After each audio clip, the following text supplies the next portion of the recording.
Я считаю, что нельзя это так оставлять, как бы. Мы целые поколения на этом выросли. Люди давно к этому, это обычная обстановка. Никто от этого ничего, никак не реагирует. Там, есть там, которые новоприехавшие, допустим, да, они не привыкли еще, пока они в это войдут, там, туда-сюда, они, может, как-то реагируют. А так обычные израильтяне, мы никогда не реагировали.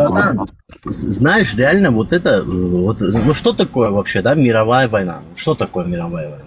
Это когда затронуты много стран, ввязаны в какие-то военные действия.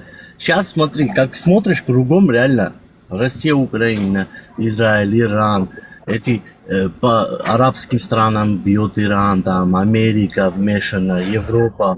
Короче, конкретный замес идет, брат. Это есть. Тут, в общем, еще одна мы с Ибрагимом решили открыть радио. И на этот радио... Вечером лучше обсудить, когда людей больше будут. Состоялся в 91 году второй конгресс, общенациональный конгресс чеченского народа. И на нем провозгласили суверенитет, суверенное государство названием Нохчичо, то есть на Чечне. Это решение вступит в силу на следующий день, 9 июня. Я так думаю, что День независимости не надо 12 июня. Суть такая, что действующая коммунистическая власть, точно так же Ахлюсунна валь Джамаа, точно так же руки на намазах поднимают, не отражает мнение народа и так далее. 2 года, и за эти 2 народ собрался. Бухта. И волеизъявление у него такое было, в общем. Знаешь, брат, Фарго, все повторяет. Вечером, когда будет больше людей, можно это тоже как бы обсуждать, поспоминать. Были в те времена, допустим, во Второй мировой войне, да, все близко похоже чем-то, да, например, там тоже с евреями была ситуация, там другая была, конечно, но тоже этот момент. Потом все мировые страны были замешаны в этом процессе. Мы стоим у порога серьезного, конкретного порога. Евреи, поверь мне, это мировой войны. Не впервые нам это, поверь мне, мы это всю жизнь так живем. И нам это понимаешь, для нас ничего такого нового нету, понимаешь. Люди, которые доходят до этого только сейчас, они начинают понимать, что перед чем мы стоим.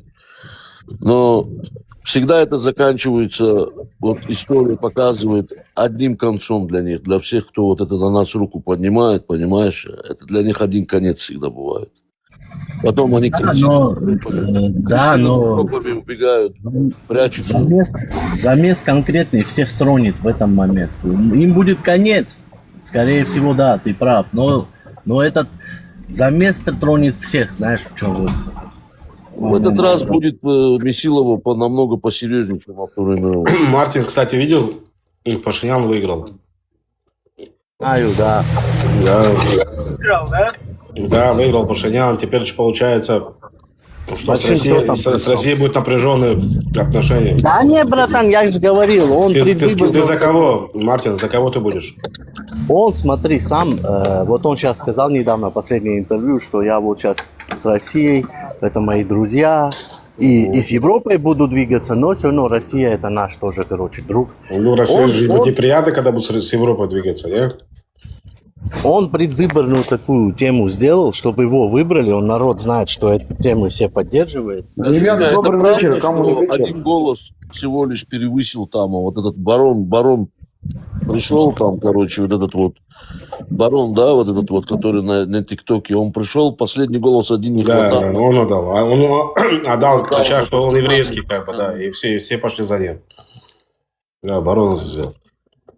Или барон, или Мартин, 100%. Барон это ваш армянский подданный, с Израилем. Там живет, в Армении. Да, брат, за него голосуют. Ты, получается, российский подданный, в Армении. Пошел голосовать в Армении. Мартин, Ты голосовал там? Не, братан, тут я в другой стране. Сюда нельзя Поэтому вы находиться. поэтому проиграли там с другой стороны. Потому что ты не голосовал. Твой голос он не услышал, никто его не услышал.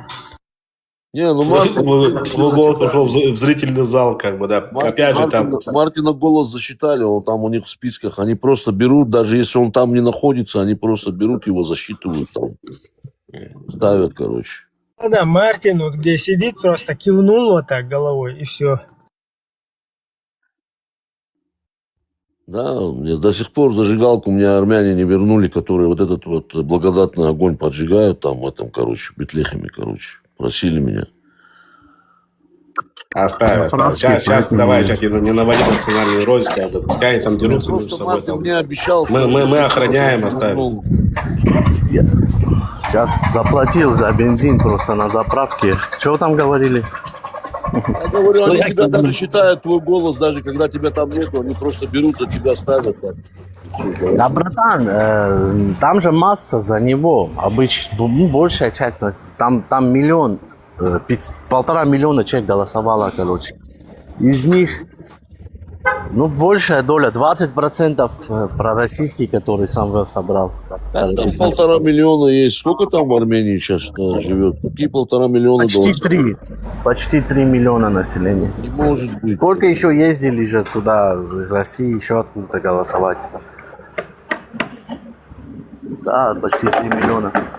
Так-то нас, братан, 15, от 13 до 18 Я миллионов. слышал там сейчас, честно тебе скажу, от самих армян, которые вот я спрашивал этот вопрос, они говорят, даже миллиона там нету. Сейчас кто реально живет там, поставь.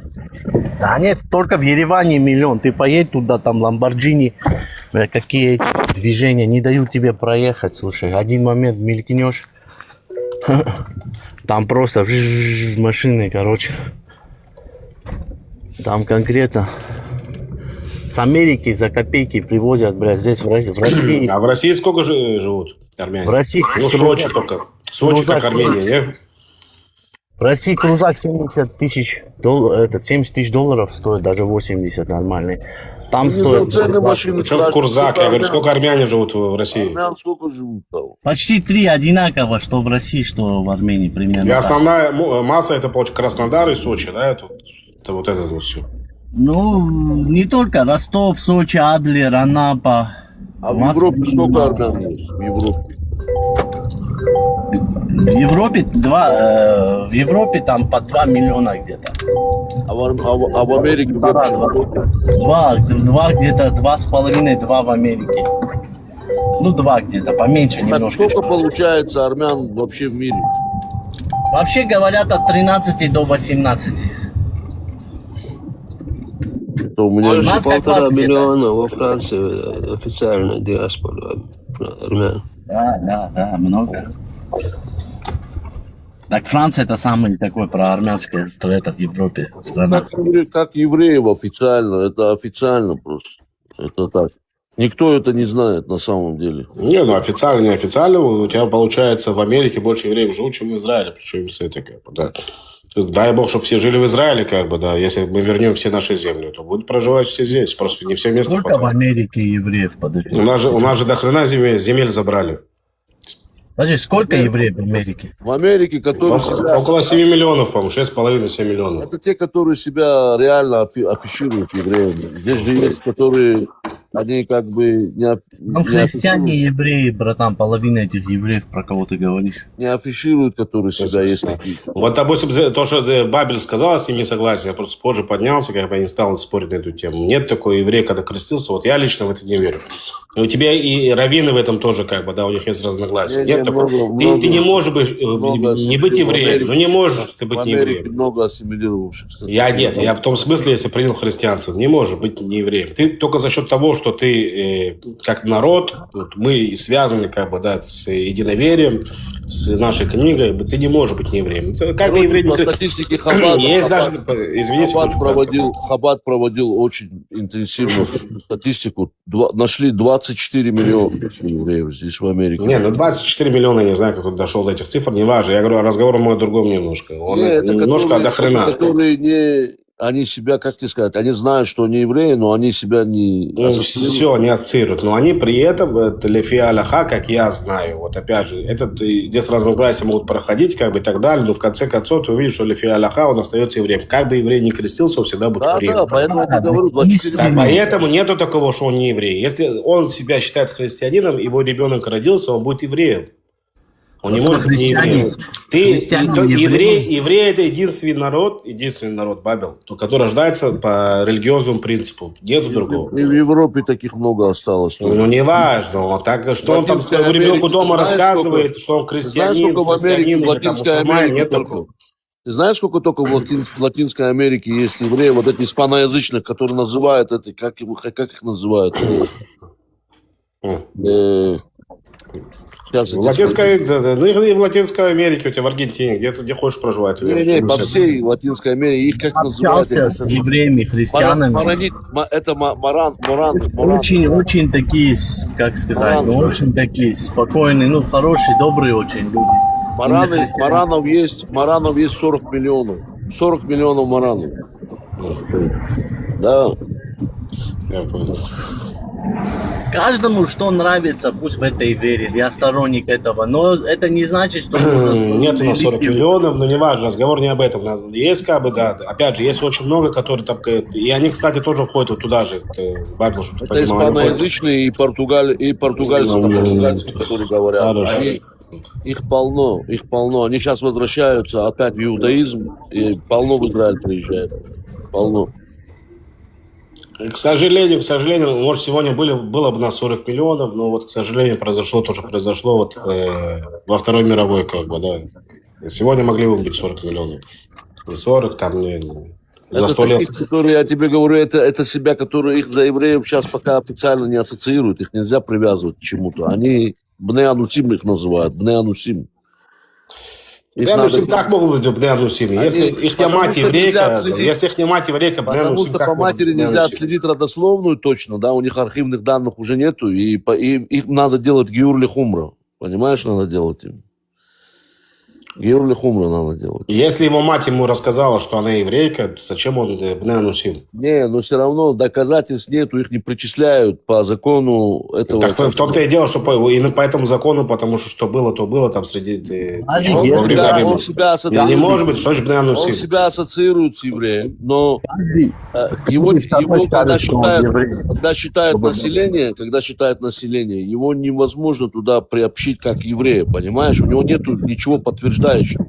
Там не может, но здесь его фиксируют. Если он говорит, что я еврей, только через не придает какие-то документы. Маме только какой раввин тебе скажет, если твоя мать еврейка, какой раввин тебе скажет, тебе надо делать гиур. В Латинской Америке полно есть таких раввинов, которые там в Колумбии, в этом, я там бываю. Я чисто сам езжу туда, я там вижу, что происходит. И там есть, они сами гиур делают там. Я не знаю, что за раввин может сказать, если мать еврейка, и она преподаст какие-то факты и так далее. Они делают Я не знаю, что за раввин. Гиур лехумра, я тебе еще раз объясняю. Гиур делают, и там подтверждают документы.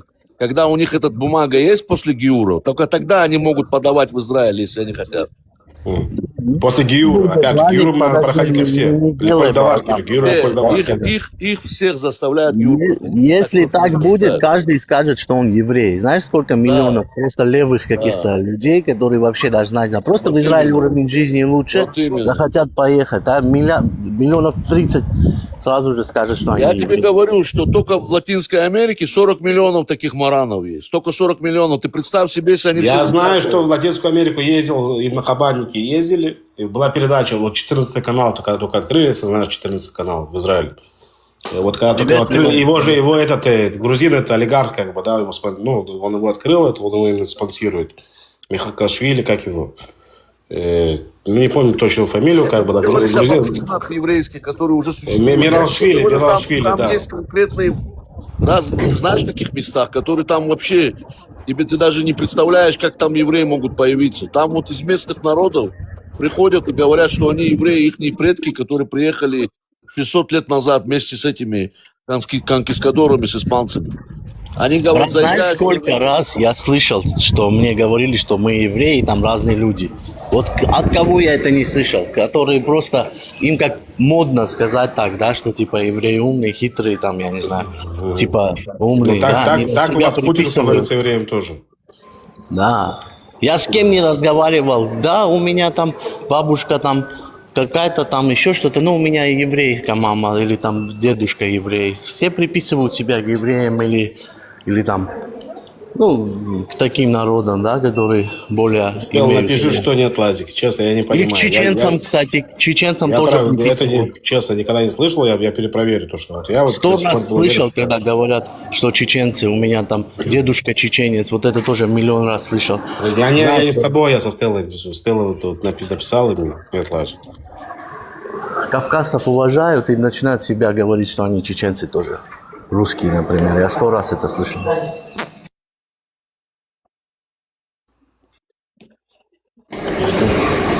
Так этот я не договорил, как бы вот ездил, как бы на Хабадники ездили, в Латинскую Америку ездили, и там они вот именно как Зера Израиль по отцу они там находили евреев. Там приехал мужик, как, ну, по матери. Там надо гиюр проходить, да. Ну как гиюр, как Леколь Давар, гиюр Леколь Давар. Везде, по всей Латинской Америке я видел. Везде. Вот куда я только не попадал, самые отдаленные, до Боливии, я тебе говорю, в Боливии, да, эти вот туземцы там есть, вот эти, которые местные, там индейцы. И потом я смотрю, заезжаю, буквально вот село вот это вот индейское, высокогорное. Внизу немножко спускаюсь у речки. Нахожу там село, практически все там, кто есть мараны, они все, короче, по шабатам свечки зажигают. Целое там 10 тысяч село, ты представляешь себе там. Они говорят, таких сел здесь полно у нас, короче. Там они даже не знают, сколько их там населения, короче. Потом в Патагонии я один раз был. Потом в Колумбии. В нескольких местах я видел вот эти там. Там уже даже раввины на этом делают деньги там, короче. Они приехали, они сейчас там, многие хотят проходить этот гиюр ле-хумра. Не для того, чтобы в Израиль, они не хотят в Израиль уезжать. Им там хорошо, они там свои дела делают, там, они не из-за этого. Они просто хотят возвращаться в веру, короче, там, возвратить свою веру обратно, короче.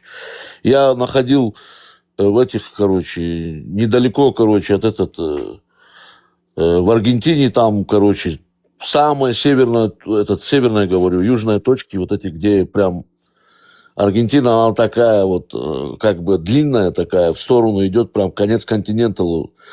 Короче, там практически нет населенных Марша, пунктов. Нет. Добрый день. Там нет населенных пунктов практически. И я там тоже увидел, короче, там были... А вот тут интересная тема есть, как бы, смотри, 8 июля 1992 года последний российский солдат покинул Чечню. Интересно, да? Спрашивается, какого АХ они вернулись обратно. Вот это интересно. Вот они уже покинули, да, вот ушли. Зачем они обратно вернулись? Ну, по теории, которые они проголосовали за то, чтобы они вернулись обратно. И он вчера я в стриме был. Там, кстати, тоже чеченцы, но которые против, короче, больше, ну, которые за Иран поддерживают. И они говорят, вот, евреи – это союзники России, Израиль. А у них одинаковые методы, короче, и отношения, говорит, типа, даже Россия ближе к Израилю, чем к Ирану. Не знаю. Но они там аргументировали это как-то. Как они к этому пришли? Во-первых, если это было бы, это был бы большой комплимент для России, что Россия... Как они к этому пришли? Мне просто... Вот... Не знаю, там, например, и там украинцы тоже были, вот, говорят, да, типа... И... Это просто потроллить. России с тактикой ведения войны Израиля им еще лет... Я выскочу ненадолго. 2000 лет им еще учиться и воевать. Мы говорим сейчас... Вот ушли русские, да, пришли в Чечню. Они получили по мордам. Вышли, договорились. Вот чего они опять туда полезли? Мартин. Кстати, вас они тоже... Ну, брат, это официально... Вас они конкретно кинули тоже? Так я не знаю, что это там конкретно. Ну, у них турские свои задачки, связанные с этой борьбой с Европой. Как же мы русские, там где русские, там мы сила, там мы победа. русские своих не бросают, мы империя, а чё заднюю дали?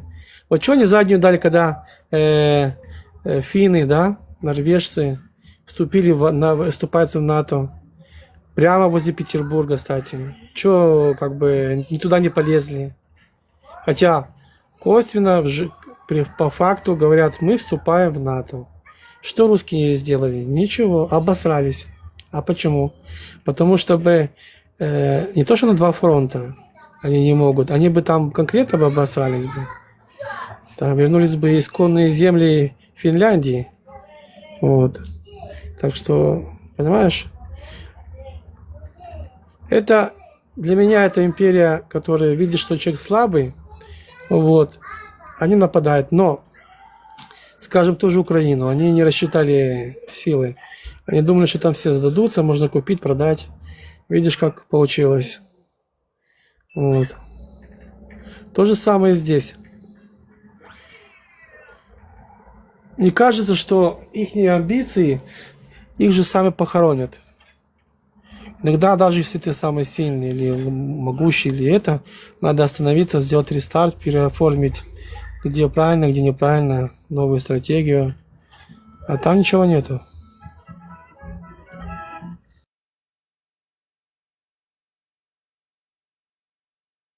Добрый день, Ибраим. Приветствую, Машо. Привет, привет. Я вот не понимаю, зачем опять на этих стримах опять евреи. Надо менять ту тему, тут есть другая тема. Я опять же обращаюсь к нашим евреям. Вот этой темы про евреев, когда даже пытаются нам всунуть сюда эту тему, надо отталкивать. То, что вот тут ребята поддерживают Израиль, но это не значит, что надо их эфир занимать нашими. У нас мы разберемся. Мы и так подпихаем. Напихали по полной программе. Сегодня тоже еще одного ксира там замочили. Тут другая проблема. Проблема этого эфира, что люди потеряли свою родину. И это большая проблема. Тут еще ислам и Россия. Два брата-акробата. Когда у нас свободный микрофон, другие темы тоже важно. Мне, например, интересна вот некоторая информация про Израиль, там, про евреев. Потому что не только мне, да, там, другим нашим соотечественникам, чтобы их не облапошивали, то есть, чтобы понимали еврейскую тему и все, что вокруг нее постоянно вот это вот мусолят, да, там, вот эти настроения враждебные, там, агрессивные. Это тоже нужно знать. Вон как сейчас здесь кто-то сказал, что вот эти какие-то лазят там, ваххабидовцы. Типа Ирана не поддерживает. Да какой Иран? Представь, ваххабид поддерживает Иран. Моим кроссовкам смешно здесь. Иран, который проклинает Айшу, Умар, как его забыл, Умар ибн Рахатаб. Давайте будем честны. Давайте стать на самом деле будем честны. Почему иранцы проклинают Аишу? А когда была верблюжья битва, они ее там хорошо опустили. Ну, по фактам просто много скрывают этих. Там было унижение. Ну, для нее это был кайф, конечно. Вот, там по кругу пошла. Подожди, перебью. Еще они ее блудницей там называют. Ну, всякую гадость. Не то, что там против еще блудницы. Короче, всю мерзость про нее говорят. Сейчас эти ваххабиты за Иран впрягаются, как будто бы они сейчас... До сих пор они были неверными, сейчас они как бы мусульманами стали. Извини, что перебил. Ты правильно говоришь. Просто давайте еще по факту будем говорить, что там, когда... Вот видите, все как по исламу, все по книжечке. Они ее взяли в плен, там она была не против, ее во все дыры там погуляли с ней, И как бы убили, не убили, потому что хотя бы. Вопрос другой, что есть исторический такой человек, по факту. Понимаешь? Вот. Были такие люди.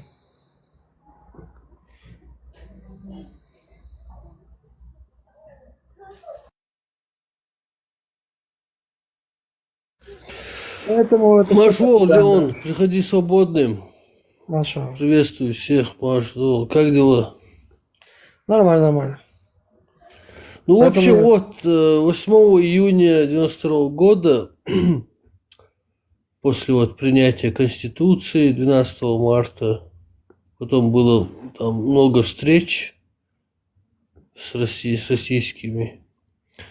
Там что передавать, ну, дележка, в общем, там же как бы общее хозяйство, как бы СССР, там все делили, там оружие, все такое.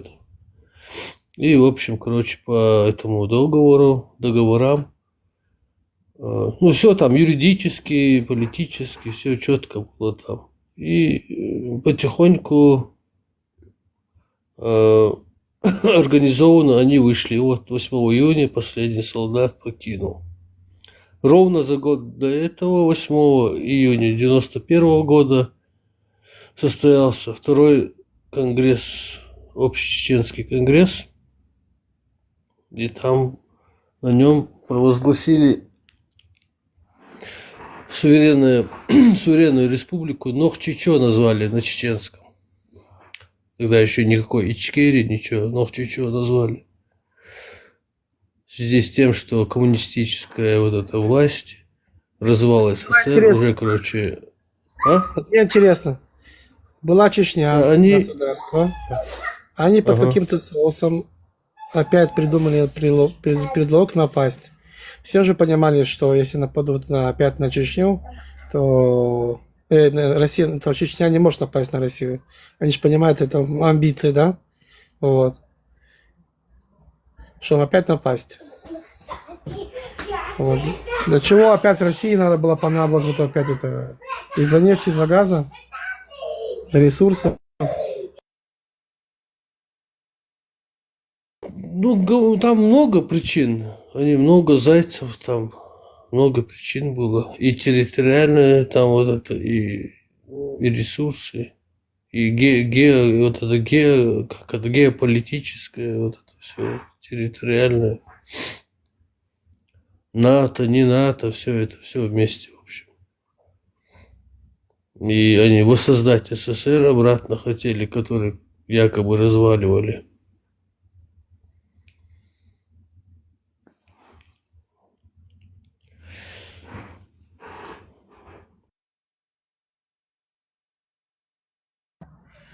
Ну, Смотри, они покинули в 92 году, вот покинули, да, 8 июня, через 2 года они опять напали.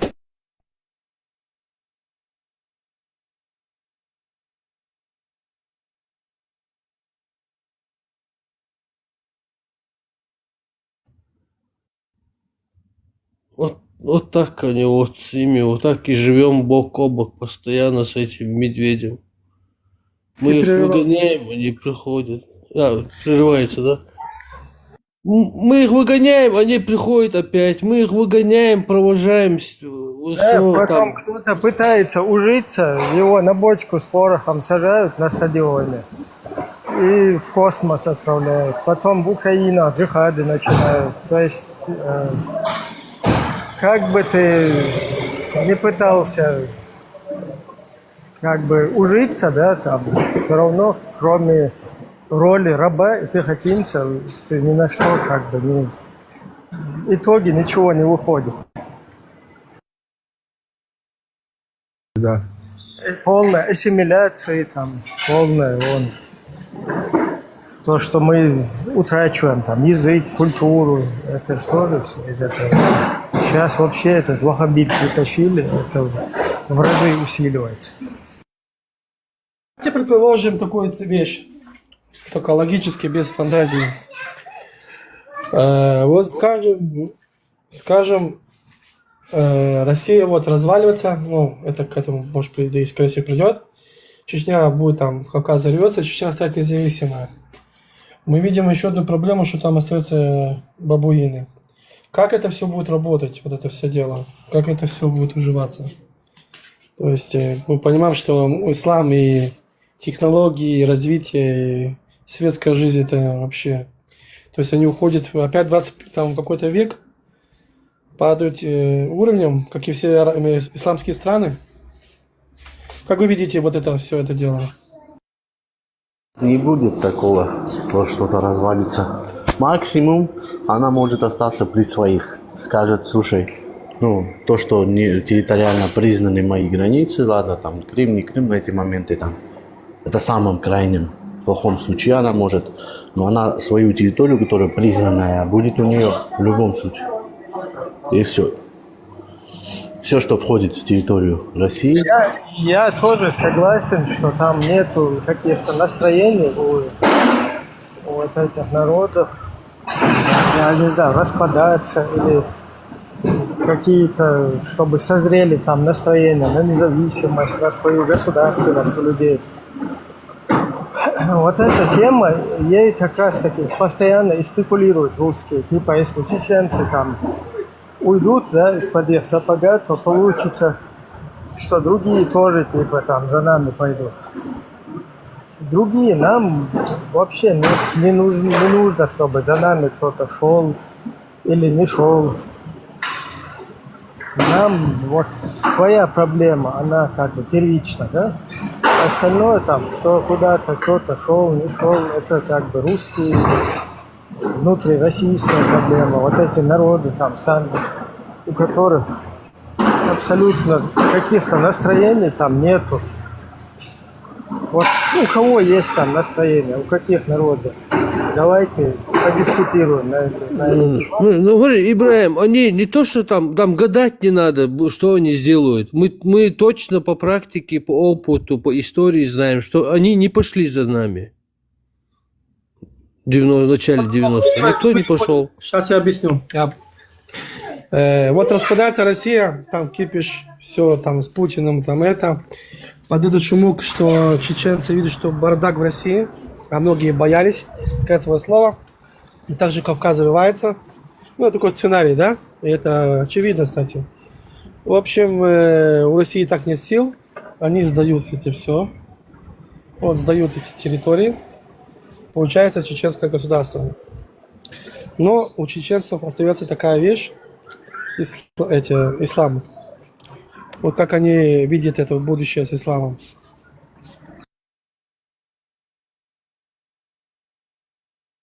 Ну вот, именно информационно-просветительская деятельность, только она может спасти. Плюс, нужно будет все равно помощь, какая-то помощь, она нужна будет от мировой общественности, потому что вот эти люди, да, это как бы не исключительно наша проблема, это же общая такая, вот эта международная исламистская движуха, она же не у нас только, как бы это не только на чеченцах, она зациклена. Да, чеченцы одни из самых первых, да, на ком эту тему проталкивают, но опять-таки она же не только внутри нас, скажем так, не только на нас, скажем так, сконцентрирована, и не только международная сеть. И есть много стран, у кого интересы, чтобы эта сеть ее каким-то образом закончить, да? То есть вот эту тему не дать ей развиваться. Потому что это тема, которая потом будет вот так управлять против тех или иных народов и государств. Будут вот этих людей постоянно использовать. И это не только исключительно наш интерес. Поэтому вот это нужно этим людям не дать добраться до оружия, до какой-то власти. Вот что важно. Ибрагим, у них большая польза от России, огромнейшая у всей Европы, Америки. Просто им не нравится. Они хотят марионеточную, более такого человека в России своего, который будет... У них нету цели там что-то сделать там. Что ты сказки рассказываешь, Мартин? Чтобы нефть это все под себя загребать. И как по дешевке. Как в 90-х там Ельцины эти, когда они были... Ну, чтобы, короче, они подчинялись, в общем, Америке. У них такая цель. Ну, как бы вот так было, как им нравится все. В этом плане. И все, у них в этом проблема. Они не против, а просто против вот системы. Хотят, чтобы свой человек себе лояльный был у власти. Допустим, у них вот эта вся борьба. Европа, наоборот, вот с этой Россией, Европа, Америка, Запад, они все заигрывают. Они, наоборот, заинтересованы, чтобы это дерьмовое, извиняюсь, образование, чтобы оно не вышло из-под контроля, чтобы оно... Потому что там столько дерьма, да, которое потом всем мало не покажется. Поэтому, наоборот, когда это все подконтрольно, когда там действует какая-никакая власть, это всем, наоборот, выгоднее. Потому что это головная боль для цивилизованного мира. Насчет ресурсов, да, ресурсы хотят, но не таким образом, да, чтобы вот... Возьми 90-е, 2000-е, 90-е возьми. Шоколадные отношения были. В 90-е, 2000-е русских кормили ножками Буша. Всем миром. Чтобы Они нефть эту российскую как хотели полностью по дешевке брали. Вообще своих агентов понасажали в России везде. И все. Им это очень хорошее отношение. Даже они близко ни чеченцев, никого им без разницы, даже близко рядом бы не сопоставили по отношению, как хорошо относились. Просто у них интерес то, что они хотят, чтобы так же было, чтобы подчинять, чтобы в мире у них гегемония была, чтобы они только решали, американцы этого хотят. Никто не мог. В этом мире, в современном мире, кроме России, и там вот то, что арабов, и нет, турки сейчас, не осталось империи, понимаешь? То есть вот эти цивилизованные страны, они давным-давно отказались. Та же Британия отказалась, та же Америка отказалась, та же Франция отказалась, Италия отказалась. Эти люди уже нормально научились цивилизованно жить. Вот эта болезнь, она у людей, которые еще не прошли вот этот эволюционный период. Они еще забуксовали, то есть вон там где-то в средних веках. Это дело у них не в этом, брат. в одном месте играет вот это вот. Тут огромная территория, Добрый день. Тут огромная... Привет, брат. Можно сказать, я выйду? Можно я договорю, брат, секунду? Можно сказать, я выйду? Договорю и скажешь. Огромная территория, чтобы ею управлять, как ты говоришь, цивилизованными вот такими методами европейского такого склада ума человек, он не сможет контролировать эту огромную территорию. Тут надо другим методом ты не сможешь контролировать. Это огромная территория, слушай. Столько всего. Тут, если не будешь таким жестким, удержать сложно вот это все. Понимаешь, в этом проблема. Слышишь, Мартин, ты такое сейчас несешь. Во-первых, смотри, сейчас, Америка, смотри, что получается? Ты говоришь сейчас, что русские тупые. Я с тобой согласен, да, тупые. Леня, можно сказать, я выйду? Говори. Леня, секунду дайте сказать, я выйду. Я тоже долго нету времени. Вы не правы, ребята. Я вам одну вещь скажу, почему Запад и Россию... Никакие не ресурсы. Просто Россия целеустремленно уничтожает свой народ посредством воровства. Все вверху, Путин и его вот это, они воруют. Каждый депутат миллиардер. Они воруют у людей. Когда у людей денег нет, работы нет, они умирают, спиваются, болеют, им вырождается народ. И за это Запад против этого правительства, понимаете? Вот это причина. Они ресурсы, месурсы и другое. То, что они воруют, они уничтожают свой народ. Диктатура, денег и все. Вот это проблема. Понимаете, поймите, не то, что там демократии нету. Все вот это воровство и народ уничтожение. И за это против всех. Вот это я хотел сказать. Спасибо, я выхожу. Ты прав. Совершенно верно. Сегодня мир глобализирован, понимаете? Все друг с другом связаны, кто-то от кого-то зависит, поэтому вот эта нестабильная ситуация, никто не хочет, чтобы у них по соседству где-то обезьяны гуляли, да, там еще не прошедший вот этот эволюционный процесс. Никому это не все хотят нормально жить, чтобы на них обезьяна вдруг там не разбушевалась, вот как сейчас на Украину, еще куда-то, вон на Израиль нападают всякие обезьяны. Не хотят, люди хотят нормально, спокойно жить. Никто не ходит, нормальные люди не хотят воевать, хотят жить и созидать. Теперь смотри, Мартин, ты сейчас своими словами сказал такую вещь, что все Россия обезьяны, я с тобой в этом согласен. Я такого не говорил. Я тебе повторю, я тебе объясню. Я тебе объясню, что ты сказал, я тебе объясню. Я не приписываю, я тебе просто объясню. Теперь смотри, что все не обезьяны, и надо контролировать. Ты считаешь, что Россия цивилизованная страна? Нет. Ее надо вести пропаганду. Видишь, у нас, как он сказал, как раз поднялся, есть люди, какая-то группа, каста, которые живут классно. Есть такие, которые поддерживают их, они тоже там питаются этим. А все остальные это рабы. Они думают, что они нормально живут. Они даже не то, что нормально, они плачевно живут. Теперь, чтобы поддерживать все вот этот бардак и против них не пошли, ну что история уже научила, как это, надо придумать врага.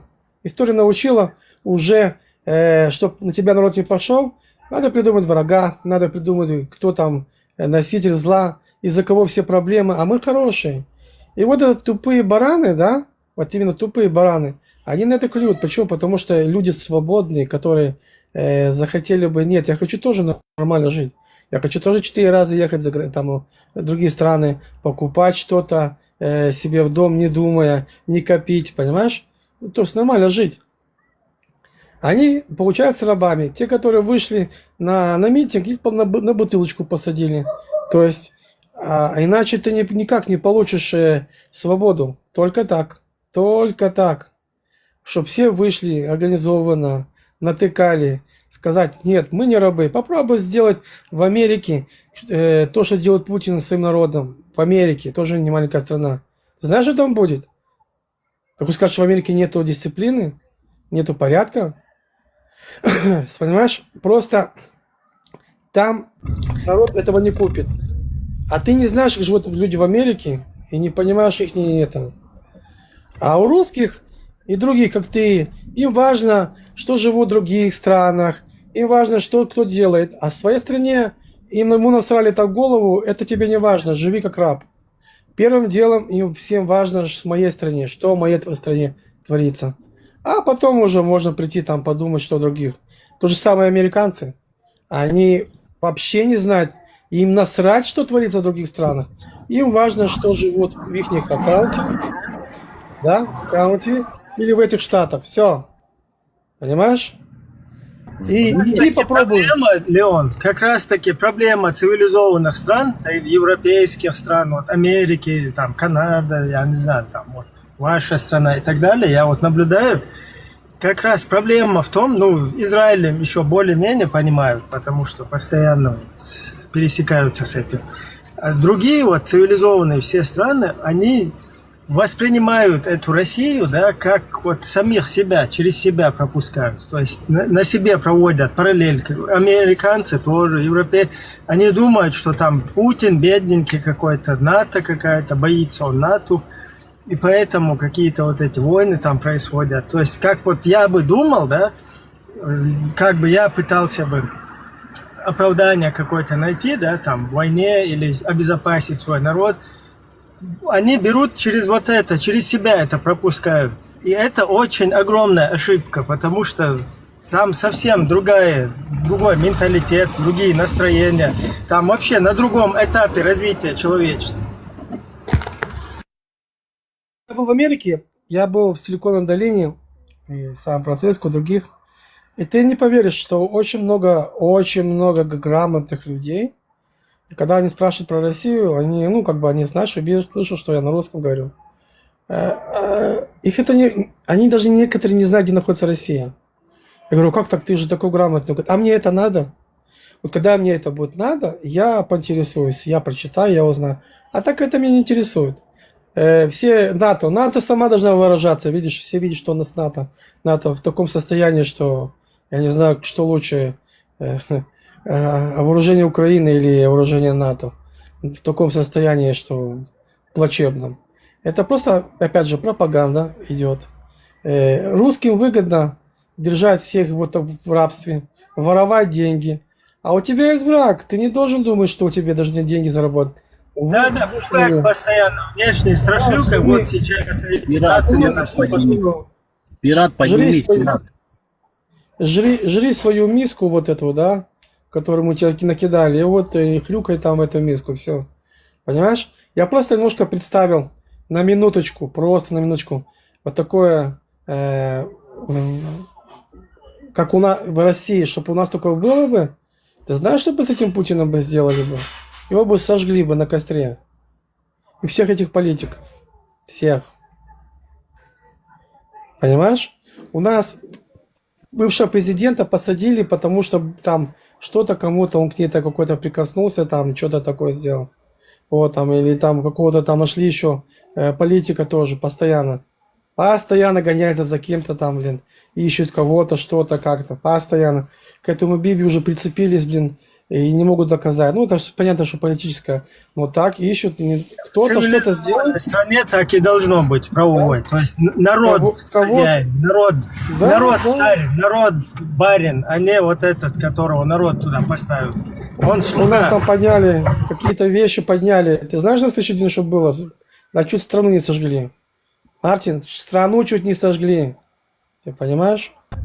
Да, здорово, пират. Он пират. А у вас в России нет, на бутылку посадят. Ты что, блин? Иди попробуй к нашим, чтобы что-то такое сделать. Да, ну ты сделай в Америке. Слушай, в Америке. В одном районе в Москве, в одном районе больше людей живет, чем на территории. Не важно, главная система. А в Америке? Тоже в Америке. Иди попробуй что-то вот так. Я знаешь, что тебе скажу?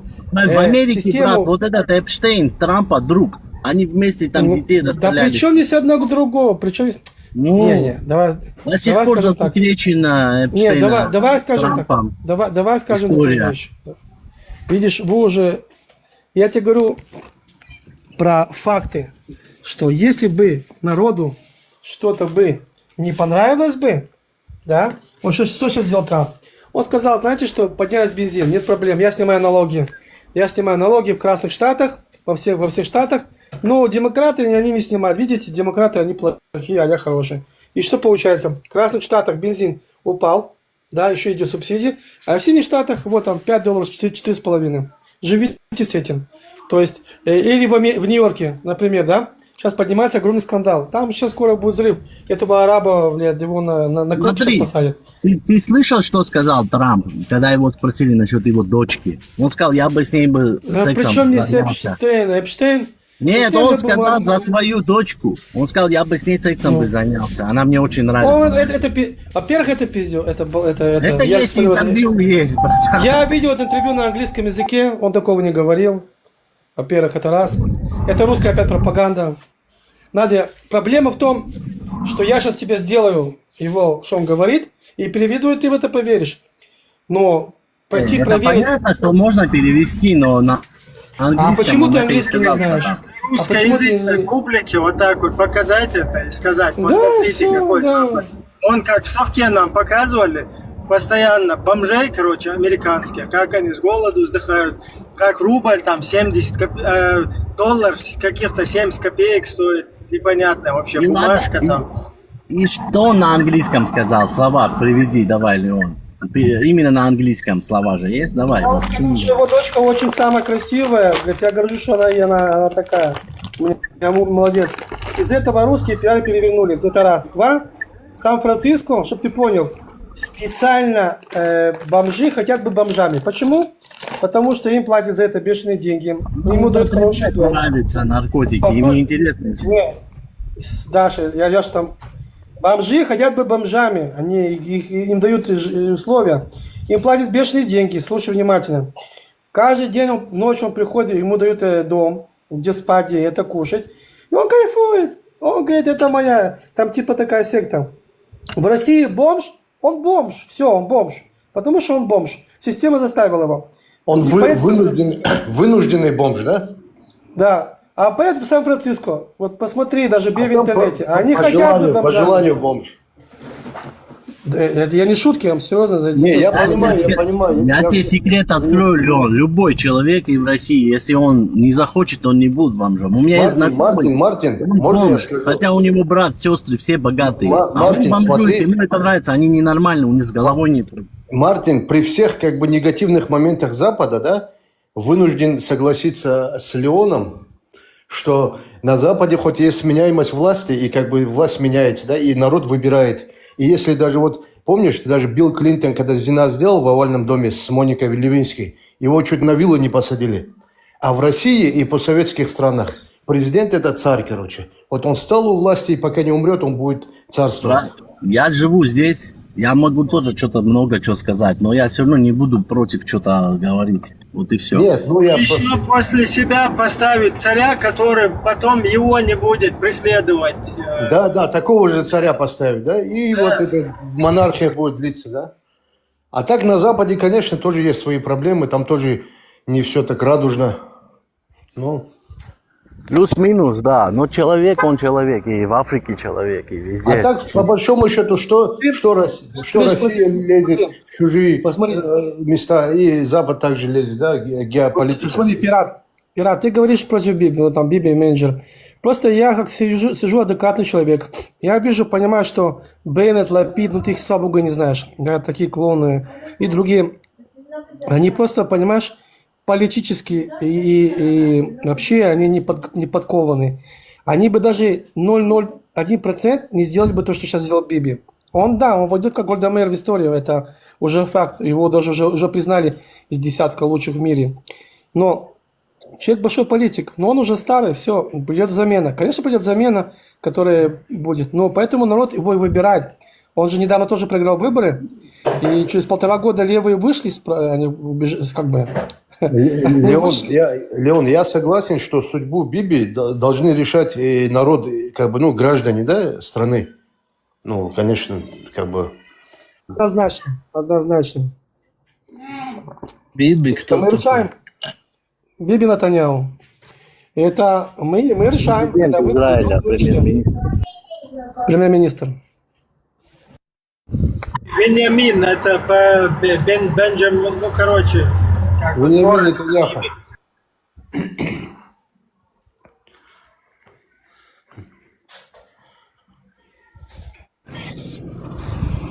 Вице-премьер Мартин в Америке. Губернатор штата что-то пообещал, и он это не сделал. Вау, что с ним сделают? Ты даже не представляешь. Его на куколду посадят через день. На куколду. Понимаешь? Порвут, разорвут и еще это. Вы поймите подается. одно. Президент, секундочку. В России это... Президент обещал что-то. Вот скажем, всегда говорят, знаешь, что 10%, 15% мы откидываем. Но если он не пошел по этой программе, все, с говном его сразу. Да, смотри, брат. Президент в Америке и президент в России, тут президент имеет больше вес и полномочия, и конкретно, да, он, решает много что. А у них в Америке там конгресс, там эти олигархи. Мартин, знаешь это почему? Я тебе объясню, почему, Мартин. То, что президента снимут, не снимут, он не играет роли. Он пешка. Мартин, давай я скажу. Это Секундочку, потому, вы оба ошибаетесь. Пират, вы оба ошибаетесь. У президента Трампа больше полномочий, чем у Путина. Он может занести армию в любой регион и как бы сделать порядок. Но он демократия. Это, слышишь, слово демократия. Понимаешь? Демократия. С этим не соглашусь. Там эти корпорации решают роль. Вот эти евреи, которые там миллиардеры, мультимиллиардеры. Как они влияют на весь этот процесс? Вот так вот. А они несменяемы. Они как были там семьи эти там 50 лет. Ну, вот так знаешь вот, почему, Мартин, почему? Виноват. Опять евреи виноваты. Мартин, почему? Евреи, они за евреев, я тебе вообще говорю. Те же армяне. Вы же самые впереди всей планеты. Самые армяне есть богатые. Они играют роль и решают много что там. Не именно президент или... Мартин, это знаешь почему, Мартин? Потому что Россия, ну давай по-честному, это не совсем правовое государство, да, вот современных как бы этих, если смотреть. То есть Америка и другие страны западные, они как бы зависят там от правовых норм там и так далее, там, да, международного права там. Они номинально как бы придерживаются этого, как бы формально хотя бы, да. А в России как бы одномоментно решает царь, как бы и плевать на законы и так далее, да. Никакие нормы права здесь Это есть, но и в Америке тоже, брат. Вот, например, если, вот, допустим, возьмем вот этого, ладно, сейчас я опять скажу, скажете, опять пример приведу. На Эпштейне пример приведу. Он 20 лет этим занимался, все знали. Там, ну, поймали, все, отжарили, убили. Ну, а почему его не сажали? Потому что его прикрывала верхушка. Он, принц этот, Англии приходил тоже. Секрет, я тебе скажу секрет. В Арабских Эмиратах есть еще похуже, чем Эпштейн. В каждой стране есть такие люди. Это раз. Теперь смотри. Сейчас была война с Ираном, ну, как бы операция, да? В России был какое-то такое разбирательство? Был Конгресс. Полностью президент и помощник президента дал отчет, куда деньги ушли, что они сделали, факты, документы. Перед кем? Перед тем же Конгрессом, своей же партии и перед народом. В России такое делается? Нет. Нет. Мартин, а сейчас где Эпштейн? Ну, его убрали сейчас, да, в тюрьме. Ну, убрали же, все, хорошо, нету больше его. Возьми другого вот этого музыканта, вот этого, как бы, P. Diddy. Он убил там всех певцов знаменитых, убивал конкурентов, там, насиловал тоже, там, какие-то вечеринки делал. И тоже $2 миллиарда, 2,5. Он там 30 лет этим занимался. Тоже имел связи весь, и все знают. У нас Путин к этим людям и правительство в стране. А ты говоришь, что и там. Что и там? Кто угоден, если кто-то угоден им, Это мафия. они в Америке, если им угодно есть человек, они его прикрывают. И закон там не всегда работает. Я тебе это говорю. Это отдельная тема, Мартин. Вообще, я удивляюсь тебе, ты должен спускать. Я армянин, самый лучший в мире. Мы самые-самые, ребята. Пашинян, forever. В чем тут армянин? Да. Мы не самые лучшие, мы обычные люди. Армяне одной рукой держат небо, а другой землю, и вот так лежат. Ты Да чё? это не армяне. Не рассказывай, это евреи, вы избранные, брат, вы избранные, не мы. Иисус был еврей, слушай, вы все правите. Как там у вас, каждый человек должен подчиняться евреям, у вас же это написано, что все должны к вам в итоге придут, и вы будете всеми управлять. Нет, это как сказать на русском? Неправда? Не, это неправильно понимаете вы. Вообще не А так. как там в Торе говорится? Это не такого не говорится, это, как сказать...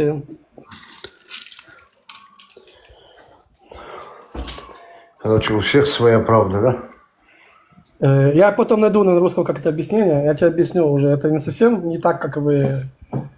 Ну, это грубо говоря, я сказал. Короче, чечено-демократический стиль стал... Там говорится как бы вкратце, что Израиль это будет центр деловых дел. И к этому, кстати, к этому идет договор Авраама. Договор Авраама. Центр сделок, центр всего базы, это будет Израиль. Вот тебе, пожалуйста. Ну, сейчас в Манхэттене тоже Все работы, товары, все договора. Вот, ты говоришь армяне. Что армяне? Вы все это решаете, слушай, мы что? Вы держите небо одной рукой. На подхвате.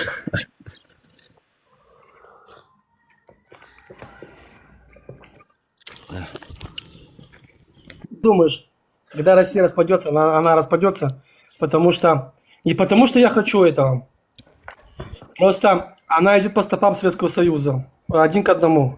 Ну, у Советского Союза была какая-то еще база. А что Советский Союз, там объединение столько... Нет, Россия никак не... Ты дослушай до конца. Я все вместе соберу. Советский Союз была какая-то база, у России нету, но под этот шумок, когда они отдали Сибирь китайцам, и легли под китайцев, они еще с Украины. Ну, когда-нибудь война с Украиной закончится. Выплывет большая проблема с Китаем. И еще вот под этот соус будет распад.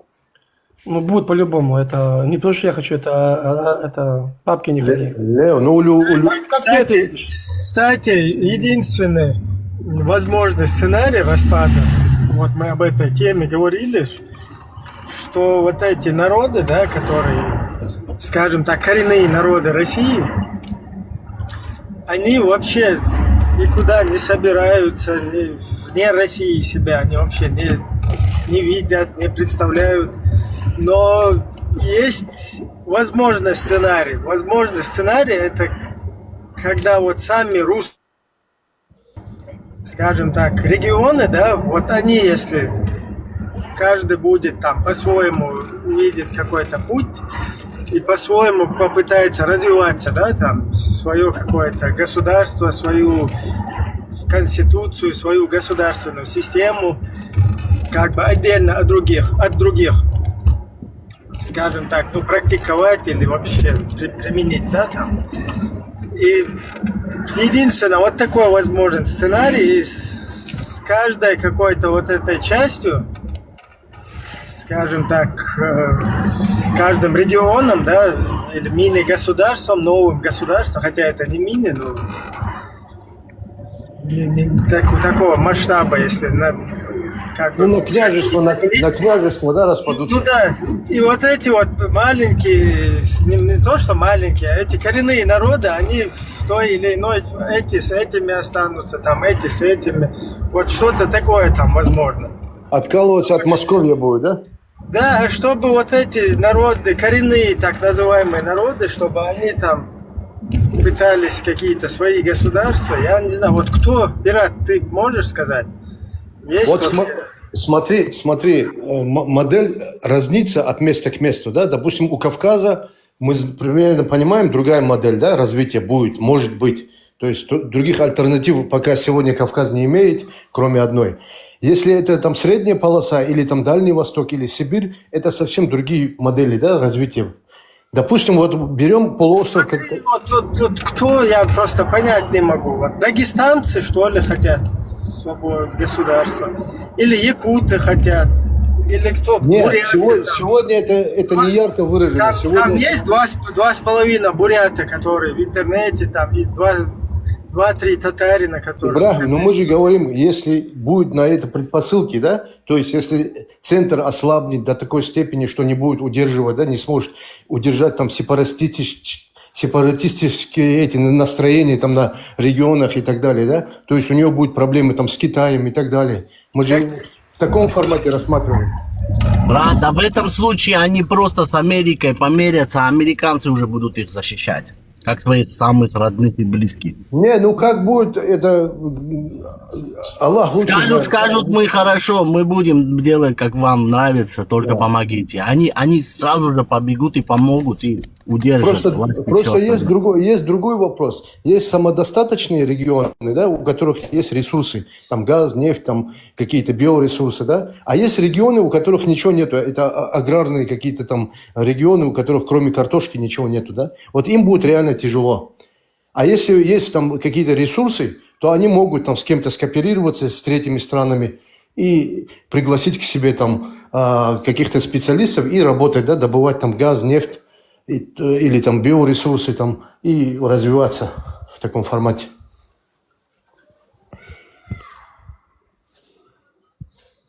Я просто вот что хочу сказать. Я пока каких-то настроений, да, чтобы вот эти народы созрели, пока я вообще не вижу. Если мы фантазировать будем, что если бы вот так, а если бы это вот так, тогда да, можно фантазировать, что я не знаю там. Но это нереально, да. Ну, какая-то станет, я не знаю, на Луну полетит, короче. Там фантазировать можно, а вот реально... Мы же все тут фантазируем, и как бы разговоры, это же, ну, как бы, грубо говоря, фантастика, да? И касаемо... Это не фантастика. Да. Мы ведем, во-первых, это реально. Я даже объясню почему. Никто не верил, что Советский Союз распадется. Вообще, это такое, знаешь, пожизненно было. И опять же повторяю, у них были большие ресурсы. Тут страна деградирует в полном вообще росте. Везде, во всем. Никакого нету технологического успеха ни в чем. Вот просто все старое и где-то скопировали и улучшили, и то не работает. Потому что скопировали у кого-то, как всегда. Леон, у С каждой... экономикой...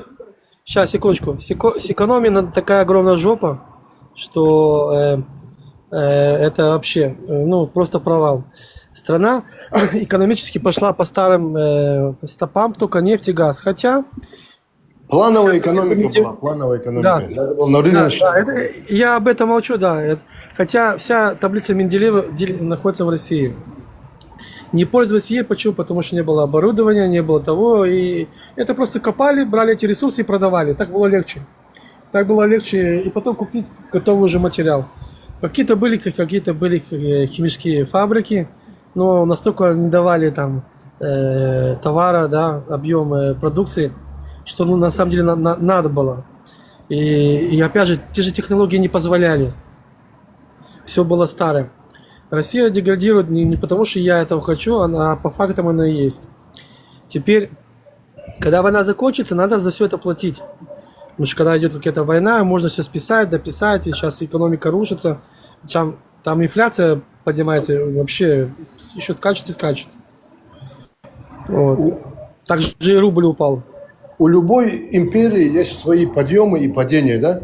Вот какого-то пика она достигает, в потолок упирается, потом происходит закат. Ну, это неизбежно, да? Чтобы сделать закат в нашем мире, нужны мозги. Нужны пригласить людей с мозгами, и чтобы они работали, заплатить им хорошие деньги. И вот ты говоришь: парень, приезжай ко мне, работай у меня.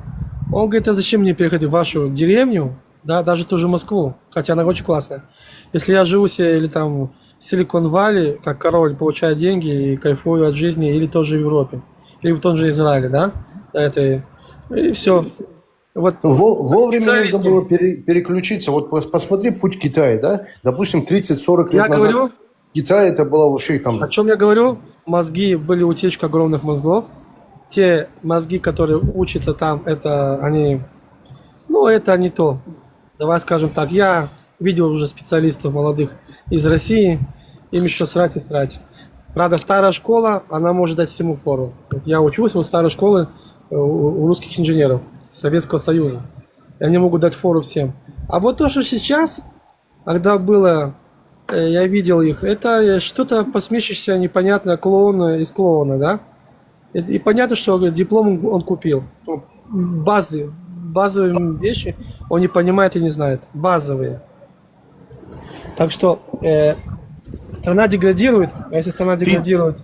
Советский Союз, 200 с чем-то миллионов населения. Там, понятно, умов было больше. Да, и в то время люди читали, не было столько этих телефонов, вот это все интернета. Учились люди, образование, советская эта система была. Учись. Религии не было. Да. Но все равно есть умы конкретные. И даже много евреев в России живет. Даже и армян, и вообще всех наций. Они изобретают до сих пор, слушай. Подожди. Мартин, сейчас учиться намного легче стало. Если у меня был бы как YouTube, искусственный интеллект, мало того, я тебе дам пример. Есть такая программа для студентов Notebook LM, AI. Ты делаешь PDF, сюда вбиваешь информацию, надо достоверную, и он тебе разжевывает все. Мало того, он тебе начинает учить как учитель. У тебя идут лекции, идут конспекты, он тебе делает. Он тебе делает экзамен. У меня дочка во время войны сидела с этой программой, когда всегда были звонки там по интернету, учебы. Она знает сейчас больше, чем сидела в той же школе. А когда она пришла, конец войны было, пришла в школу, говорят, это вообще перепрыгнуло ребенок на пару. Наши дети всегда сидят в этих программах, изучают, улучшают. Не только наши, везде.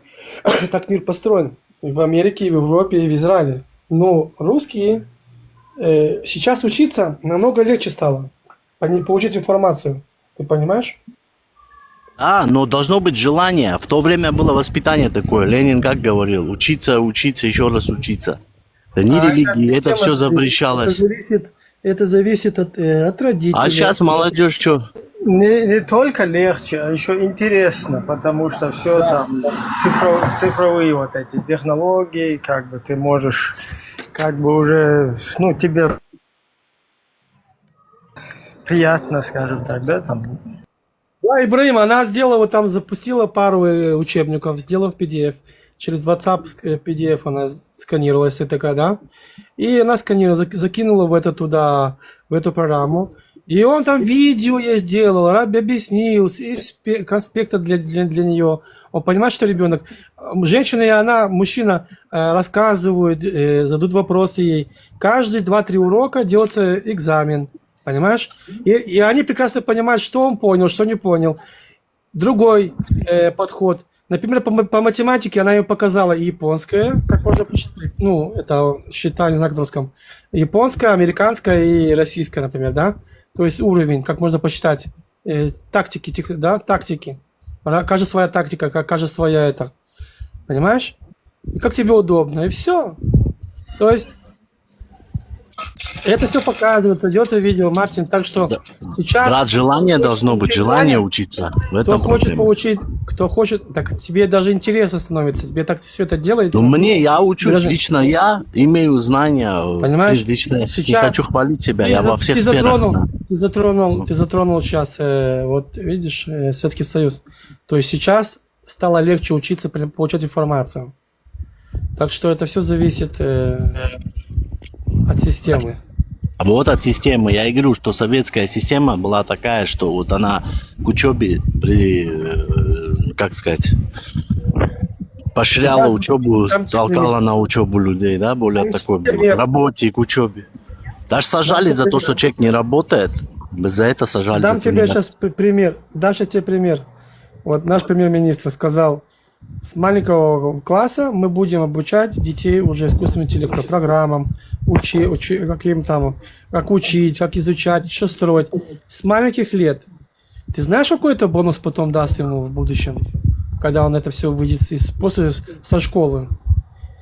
Я тебе дам просто пример. Позавчера есть специальные программы, там, Monday, разные, там, Monday AI, которые рассчитаны для пиратов. У тебя там что-то шумит. Пират. микрофон что-то. Да. Я тебе дам пример позавчера, что было позавчера. У нас есть проект. Слушай внимательно. У нас есть проект. То есть работали детейлинг, работали отдел, который проекта, отдел, который делал закупки, да, там таблицы, сколько чего, куча чего вещей загружается в эту программу. Это программа, которую создали, чтобы ты понял, она стоит $3000 в месяц. Для больших корпораций это копейки. В общем, мы загрузили опять туда, начали проверять. Она сэкономила 2 600 000. Во-первых, она показала, я не знаю, как они не нашли, куча вещей, которые надо было закупить. Она нашла не у кого, у главных, она нашла, кто им еще их продает. Потом она нашла технические проблемы в проекте. Да, в детейлинге, в оборудовании, и это неправильно построено, лучше заменить на это. И конец, в общем, все там, полностью все. Она дала полностью оценку. Ты понимаешь, к чему все это идет? То есть сейчас, кто учит эти системы, как это работать, искусственный интеллект, вот просто пример тебе дам. Парень, у него была куча роликов какие-то там, на видеороликах, да, из Ютуба. Я сейчас видел. Он зашел, есть специальная программа, она тебе делает страничку YouTube. Страничку как будто фильмы. Она создала ему, закинула туда эти ролики. Он сделал абонемент, там, $5 в месяц. Это парни, я это знаю. Приходят туда люди, платят $5 в месяц. И сидят, слушают, смотрят эти ролики. Ты понимаешь, к чему он пришел? Он получает бабки на ровном месте. Ему деньги идут в PayPal. То есть те люди, которые сидят в этой системе, учат, им уже легче работать и зарабатывать. Мало того, есть такие агенты, как Skill, делается программа как Skill агенты. Они сами тебе ищут клиентов. Они заходят в WhatsApp, они заходят в Telegram, они разговаривают с людьми, они тебе заходят в Facebook, они тебе в интернете сами находят. Все. Да, искусственный интеллект сейчас даже во всех сферах, даже самолеты вот эти есть же с искусственным интеллектом, они сразу же 8 целей поражают. Нет, это не чат-бот. Это не чат-бот. Чат-бот это был такой, знаешь, примитивный. Ты, у меня на странице есть статьи. Пару недель-две назад я, по-моему, загрузил. Есть компания в Америке, можете зайти. Сейчас это бета-версия. То есть компания в Америке, которая создала, и в Израиле создали эту программу. Ты вкладываешь 30 тысяч долларов, например, для бизнеса. Или у тебя есть какой-то план, или она тебе сама готовит. Допустим, она тебе приготовила, она наняла, сама позвонила, наняла работников, она переписывала с ними, сняла склад, магазин, товары, продала эти товары. Через месяц она поняла, что это есть большие расходы с этими людьми и с этим магазином. Она их уволила, наняла склад и теперь продает сама через этот склад товары. В чем прикол этой фирмы, которые программы? Скажем, ты заработал 100 тысяч долларов, 15% нам, пожалуйста, отдай. Сейчас это в бета-версии. То есть, к чему это ведет? Что ты и я, мы с тобой вообще не понимаем, что происходит в бизнесе, как это работает. Но мы можем вложить какую-то сумму денег, и эта программа сама, эта корпорация заинтересована, но это сейчас бета-версия, чтобы тебя раскрутить. Из тебя, чем больше ты получаешь прибыль, чем больше ты платишь денег. Ты понимаешь, куда это уже ушло? Сейчас, короче, Zero называется, искусственный интеллект на программу сделал армянин один в Армении. Короче, она тоже бета-версия. В общем, можешь такси сказать, она тебе такси заказывает, еду домой. Все, что хочешь, короче, говоришь, и он делает. Там. Уже было. Это такое, вот это старое, это очень примитивное, вот это, что ты говоришь, это у нас давно уже работает. Это мы на это... типа, в Японию ты вообще там охренеешь, или в тот же Китай, там тоже... К чему я говорю? К чему мы приходим? Мы приходим к тому, что страны развиваются, да, поднимаются, не деградируют, как Россия, падают вниз. В России этого нету. Россия может скопировать что-то, где-то, как кто-то робот вышел, да, вот этот Ваня, и упал.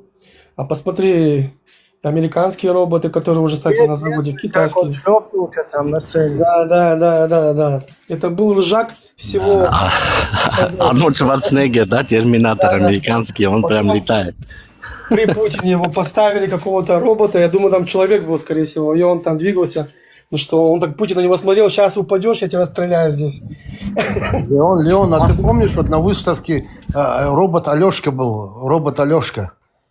Он упал, вот он. А потом определили, что там внутри человек был, оказывается. Это не робот был. Да. Туда человек засел и вот делал движение, да, как робот Алешка. Смотри, что происходит сейчас. Tesla, Volkswagen, другие компании заказали уже роботов, другие заводы роботов.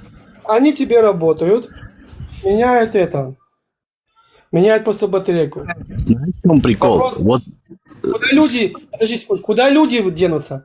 Так с людьми сделали по-другому. Они говорят, знаешь что, давай сделаем так. Сейчас уже вот такой бизнес-план. Ты покупаешь этого робота, он на тебя работает. И вся починка на тебе. И все.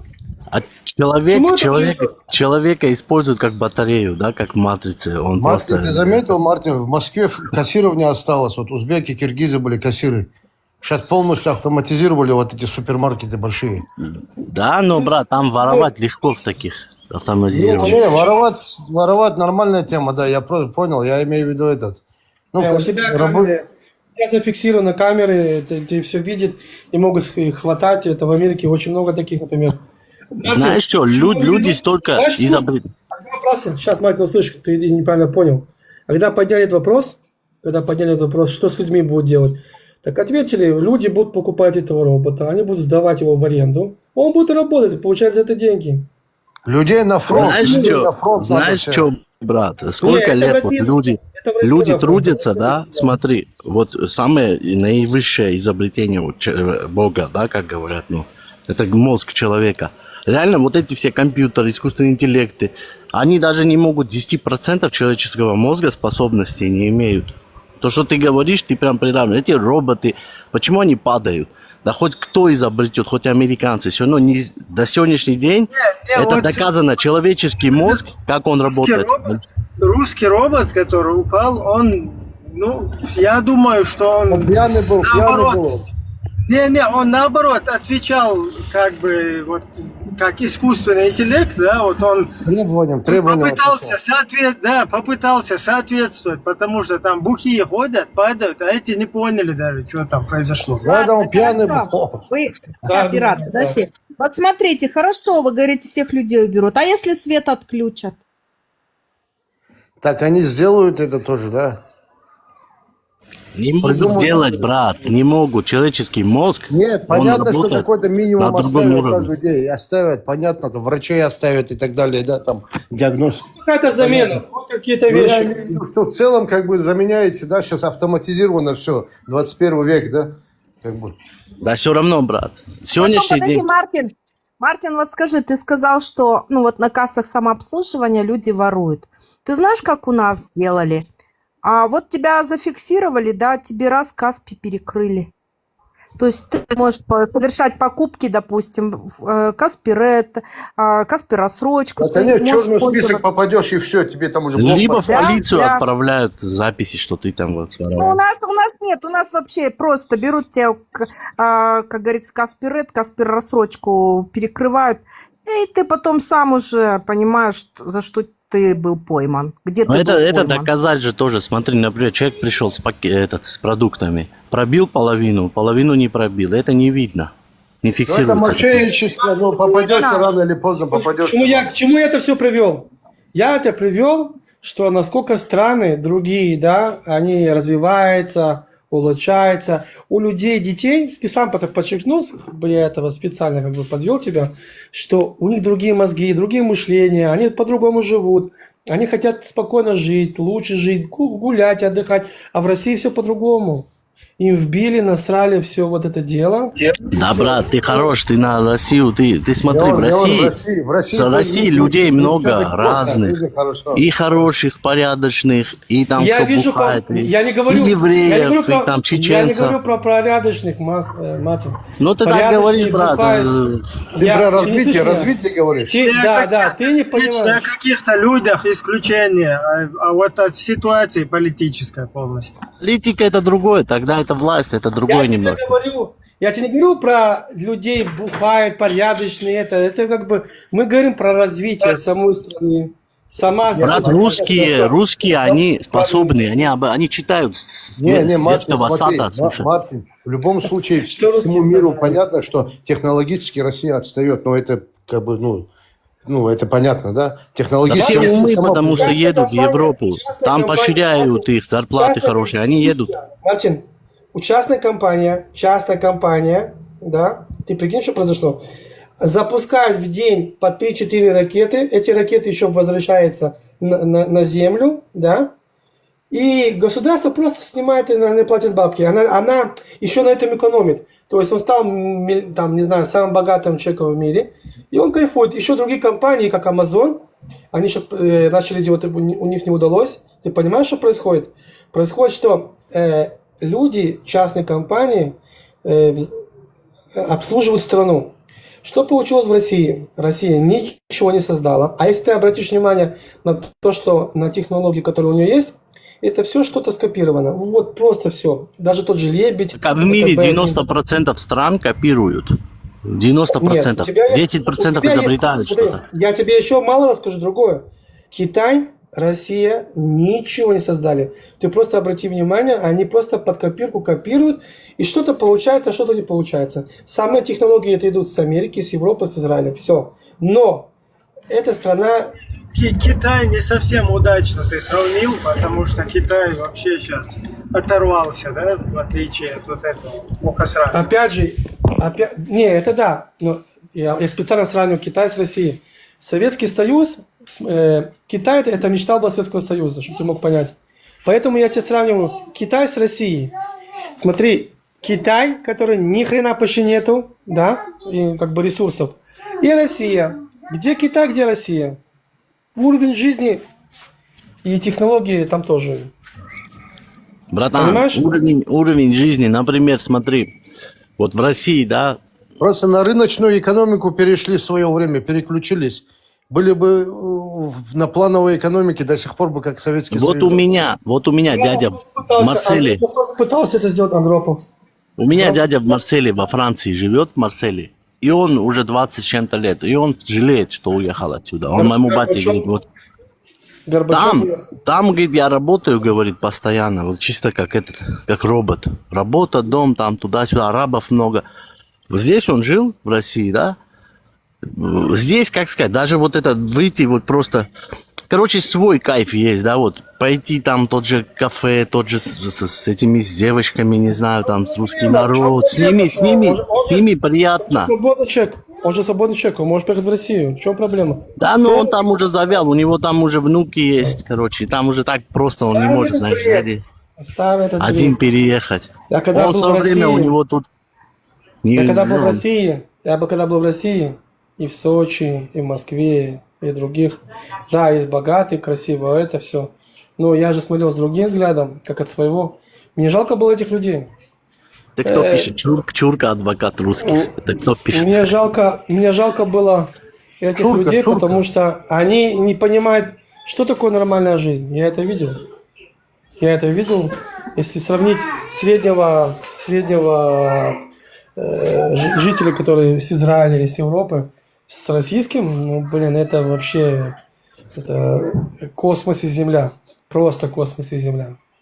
Брат, ну, сейчас сидеть обсуждать. Давай начнем там Таджикистан обсуждать. Уровень жизни, там еще что-то. Миллион стран есть. Ну, Россия, она впереди 10 стран и позади. А Таджикистан, крестишь, он империя? Ну, если брать, я не говорю, что Россия это номер один, самая цивилизованная страна. Но если взять в мире страны, она где-то впереди 100 стран и позади 100 стран. Ну, пусть будет так, да? Но сейчас тупо взять и полоскать, вот так вот сидеть целый день там, что вот так, все там вот так вот плохо, туда-сюда. Ну, это, как сказать... Эфиопию, про другие страны. Россия кричит, что она империя, она везде впереди. Мы русские, с нами победа, с нами это. Понимаешь? Каждый народ так говорит, слушай. Евреи также говорят, и армяне также считают себя самыми сильными, умными. Не-не-не, где это говорит? Мы говорим, когда по фактам, когда мы что-то сделали, мы это говорим, вот мы это сделали. Ну, по факту они контролируют 1/6 часть суши мира. И то это потом пытается изменить, перекрутить. Ну, нам это насрать. Понимаешь? Я тебе объясню с точки зрения, как один раз, вот, кстати, это Иордан сказал такую умную вещь. Еврей, он не будет с тобой воевать полностью. Он уйдет, улыбнется, потом тебе прилетит так, блядь, что ты даже не знаешь, откуда прилетело. Теперь, когда евреи что-то делают, они потом не доказывают. Мы знаем, что это сделали. А то, что там вы орете, кричите, нам это насрать. Нам просто наплевать. Здесь, да, какие-то споры идут, но и то это глупость. Это, знаешь, как бы, ну, может быть, от скуки. На самом деле, с евреями, вот ты кричишь, что вот ты не так, это, он улыбнется, скажет, да мне насрать, что ты думаешь. Я знаю, что я это вот так, и все. Ты понимаешь? Брат, смотри, вот ты пойми, пока эта вся история сейчас обороты взяла, мы не знаем, что будет через 100 лет. Понимаешь? Пока знаешь, как сказать, пока взлетел, спахнул крылья, дальше будет видно. Сейчас сказать... Никто не взлетел, просто подпрыгнул и летит вниз. И вот это, что летит вниз, убивает свой народ, убивает другие народы, и еще ломается по себе. Вот то, что где находится Россия, я тебе четко могу сказать, она все ломает, все гадит, и за собой тащит в такую огромную дыру. Все. Им надо понять как поколению, может быть 1,5-2 поколения, о чем я сейчас говорю. Просто как на уровне жизни, да, вот им. И просто надо взять в клетку, вот честно, в клетку, в автобус, и просто повезти хотя бы по той же Европе, не вылазя с этого автобуса, сделать такой круг. Вы что, дядьки Сэму БМВ купили? Вон пишут в чате. Евреи купили БМВ, дяди Сэму. Два БМВ купили. Вот он, да, хитрый, увидел, что, короче, азербайджанцы подарки не отправляют, короче. Тут, я за Израиль, сионизм, короче. И уже на БМВ ездит. Хороший бизнес. А ты что так не сделал, Мартин? Мне не надо, у меня и так все нормально. Слава Богу, дай здоровья, Бог всем, мне и всем нам. Мартин, ты где находишься?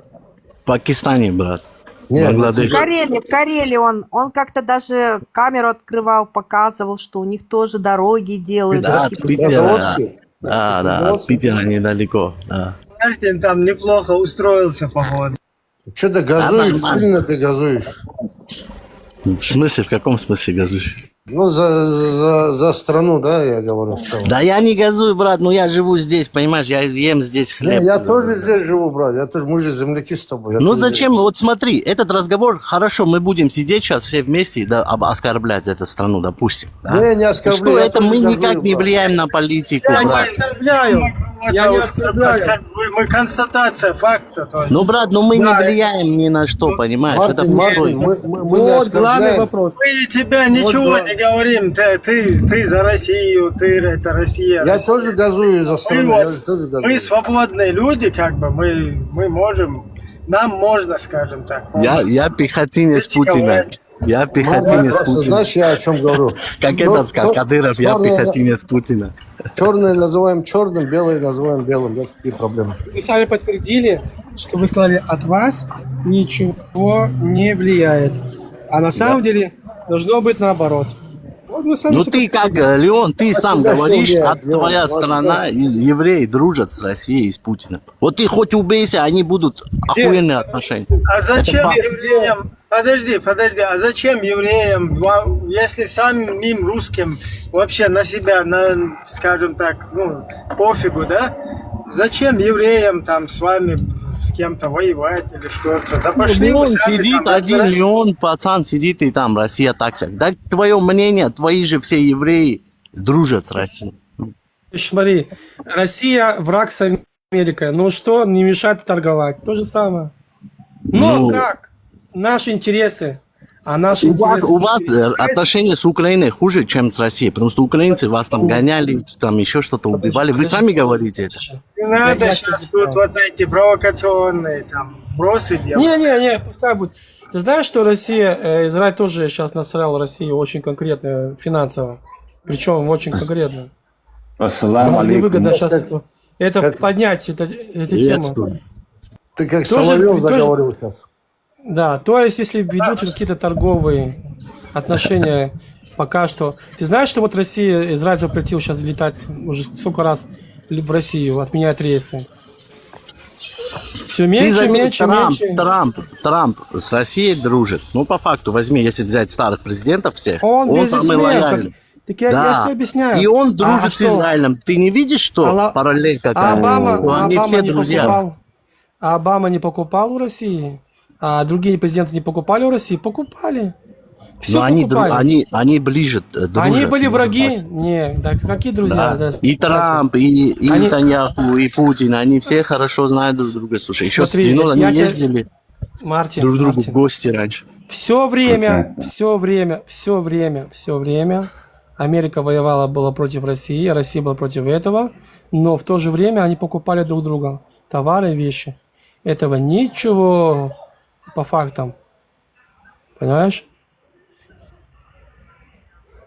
Да. Мы говорим, ты уходишь от темы, просто мы затронули тему, что как в России живут, и ты сказал, что ты раб. И видишь, вы оба подтвердили. Я не сказал, что Ты я раб. раб, сам ты раб. А ты сказал, что ты раб. Раб Аллаха только, раб Аллаха. Не. Да, Он сказал, что- скорее а что я от меня раб Аллаха зависит? тогда, слушай. Как А что от удобнее. меня зависит? Да, что от меня зависит? Не, ну смотри, Леон, по факту и от тебя ничего Не, он раб Аллаха и Да, от меня зависит. Путина. Подожди, Я подождите, секунду. Подожди, у тебя такой диссонанс, ты раб Аллаха и пехотинец Путина. Как это получается просто? Поэтому Объяснение. как раз классический сценарий. Я и раб Аллаха, и раб там. Только Самый удобный. все, что самый хотите, удобный скажите, сценарий. короче. Не, объясни, пожалуйста, раб Аллаха и пехотинец Путина, как это ты совмещаешь? Это, брат, шутка, я не мусульманин вообще. Все понятно. Всё, извини. Так, просто сказал, когда Ибрагим, я так пошутил, что я пехотинец. Смотри, пират, вот именно от меня зависит, потому что я знаю, что от моего голоса зависит. Я знаю, что если что-то меня будет не устраивать, выйдут люди на тот же митинг, да, и у нас это вы видели. Вот именно от меня, и если я скажу, что от меня зависит, я буду таким же рабом, как вы. Понимаешь? Таким же рабом буду, как вы. Вот ты И можешь также в повлиять Европе, на эту ситуацию? также в Европе, также в Америке, когда людей что-то не устраивает, они выходят на митинг, они добиваются свое. Все. Они говорят, мы думаем по-другому. Это те политики работают у нас, не мы на них. Что там в Европе арабы уже заполонили? Что этот народ там, их насилуют там слева-вправо? Это Что все они нам там? тема это уходит. кажется. Опять этим, как мусор. Это тоже их собственная воля, понимаешь? Они Но как они бы не сами- могут ничего сделать, брат, от мигрантов. Как Они могут? им не Они пустят. сами, да, как я Могут, здесь они на всех митингах. могут депортировать. Подождите, не перебивайте. Тут, здесь на митингах, наоборот, люди выходят и пишут: мусульмане welcome, всякие эти welcome, то есть преследуемые Welcome, по very much. политическим welcome, да, нет границ, там нет этого. То есть тут сами люди выходят, и вот такие митинги. То есть как и левые есть здесь, и правые, и все вот эти. В нормальном обществе бывают разные, понимаешь? Вот. Скоро все, они уже христиане вот эти европейские, они уже сокращаются. Они уже там старчались. А эти все приходят, завтра выберут своего араба президента. Вопрос в другом. Он имеет в виду, что там Попал. нет свободы власти. То есть люди свободнее себя чувствуют, нежели в России. Да? Вендетта, ты куда пропал, Вендетта? Брат, ну, не знаю. Это тема. Давайте сменим тему, что-нибудь другом поговорим. Совершенно к Аллаху летал. на Бурак. У нас Ну вот что совершенно- ты, бля, да, пропал, блин, на пару дней вообще, блин. Решаем, что будем сделать с этим исламом. Короче, Аллах уже сам не знает, что с этим делать.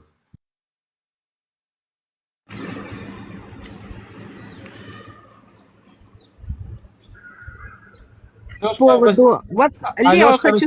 растерялся? Да. Вот вообще, честно, хочу с тобой поспорить. Вот Мартин в курсе, да, моей риторики. Ну, несколько раз тоже поднимали этот вопрос. Развалится ли Рашка? А я говорю, а кому там разваливаться? Смотрите, численность населения русских, вот загуглите, посмотрите, составляет 81%. Остальные 19 это другие народы.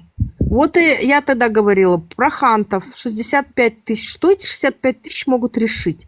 Или что могут решить там, допустим, те же тувинцы 295, те же калмыки 95 тысяч. Их даже стольник не набирается. Алиса, Этот Китай имеет территориальные претензии к России по поводу там Дальнего Востока, там части Не Сирии и имеет. так далее? На время им дали просто на 100 Нет, лет. ну как не имеет, но это же исторические китайские земли, ну да, раньше были как бы, да. И я имею в виду, если при благоприятном как бы исходе, да, если ослабнет страна, но это же понятно, все накинутся, да, там, Турция будет свои интересы преследовать там по части Кавказа, может быть, даже и Крыма, да, и так далее. Там Дальний Восток, там Китай может, там Сахалин и так далее, японцы, там вот эти Курильские острова и так далее, они претензии имеют к этому. Ну и так далее, да. Главное, чтобы вот эта реакция пошла, да, химия, чтобы Да началась. не будет это, брат, ну не будут все они объединены. вот смотри, я вот рассказывала, вот этот вот Мартин, подтверди, КНДшный стрим. Там сидят все кавказские народы, там сидят лезгины, дагестанцы, вот эти все вот там, потом вот Лезгины, эти да. адыгейцы, да, черкесы сидят. И они прям заявляют, нет, мол, типа мы в Россиюшке останемся. Они еще обсирают Турцию, те же черкесы, сидя у КНД на стриме, обсирают Турцию. Я вот Мартин не даст соврать. Я говорю, сколько черкесов живет в России? Он говорит, 700 тысяч. Я говорю, а в Турции 7 лямов. Я говорю, и что вы, говорю, обсираете тут Турцию, будучи 7 лямов больше, чем в России, в 10 раз. Слушай, Алиса, эти черкесы сегодня так говорят, завтра придет другая сила, они будут по-другому говорить. И то же самое и везде. И они отвлечились, они Фантазируй, пират. Большая часть уже турками стали, те, кто вообще народы в Турции, все и армяне, и все остальные, они уже турками себя считают. Кстати, в отличие от России, Россия их не порабощает, их не национальный этот. Смотри, Ибрахим, я же не фантазирую, я это реалист, я исхожу из очевидного, да, я понимаю, я отдаю отчет сегодняшним реалиям. Я имею в виду, вот моделирую ситуацию на будущее, да, если будет вот, то есть ослабнет, да, до такой степени, что будет возможность отходить. Я про это говорю. А так, конечно, сегодня А почему? невозможно. Если до такой степени там что-то будет, да, если ты будешь, ну, образно говоря, ты, да, там, ты будешь лежать, и тебе яблоко само в рот попадет, да, там, упадет. Конечно, Да. его откусь, проглотишь, короче. А почему ты берешь этот? Возьми Турцию, а если против Турции то же самое будет? Вот греки встанут, армяне, болгары. Да прям, подожди, русские. смотри, Мартин, вот смотри. Почему ты берешь Рашка, против знаете, этих? подожди, Мартин, вот Рашка еще знаете, почему не развалится? Вот я вам скажу так. Вот смотрите, сама Рашка дает, что... Сколько регионов в Рашке? Ну-ка, Мартин, скажи, ты же у нас россиянин. Много. Ну, сколько? Ну, давай, ладно, больше 20, да? Из них всего 5 донорских, и 2 из них Питер и Москва как экономические центры, а остальные все, как Рашка, преподносят дотационные регионы.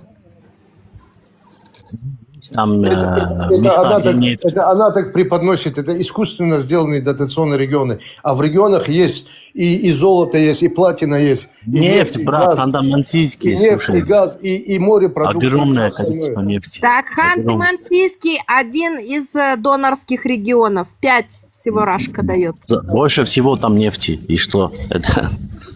Они Нет, везде, я- да, в Екатеринбург, Нижний Новгород, я был в этих городах, там такой кайф, там население 2 миллиона в Нижнем Новгороде. Много где, сейчас Сочи, Краснодар, Анапа, Адлер, вот эти места, они уже по квартирам, по ценам почти так же, это уже третья столица, как после Питера и Москвы. Там тоже конкретно у всех дома, у этих же богатых и гостиницы, все по 300-400 миллионов рублей, по 3-4 миллиона долларов квартиры стоят дома. Даже больше. А как ценообразование от этого как зависит? Причем здесь это?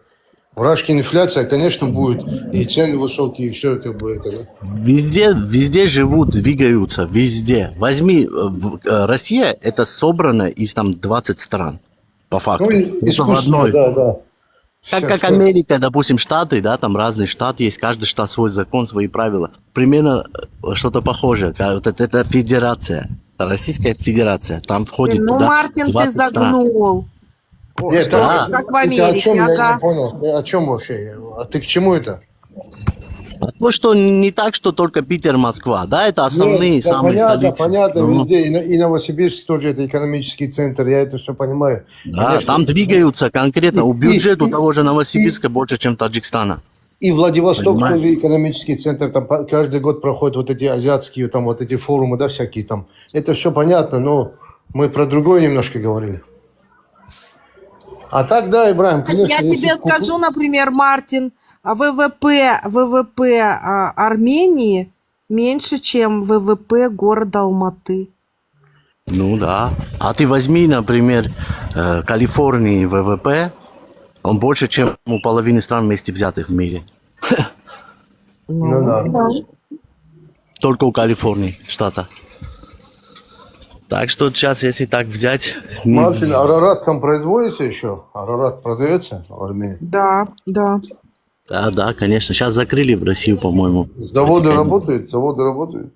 Кстати, я тебе скажу, Арарат, именно который в Армении, вообще любой коньяк армянский, и в любых остальных странах, он в корне отличается. Самый дешевый коньяк армянский, который в Армении ты купишь, он чистейший, так вставляет, чисто не головная боль. Обычно на экспорт хорошее отправляется, а внутри страны... Отправляется хорошее, просто там что-то, короче, мутят.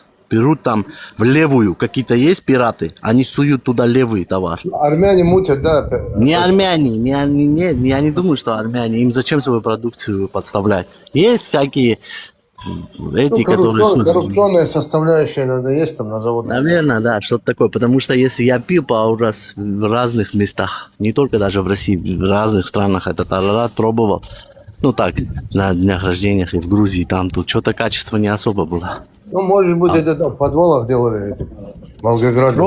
Просто, да, эмблемы делают этого Арарата, а внутри какую-то бодягу в основном за проблему. Этикетки. Да, но там самый дешевый коньяк, и ты пьешь, он реально тебе вставляет чисто так, как будто, блин, не знаю, там Хеннесси какой-то Ладно, Мартин, натуральный. скажи, ты за Пашиняна рад? Понимаешь, я Я рад за него, я рад. Я смотрю на последствия, вот как сказать, ну Пашинян, он и был, он ничего нового не будет делать, он все вот он Рад, говорит, просто что я буду... живет, ему не вариант это делать. Не, брат, нет, он просто вот сейчас вот агитацию, он умный ход сделал, типа с Европой, пригласил этих европейских, он знает, что армянам это, многим это там... Ну, все такие люди, они любят же. Все равно Европа это более такой центр развития, там все остальное, да. Они за него, чтобы голосовали, он такой ход сделал предвыборный. А дальше он будет так же. Он сейчас сказал, последнее интервью, что я с Путиным буду продолжать, с Россией, ЕС буду этот евразийский буду. Он войну остановил, он с Турцией отношения наладил, он с Азербайджаном отношения наладил, он вот этот 30-летний вот этот конфликт остановил. Он сейчас смотрит вот светлое будущее в сторону Европы. Что он остановил, брат? Он территорию отдал беженцев. А куда? 130 тысяч человек. Ну, он мог какую-то часть территории отдать, Азербайджан требовал ты понимаешь, меньше. ну нет у тебя, да, вот, как бы ты и по международному праву, и по-любому, это как бы Карабах, она считается азербайджанской территорией. Не, ну, да? Алиев сказал, народ останется, пусть остается. Ну, дальше больше они будут переговоры вести, да, Ну, дальше больше он все, что мог, все, Главное, что Азербайджан хотел сделать, он все главное, сделал. Он чтобы- конституцию поменял, как Азербайджан сказал. Турция сказала, сними со своего герба гору Арарат, типа, это к вам не имеет отношения, ну, типа, у нас это гора сейчас. Но это наш символ, вот как у евреев. Сион, Главное, что гора. когда Россия не вмешивалась, они сами общий язык найдут. А то 30 лет они там манипулировали вот этими там карабахскими вот этими конфликтами, да? Фантазировали. Тут палка о двух концах, знаешь, вот такая Покой ситуация. никому Вот, не Мартин, говорит, да? смотри, я тебе задала вопрос, я тебе сказала про право ВП. Думаешь, я просто так сказала?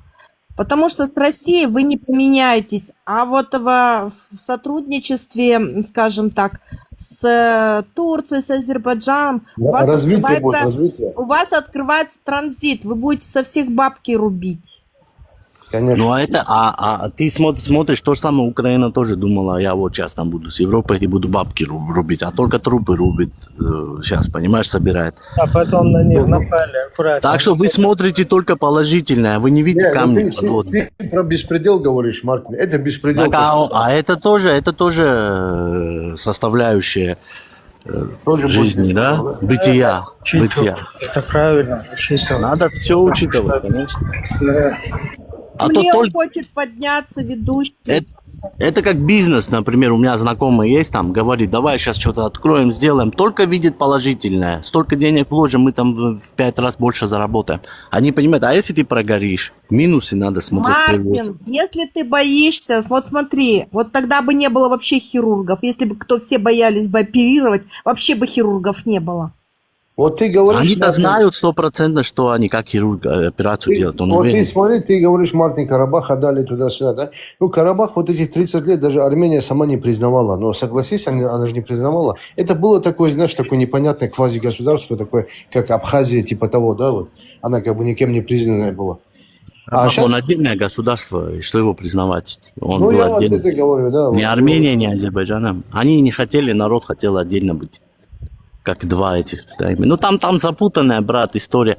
Но то, что в Карабах, это, короче, одна из территорий, при которой и в советской всегда армяне были большинством. Не, я На понимаю, этой что армяне были. Я даже Но сейчас признаю, нету уже. Я признаю, Плюс- что исторически, что это армянские земли были, я тоже признаю. Но я имею в виду исторически, понятно, если историю будем смотреть, тогда вот на всю Россию монголы должны претендовать, да, монголы должны сказать... Ты это наша возьми, территория. смотри, так это не исторически только. Даже в советское время это у нас было. В советское время примерно это передано было Азербайджану, так как нефть... Мартин, вот смотри, совок 70 лет, 34 года независимости. За 104 года в Армении ничего не изменилось. А сейчас, Конечно. А сейчас есть перспективы. Ну, эти перспективы Колоссальные, вроде как колоссальные. есть, но еще не видно обостряться с огромной страной, как вы говорите, с империей, обострять отношения. Это для вас перспектива? Это тоже, тут палка двух концов. С одной Нет, стороны, тут- да. И Европе мы не нужны, понимаешь? Но не нужны мы. Европа не принимает к себе какие-то бедные страны, Так какие-то... ты не поймешь. Ты же сам только что сказал, Пашинян сказал, что не будет там разрывать отношения экономические там с этими Так странами. потому что он и не может, потому что он зависит. Вот. Зато у него По еще всем плюс к фронтам этому, будет работать. у него плюс к этому еще прибавляются варианты. Он себя, чтобы избрать, вот это все сделал, такой хитрый ход, там пригласил Европарламент, еще что-то. И вот он избрался, и сейчас 4 года опять так же будет, вот как до этого ездить и в Москву на велосипеде и кататься, будет ездить в Грузию, там сердечки показывать свои. И вот так вот он будет, короче, продолжать. Вот и все. Ничего не поменяется. А нам нужно конкретно, ну, даже если будет самый умный человек, армянин на этой планете Земля, у руля, реально, вот он будет самый умный, кто есть в мире армянин, станет президентом, все равно он там колоссально не сможет что-то там такое в стране. Это зависит не от одного человека, тут играет много факторов, другие нации, другие страны, сам народ. Ну вот масса. с Россией 30 лет были с Россией, что они добились? Ничего, обнищала страна, коррупционеры были у власти, воровали, грабили, и ничего толком не сделали. А сейчас есть перспективы. Вот, Мартин, я тебе честно скажу, да, вот я теперь понимаю, почему ты не женат. Вот ты такой, блин, вот знаешь, ты ничего не хочешь пробовать. Алиса, ты замужем, Алиса? Да. Так это пишет Мартина. Это кто? Окей, ты кто вообще, слушай? Ой, ладно, не обращай внимания, что ты будешь сейчас Не ко всем отвлекайся, играм Мартин. в чате. Алиса, ты-то что, где ты была? Что-то тебя не видно. Ибрагиму не заходишь, другому еще есть один Ибрагим на Чечне стоит. Я же после того, как этот Дима придурочный меня обматерил, по моей маме этот таджик? пришелся, да, ну, вот, по моей маме, по моему отцу, там еще какие-то придурочные забегали. А что ты сделала? Ты же с ними, слушай, там, против... Я вот именно что, как его, этот Дима придурочный, оказывается, ничего не знал про меня. И он говорит, все, говорит, я, говорит, всех евреев поблочил. Короче говоря, я, мол, типа будем сами сидеть. А ему вот эти жабы пишут в чате. Ты чё, мол, типа, у тебя сидит? Он говорит, кто? И все там пишут, Алиса, Алиса. И он как начал меня материть. Ну, я их тоже всех обматерила, ты же знаешь. А что ты сказала до этого, что они тебя обматерили? С чем была Я разговор? даже ничего не успела сказать. Ты же знаешь, я всегда как бы сидела, дружеский оппонентом была. А тут, короче говоря... Тебя обматерили за то, что ты еврейка, что ли? Да. Ну, у нее мама еврейка, папа казах, по-моему. Ну, я понял, Да. понял. У них же по матери. Мартин, а вчера сидел же ты тоже там, да, у чеченца, помнишь? Ночью. Да, вот там как раз я до Вот, этого говорил. как зовут этого чеченца? Как его звали? Ибрагим тоже зовут его, да. тоже Ибрагим зовут? Да, он с моих краев сейчас в Европе уехал, здесь раньше жил. Я поднялся просто, я услышал чеченский акцент, а как бы имя не спросил. Да, он вечно, у него две темы. Против России всегда говорит и против Израиля. Вот эти, ну, знает ли он, знает это его. Не, у чеченцев, А вот знаешь, даже скажи, кто подстрекатель всех этих тем. Тимур же этот, как его, который в Австрии, итальяно. Подстрекатель. Итальянец, тоже чеченец, да. у чеченцев две темы. И, короче, они обе стороны, обе группы, они против России, но одни как бы за Израиль, другие как бы против Израиля. Да? Не, они полагаются, что России Израиль... это все там балабольство против России, не России. Но ты же как бы против России, да? Они чисто... Я не против никакой России. Россия просто должна понести ответственность за все преступления и оставить наш народ в покое. А вот эти люди, у них в одном месте халифат играет. Шариат и халифат. Они используют просто тему, трагическую вот эту тему чеченского народа, сейчас и украинского, и еще сейчас и Ирану куда-то в одно место лезут, хотя они его ненавидят. И все, там больше никаких... Ну, я это и говорю, да, обе группы, они как бы одни за Израиль, как бы вот, ну, как ты, да, другие как бы против, ну, обе группы против. И Россия вместе на одном этом, друзья, да? И эти против, да, этих, но на эти вместе. Вот такая, А так Россия дружит с Повторяю, Ираном. я же сейчас полчаса объяснял, что там Россия, не Россия, у этих людей, у них вообще нету ни границ, ни народов, никаких этих. Просто вся вот эта чья-то трагическая ситуация, это для них плацдарм для паразитирования, чтобы их шариаты, халифаты вот паразитировали на этих темах. Ибрагим, полностью с тобой согласна, потому что у них сидит вот Мартин, как там, Мадина или кто, которая в Арабских Эмиратах, который постоянно Да. там статьи зачитывает против Она Израиля. казашка, кстати, тоже, по-моему, что Она такое. не казашка, вот именно что. Казахстана У нее она. Она, да, в Эмират уехала с Казахстана, она тоже какая-то из кавказок. Я тебе скажу, ты знаешь, она как однажды сама спалилась, что она, рашистка. Я не знаю, как они там вместе сидят, типа якобы против Россиюшки, да, скажем так, против Кремля якобы. Когда сидит у них самая настоящая совкадрочерка, она мне говорит, она говорит, ты с какого района, мол, типа Алматы? Я говорю, с Бастандыкского района. Сразу видно, что ты понаехавшая. У нас нет таких названий. Эта дура еще при совке, видимо, уехала, шлендра. И она такая говорит, у нас есть там какие-то старые названия, сказала, короче. Шевченко, да, вместо Актау. Да, и понимаешь, она настоящая рашистка. И вот я вот и эту компанию вообще понять не могу. Там Ты с Алматы, да, ты? Да, я Алматы. Алматинка, всё, понятно. Я Алмарасан, я в Алмарасане живу. А ру какой-то? А? Ру какой по отцу? По отцу я аргынка, то ты бахты. аргынка, да? Да. О, Что, ты тоже, что ли, аргынец? Что? Я родом с Караганды, просто в Алматы. Нет, я имею в виду, аргыны это же аристократы же. Ну, я Писатели. прямой потомок Абая. Да, Абая хана, да, все. Чингисхана, она прямой потомок. Не, слушай. Абая. Она с одной стороны Чингисхана, а с другой стороны Давида царя, короче. Голубая кровь, да? Я с адайтами вырос, с адайтами. Тут один заходил, чеченец, на стрим и начал говорить, что якобы у нас все ходят в этих вот, как его, ну вот я забыла, как называются они, ну покрытые. Я говорю, что, гонишь, что ли? Вот я на аватарке стою. Да наоборот, мне кажется, Казахстан вообще там сейчас этих развелось. Тенгрианцы, короче, что там только не происходит. Клубы, не клубы, девушки все. Вообще, мне кажется, там... Нет, там смотри, как бы, Мартин, Казахстан же он большой, и там от региона к региону разные, да, моменты. Вот юг Казахстана и запад Казахстана, там больше превалируют все-таки исламские настроения. Вот, ну, это Тарас, там вот.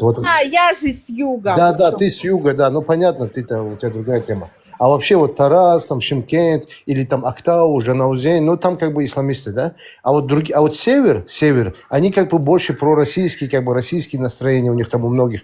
Там и как бы русские живут, да, там вот Павлодар, вот Петропавловск, Семипалатинск, ну, вот эти места, да. Угу. А потом есть средний как бы, средняя полоса, да, Казахстана. В каждом регионе свои настроения. Да. Казахстан хороший. Скажу так, никаких таких прям нету у нас таких разных настроений. Этому подтверждение, вот смотрите, когда была полномасштабка, начали вот эти бегать арчихи с этими сорками, зетки-ветки носить, да, везде их клепать. А сразу закон издали.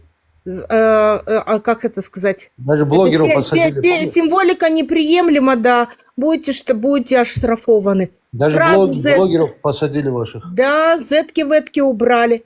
9 мая в этом году. Вот, кстати, по этому поводу Артур, как его выпустил ролик, и вообще он у себя на стриме говорил. Понравился Казахстан. В Казахстане ни одного аквафреша никто не вынес. То есть не было, были только голубые флаги, и флаги некоторые, да, несколько этих Советского Союза. Тут как бы вопрос однозначен. Победу, как если они победу там типа отмечали, то это действительно победил Советский Союз, и эта символика, она еще как бы может быть. А аквафреша у нас не было. Угу. Где живешь? Ты же не в Казахстане сейчас. Здрасте, где я в Казахстане я сейчас? В Казахстане, да? Я просто знаю, что имею в виду, Алиса. Вот смотри, Казахстан, да? Имеется в виду, что, вот, допустим, все вот эти забастовки, там, вот эти митинги, вот эти какие-то восстания, все это происходило, вот корень этого всего – это Мангистау. Ты согласись, что Мангистау, вот там, где нефтяной край, вот, Я там тебе, всё... да, ну почему-то всегда расплачивался, скажем так, почему-то Алматы Нет, Алмата расплачивается это за как бы, всех. это как бы старая столица, центр, это понятно. Я имею в виду, что это вот Мангистау, это как вот, знаешь, вот как горячая точка, да, Казахстана. Вот в России горячая точка – это Кавказ, в Узбекистане – это Фергана, там, в Таджикистане, допустим, это вот Бадахшан, да, вот горные края, вот эти вот Памир там, да, и так далее. А если мы берем Кыргызстан, это тоже юг, Ош, там, Джалалабад и так далее. А вот в Казахстане это конкретно вот Мангистау, там, Актау, Жанаузен, ну вот где нефтяники, да.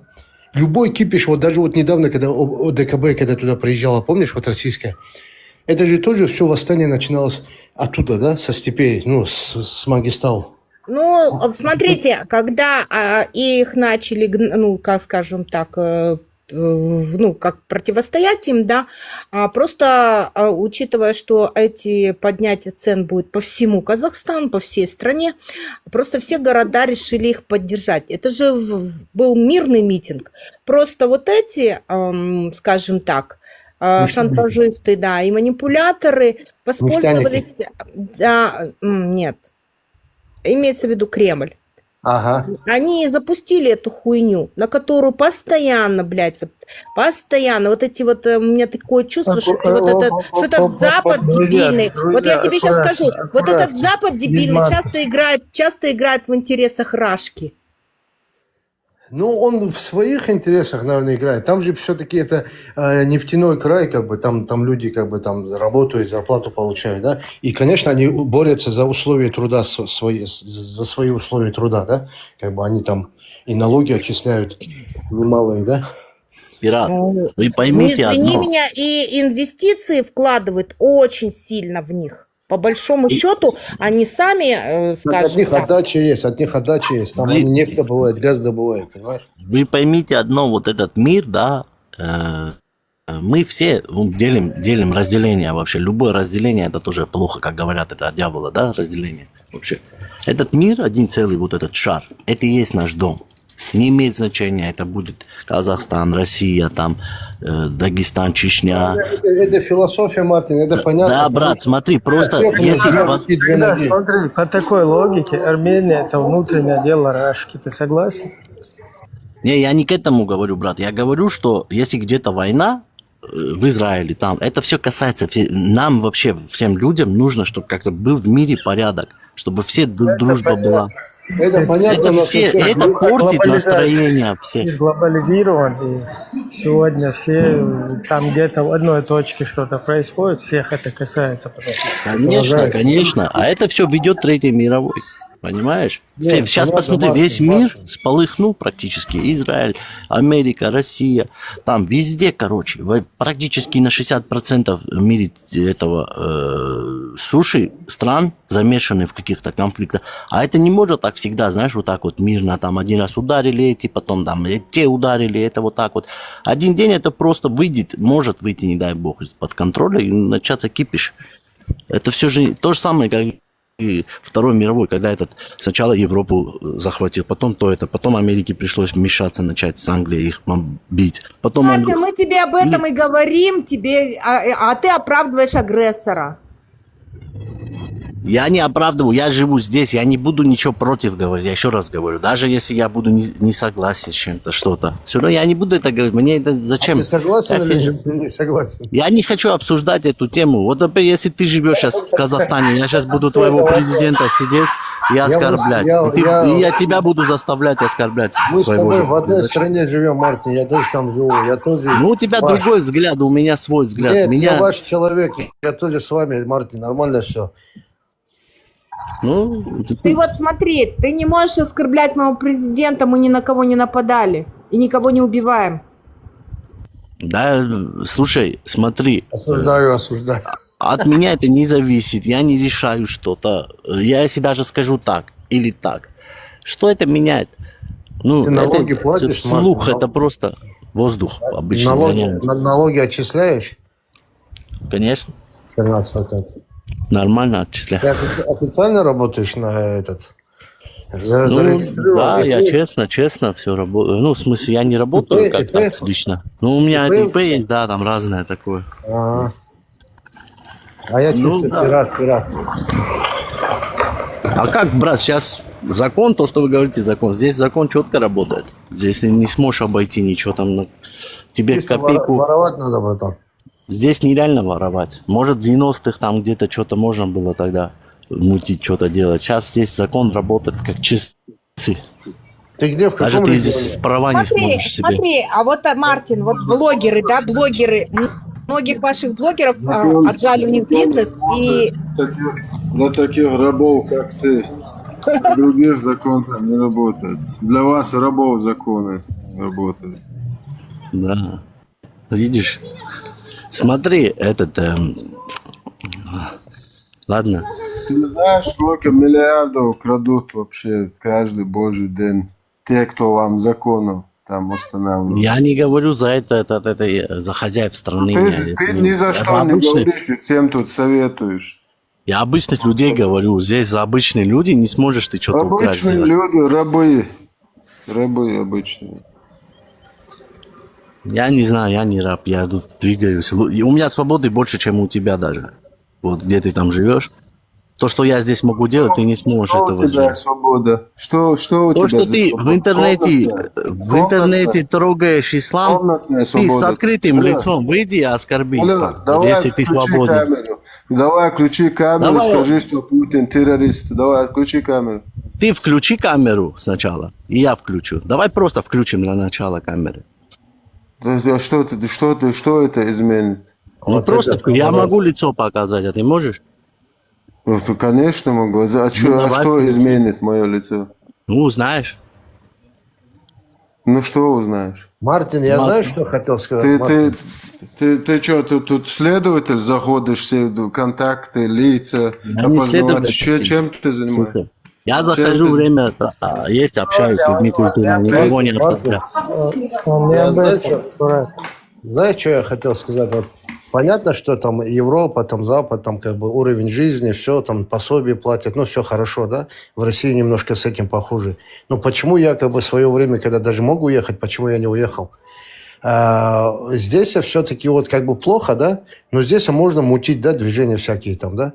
Вот если бы я на Западе жил бы и своровал бы столько, сколько здесь я, короче, да, то меня бы там, наверное, давно уже расстреляли бы или пожидали бы, да. А здесь можно мутить, вот такие мутки можно делать, да, вот всякие.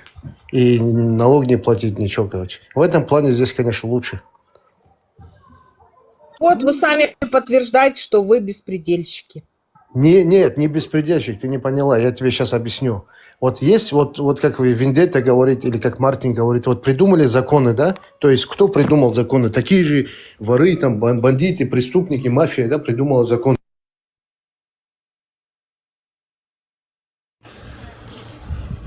Позвонили, наверное.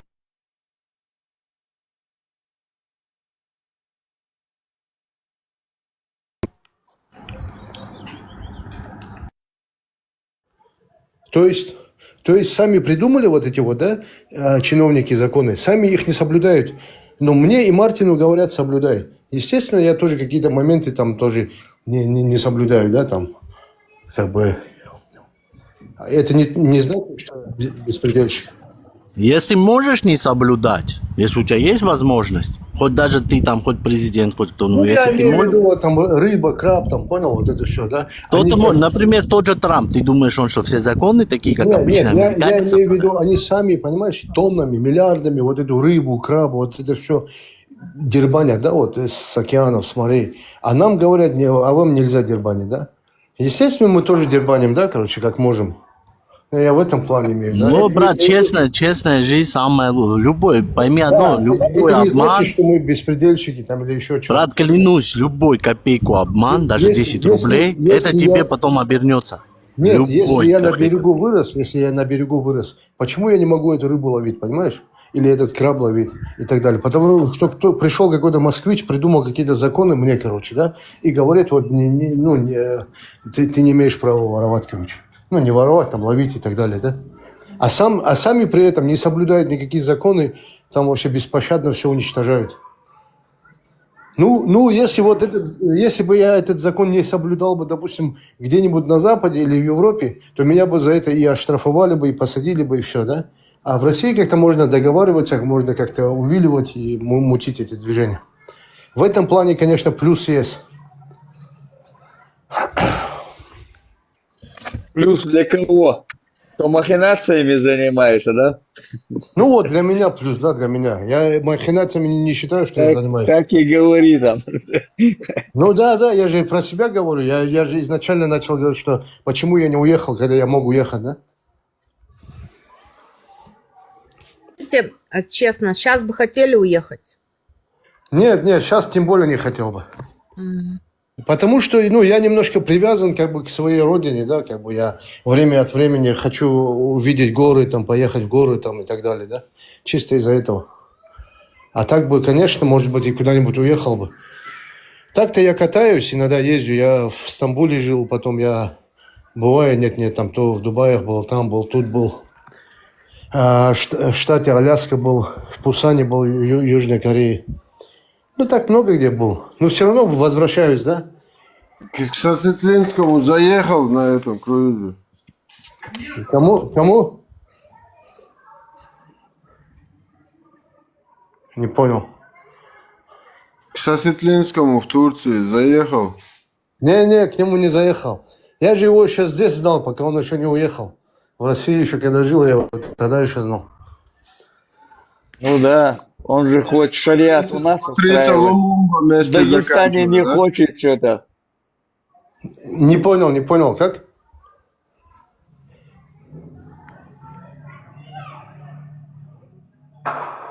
Лохак что сказал, не услышал я. В Дагестане, говорит, шариат не хочет сделать, да, там, в Турции хочет. Да, в Чечне хочет почему-то, вы все хотите в Чечне шариат установить. Что-то в Дагестане вы не хотите. Не, мы хотим и в Дагестане хотим, и в Чечне хотим, везде хотим. Да, мы видели. В 99-м, как вы хотели. Нет, ты конкретно за кого говоришь? Помогите, на 2 села там убивают нас, стариков, детей убивают, женщин не выпускают. Помогите. А потом, говорит, ополчение создали, получается. Не, Лохак, ты не прав, Лохак. Те, кто кричали «помогите», они до конца как бы газовали, да? А ополчение это были другие. А нигде они не газовали. Их вывезли 7, зашли, забрали их 7, привезли в Чечню, 2 месяца пожили и рванули обратно в Дагестан. Что ты рассказываешь? Ты не прав. Спецоперация это была тут. Не рассказывай сказки там людям. Сказки людям не рассказывай. Да, это ты сам сказки рассказываешь. Чего хотели, мы увидели. Мы все ополчение, мы их берем, мы будем убивать. Тебе показать кадры, что ли? Слушай, ополчение это другие люди, а вот те это другие люди, понимаешь? Я же тебя не сравниваю там с кадыровцами, да? Не другие люди, это ваши люди. И вы опять хотите у нас устроить шариат. Вы себя устраиваете шариат. Слушай, Лохак, хорошо, кадыровцы тоже ваши люди. Вы же диаметрально это вообще вы разные. Уже создали этих людей, получается. Да не создали, они у вас были, всегда были у вас. Мы знаем, что вы, когда нас выслали, 30% в шалях ваши люди сидят там. При Ермолове там запустили вас туда. Думали из вас людей сделать. Вы опять же на этой же дороге стоите. Шариат у нас хотите устраивать, не у себя. Да и у себя хотим, и у вас хотим, без разницы. Да вот у себя устройте, покажите красоту этого шариата. У себя устройте, не надо к нам его Хорошо, тащить. покажем. Есть же, пират. Жесть. Не, просто Лохак, знаешь, какую-то ерунду несет, да. Причем здесь ополченцы, и причем здесь те, которые там звали их, да, как бы помогите. Кроме ополченцев, ваши там и до сих пор сидят в аэропорту в Грозном. Ваши 55% сидят там. У нас в Чечне. Не, вы зарабатываете на этом деньги, зарабатываете. Лохак, я имею в виду, ты их как бы в одно поставил, да, ополченцев и тех. Те это другие люди. Нас выслали, вы заселились в наши дома, все добро украли, забрали, вернулись. Дома не отпускаете до сих пор. Что ты мне рассказываешь? 80 лет прошло. чеченских домах живете? Что ты мне по ушам едешь? Это причем вообще, ты еще вспомни, там еще, я не знаю. Вам дали, что вспомнил? Ты освободи дома сперва, приходи потом в шариат. Я твой дом вообще не трогал, я вообще там не был у тебя дома. Вот кто не Я вашу освобождает... трубу шатал. Я вашу трубу шатал.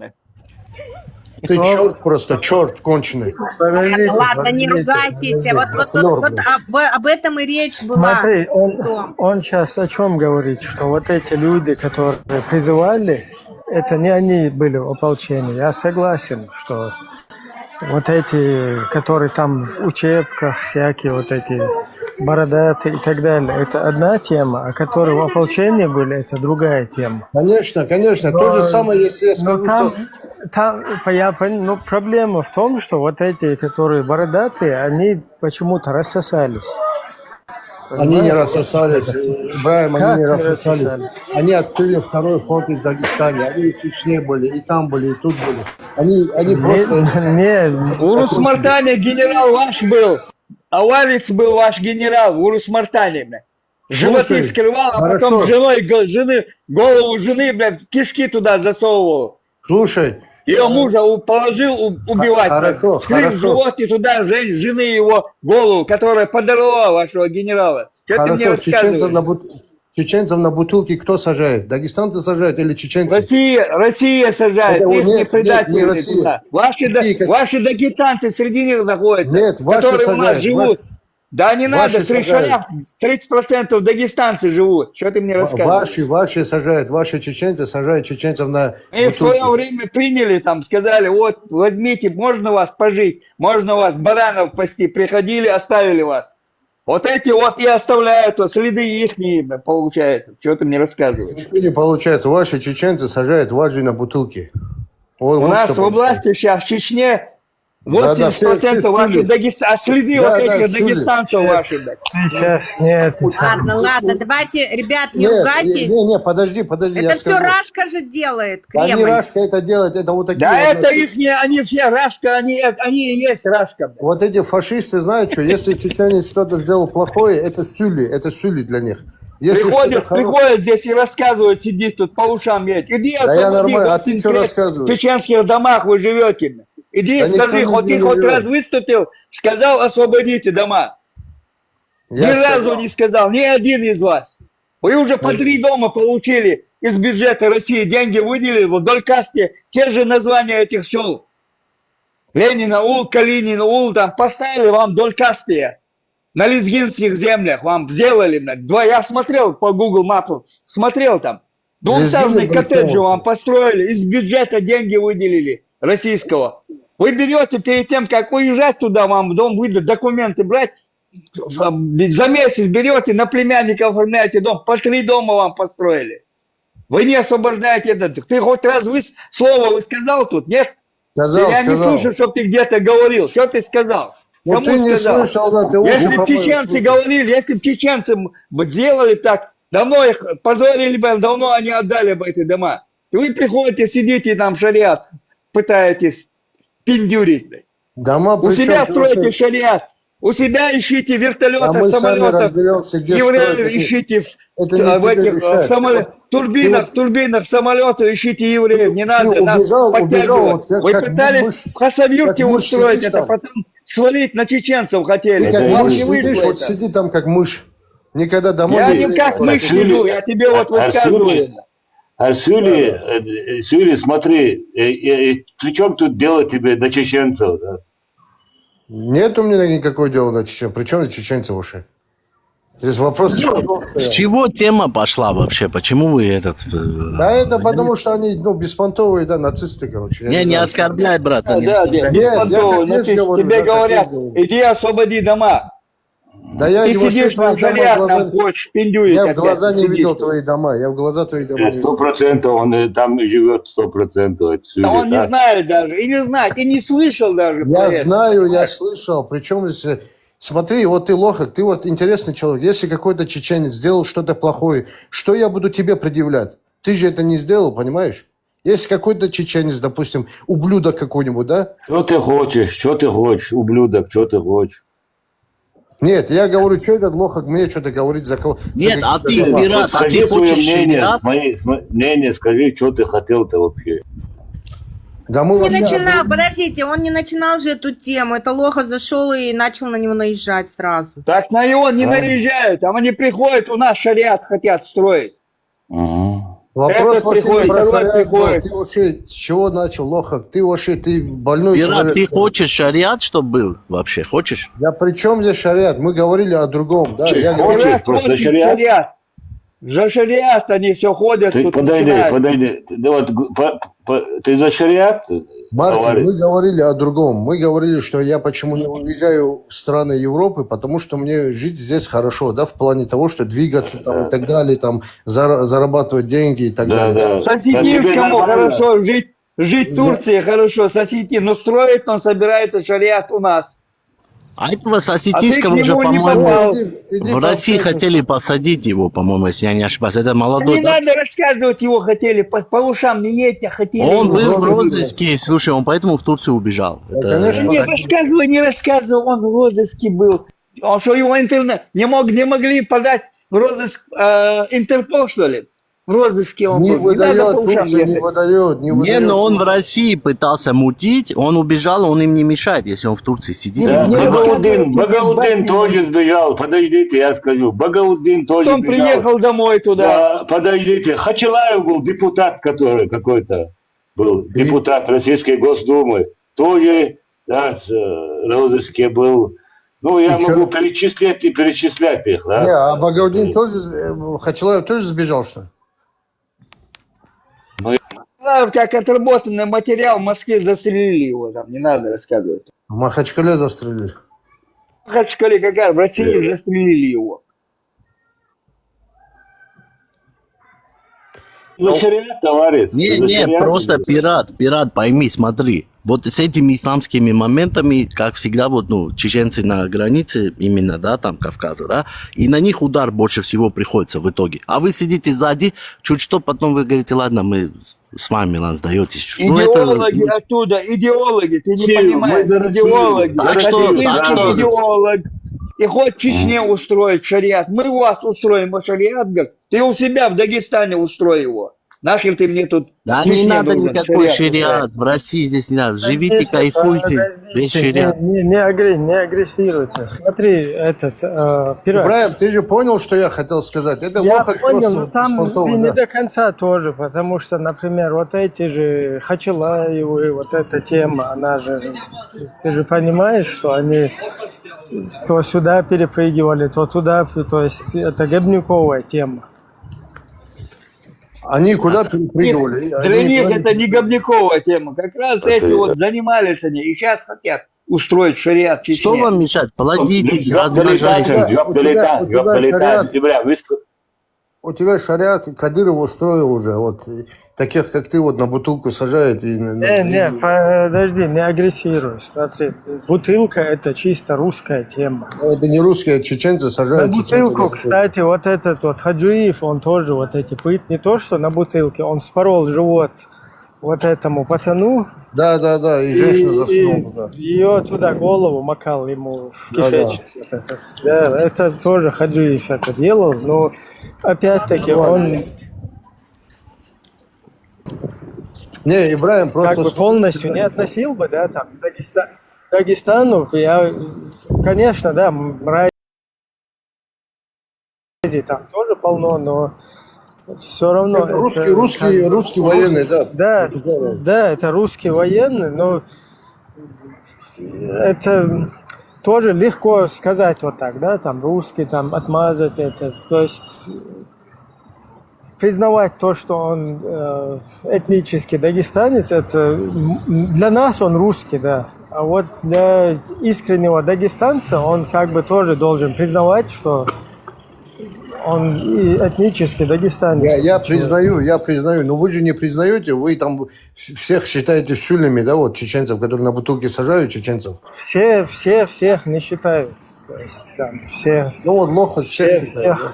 Ну, некоторые считают, потому что вот такая сложная, потому что Я у нас думаю, 300 Лоха хотел 300 сказать тысяч. вообще. Ну, Сейчас вот смотрите, Ибрагим. смотрите, вот, Сейчас, вот, Лоха, смотрите. я Лоху, не, сейчас Ибрагим. Лоха, наверное, хотел, знаете, что сказать? А ну, будет ли вот эта вот справедливость, раз это их дома, ну, освободят ли? Вот к этому он вел. Смотри, 80 лет живут в этих домах. Тема не ушла, 80 сейчас лет пока живут уже в есть, домах. все-таки ушла тема. Вы не дали просто мысль досказать. Вот мы сейчас, вот я, это же Люхок, это же Виндетта, вот мы все сейчас не можем жить у себя дома, да? Мы вот там 300 тысяч людей, еще вот у нас здесь родившиеся за пределами, наши там дети, уже у кого-то внуки. И мы не можем в полной мере, да, и не им не передать ни культуру, ни как бы на своей собственной родине где-то быть своей. То есть мы скитаемся, да, сейчас где-то по белому свету, и вся проблема в том, что вот эти вот будулаки, радикалы, шариатчики, вот они поспособствовали тому, у нас же мы свое государство отвоевали, да, а потом у нас что получилось? Нам взяли вот это дерьмо, подкинули, шариаты всякие, вот эти дагестанцев там тащили. Да, и мы от этого страдаем. Поэтому как бы у нас моральное право есть там вот так вот, не, скажем так, грубо высказываться. Да. Ты видишь, пират, ты относишься к этому лояльно. А они, если отдаются чему-то, преданно отдаются. Я к чему лояльно отношусь? Лояльно это только... Нет, смотри, к исламу. У тебя ислам не такой, как у них. Они начинают жестче это У них принимают. вообще ислама нету. Причем здесь и к исламу? У них ислама нету. Лояльный здесь только ты. У тебя есть ислам? У тебя есть? Теперь смотри, что вопрос в чем? Мы вообще говорили за другое. Подойди, нахрен ты ислам сюда суешь вообще? Я вообще не сую, КГБшник, ты вообще молчи, я ничего не сую. Лохак вмешался в наш... Смотри, Шныр, смотри сюда, слушай меня внимательно. Не ругайтесь по-братски, обои по-братски. Пират нормальный, он пацан тоже, он не такой. Да, нормальный, да, он нормальный. Смотри. Хороший пацан, мы знаем.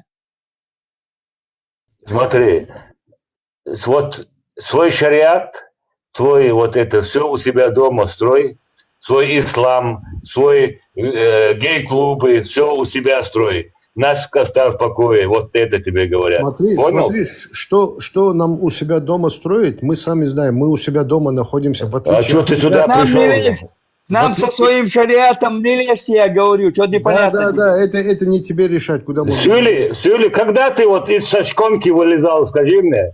Теперь смотри, это не твое дело, куда я вылезал и когда вылезал. Разговор был о другом вообще. Вообще мы про другое говорили, потом вмешивается Лохак и говорит, вот сказали помогите, а потом стали ополченцами. Я ему просто объясняю, что ополченцами стали, это совсем другие люди. А те, которые говорили помогите... Вот по твоему разговору ты первый там доброволец был. А те, кто стали ополченцами, те, кто звали помогите, они не стали ополченцами. Я про это объясняю. А он здесь всех поголовно говорит, нет, все стали, короче. Тогда по такому же принципу я могу сказать, что вы все там кадыровцами стали и пехотинцами стали, понимаешь? Смотрите, вот, подожди, подожди, вот смотрите, вот о чем мы и говорили, вот я ссылалась на Мартина и говорю, КНДшный стрим, там они сидят, да, все кавказские народы, да, строполят друг против друга. И вот сейчас у нас получилось вроде другой совсем стрим, то же самое получается. Это кому выгодно? Кремлю только. Причем тут Кремль? Просто пират, какие смотри. Кремлю? Эти рабы, вот так и ходят везде, эти рабы, понимаете? Вот этот раб, русский раб, мне пришел и что-то хочет доказать, да? Тебе я что хочу доказать? Тебе скоро докажут. Пират, им не нравится этот шариат. Подойди. Кто мне докажет? Ты? Сюли? Узнаешь. И тебе. Да. Ну, он нам хочет шариат принести. Вот смотрите. Вот пират мне хочет доказать что-то. Нет, нахрен. Тебе другие. Да? Сюли, бидагиом, да? Это бидагио, Сюли. Ну, пират, честно, ты тут перегибаешь палку, знаешь почему? В чем я Если, переживаю? ну смотри, если лоха, да, ну вот у него, это его родовое село, да. Я вертел на одном месте таких, как Сейчас, ты, кто Абу, придет, ну не понимаешь? надо. Ты Абу, Да мысли... подожди, послушай меня, ты, Сюли. Кто придет, что сделает? Скажи, ты придешь лично. Он российскую армию вперед пустит. Дильщики.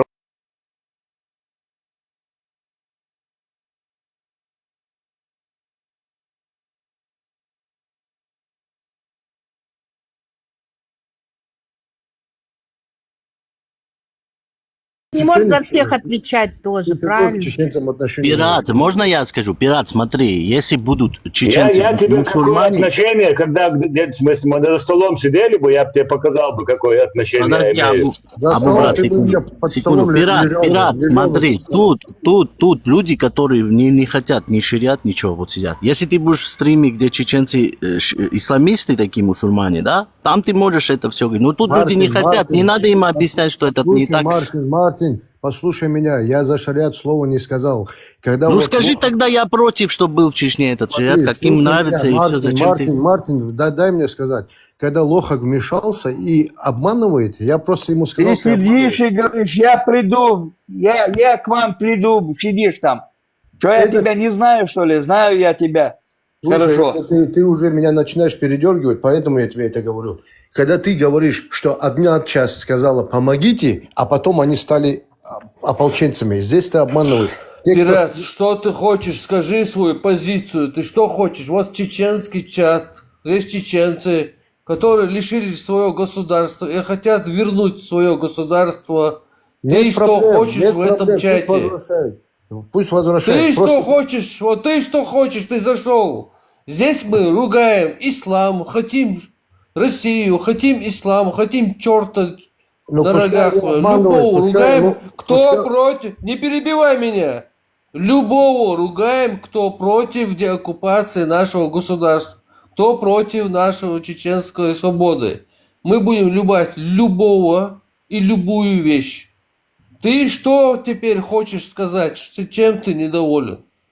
Слушай, я что что, ты против... сюда зашел и чем ты недоволен? Объясни вот. Я против, что ли, что вы там что-то делаете? Я же не против. Так что ты хочешь сказать? Чем ты хочешь помочь нам?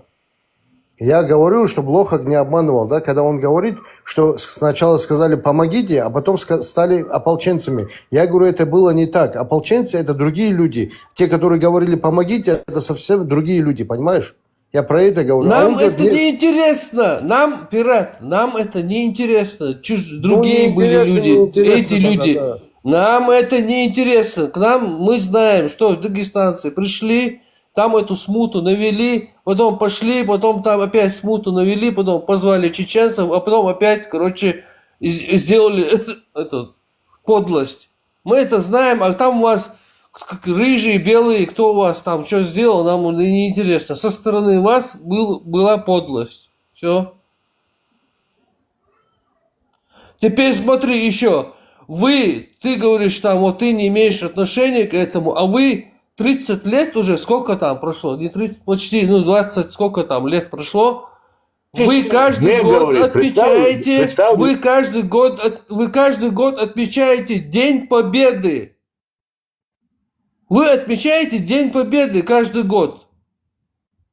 Что ты мне сейчас ерунду несешь? Иди и скажи своим дагестанцам, не отмечайте День Победы на какой-то там, якобы над каким-то чеченским народом. Прекращайте вот эти деятельность. Возьмите, соберитесь дагестанцы с транспарантами, станьте каждый день круглосуточно, стойте и говорите, отдайте чеченские дома. Чего ты здесь в чате делаешь теперь? Теперь я тебя снова спрашиваю. Ты должен круглосуточно стоять, отменить День Победы над чеченским народом, который вы с помощью России вот этот движуху навели. И второй митинг, который отдайте чеченские дома. А теперь я спрашиваю, что ты тут делаешь?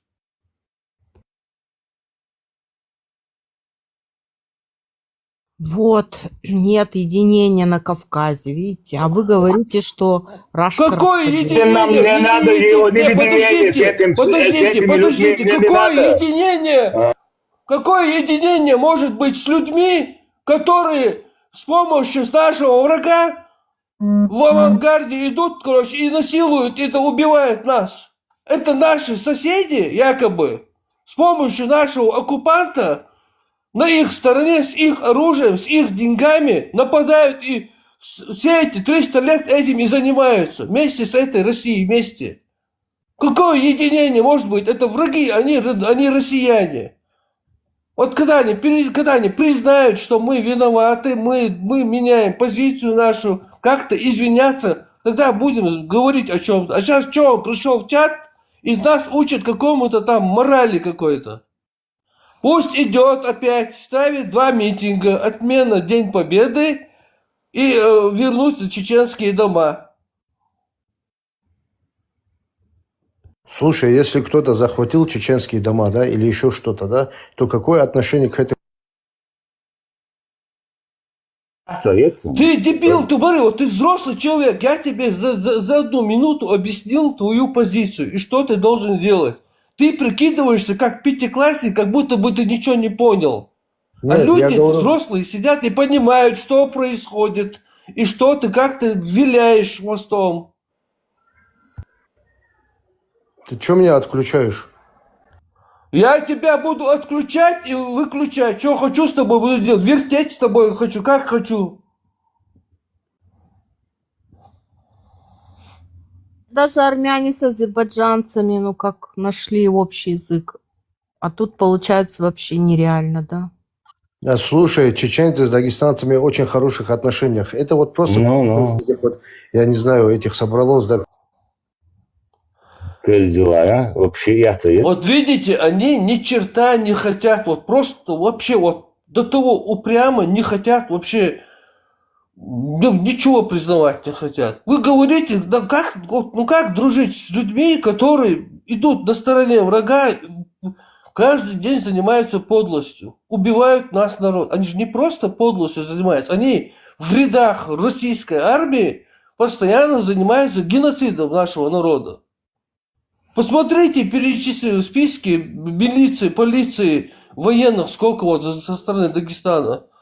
Почему вы каждый день, каждый год отмечаете День Победы? Какой День Победы в Дагестане отмечает какой-то День Победы? А Представляете? Кадыркин что по этому поводу говорит? Да при чем тут Кадыркин? Какой Что вы к Кадыркин? этому? Пушилин, Кадыркин, Щукин там. Нет, ну у Кадыркина что, совсем нету чести? Что Кадыркин? Ну вот что Кадыркин? Что там? Вот, а что говорит Щукин? А что говорит Пушилин? А что говорит там какой-то еще один губернатор? Кто они? Они что? Они там? Глава России он, что ли? Не, ну я думала, Кадыркин какой-то вес вражки имеет. Нет, разве? Да, это телевидение Ну, сделало вот. так. А, понятно. Один звонок, и я в пустые, Кадыров. Сейчас, чтобы Один сказать, что на звонок. Украину напала Россия, Чечня и Белоруссия. И сейчас, как Папа Римский говорит, что самые грязные, самые жестокие люди – это чеченцы и буряты, блин. Понимаете? Ну да. Вот для этого говорится это все.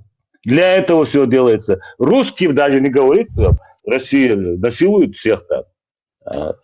Вот для этого надо понять это все. Демонизирует. А потому что вы не понимаете, мы вот это все прошли, понимаете, мы все пропустили через себя. Здесь сидят люди, которые все это с самого начала пропустили, прочувствовали, которых подставили, которые лишились всего, понимаете?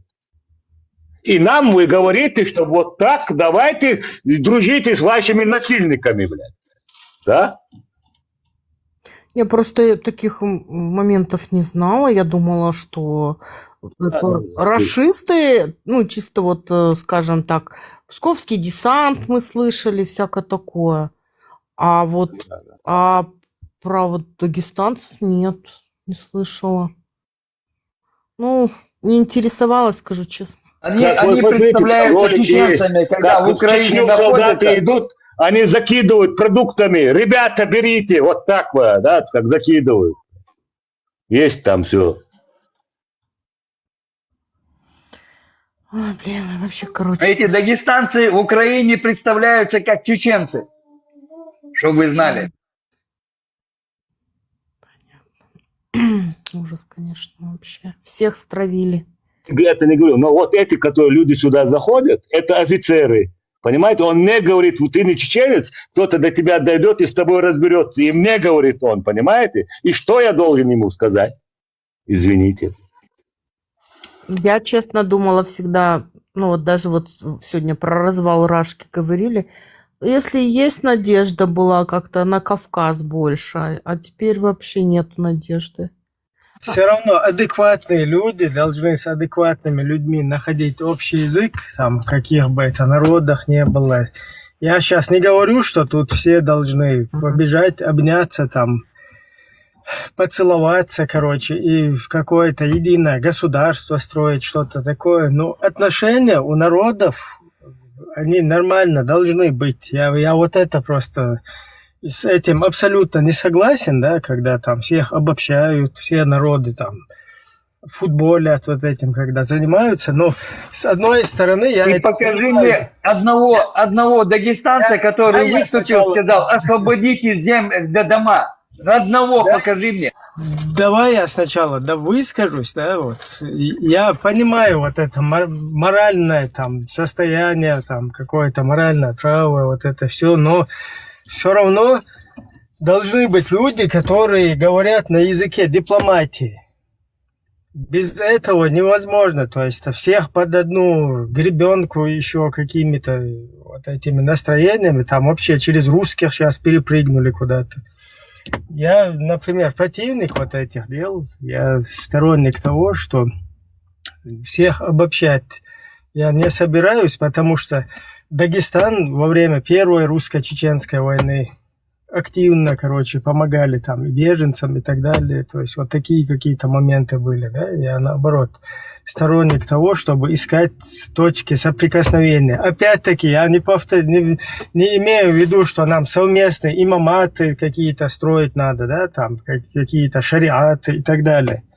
Эта тема уже как этот мир стара. То есть уже известно насквозь, что вот таких каких-то этих там вхождение по граблям, да, это допустить, ну, нельзя этого допускать вообще, впредь там обманываться вот этим. А так, чтобы вот как-то с какими-то представителями наций, которые мы по соседству живем, какие-то как-то сосуществовать, договариваться, это вообще... Да, по-светски. Они же никуда не улетят, на Луну не улетят. Конечно, мы же не можем сейчас поднять как это, я не знаю, ноги взять в руки, взлететь куда-то и на Луну перелететь. Нет, и с теми же русскими даже, которыми мы живем, вот эта граница, нам нужно будет рано или поздно какие-то отношения завязывать. Я имею в виду там соседские и так далее. Я сейчас вас не пытаюсь там троллить. Я понимаю, что кто-то может отзываться и так может, и грубо, но... Ибрам, не в этом дело. Знаешь, что? Я не хочу, чтобы какие-то дагестанцы, узбеки, какие-то люди приходили. Этого не будет, что в Чечне как должно быть. Вот эти люди, которые заходят, они пускай у себя разбираются, я это говорю. Не будет никакого совместного государства, там, кавказского какого-то государства, Горской республики. Я против этого. Вот это я говорю. Не, я лично за руками и ногами, чтобы было у дагестанцев свое государство. Например, если у наших соседей, у дагестанцев, там, у ингушей, у кабардинцев, у них будут какие-то государства, да, там, процветающие, и они с нами будут жить по соседству, и там будет обстановка полностью, скажем так, подконтрольная, как бы, будет мир, порядок, короче, это просто отлично. И я примерно сторонник того, что, конечно, мы сосуществовать, если мы хотим там договориться с прозрачными границами жить, с прозрачными границами, еще как-то сосуществовать, конечно. Просто дело в том, что этих настроений их нету. И я не сторонник того, чтобы, да пускай они никогда не будут такие настроения. Да нет, я наоборот конечно, они должны быть. Мне наоборот неприятно, что нету. Я когда об этих народах высказываюсь, я над ними не пытаюсь насмехаться или злорадствовать каким-то образом. Я, когда это говорю, наоборот, я бы хотел, чтобы там народы какие-то созрели, и чтобы вот это, например, не уподоблялись вот этой рашке русскому миру. Например, кавказской культуры народы, чтобы они перестали быть русскими, больше русскими, чем сами русские, к кавказским корням вернулись. Это же лучше для всех, то у нас будет какое-то понимание, какое-то там человечность, адмал, что-то такое. Сейчас пока там будут русские все, и дагестанцы будут русские, и все остальные русские, это никому не хорошо от этого. Зачем нам иметь по соседству таких же русских еще дополнительно, да, рабов? Я наоборот Больше, чем русские, да? Больше, чем русские. Ибраим, Да, я лично наоборот против. у но них я на своем языке должна появиться свобода слова. Нету у них слова свобода. Они не знают его на своем родном языке. Ни одна нация, которая проживает в Дагестане. Я знаю, что его нету, но я бы хотел, чтобы оно было. Вот когда мы об этом, вот видишь, ты говоришь, у них нету слова, пошли они в одно место, типа. Не пошли. Нету у них, это плохо, если нету. Если бы было бы хорошо. А вот у них нету, к сожалению, нету. А не, к счастью, нету. Соседи не выбирают, и, скажем так, как-то вот... Я же говорю, не выбирают. Они вот 80 лет уже прошло. 80 лет уже прошло. Ни один не выступил, ни один дагестанец, покажите мне пальцем, я его на руках носить буду, который сказал, освободите эти дома. Ни одного, ни один не высказал. С такими настроениями, если тут искать на просторах интернета людей и из них делать врагов, конечно, там никто не будет не говорить. То есть, когда тебе будет плохо, они будут злорадствовать, понимаешь? Почему? Потому что ты уже сейчас показываешь, если ты там встанешь на ноги, что ты будешь уже каким-то врагом, агрессором. Вы что, не понимаете, как это работает, психология человеческая?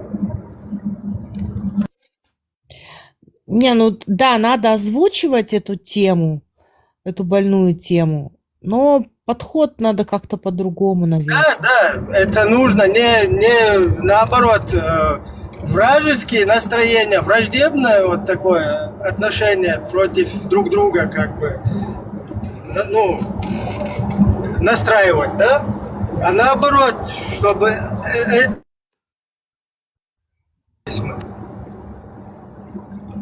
сейчас мы здесь что-то поговорим, там кто-то это услышит, потом какие-то молодые люди будут ходить, дагестанцы, чеченцы, и вот из-за наших стариков здесь дебильных настроений, из-за наших вот этой болтовни, да, здесь взрослых людей, молодежь будет потом агрессировать где-то, да, это наши враги, и там где-то друг... Зачем это? Это неправильно.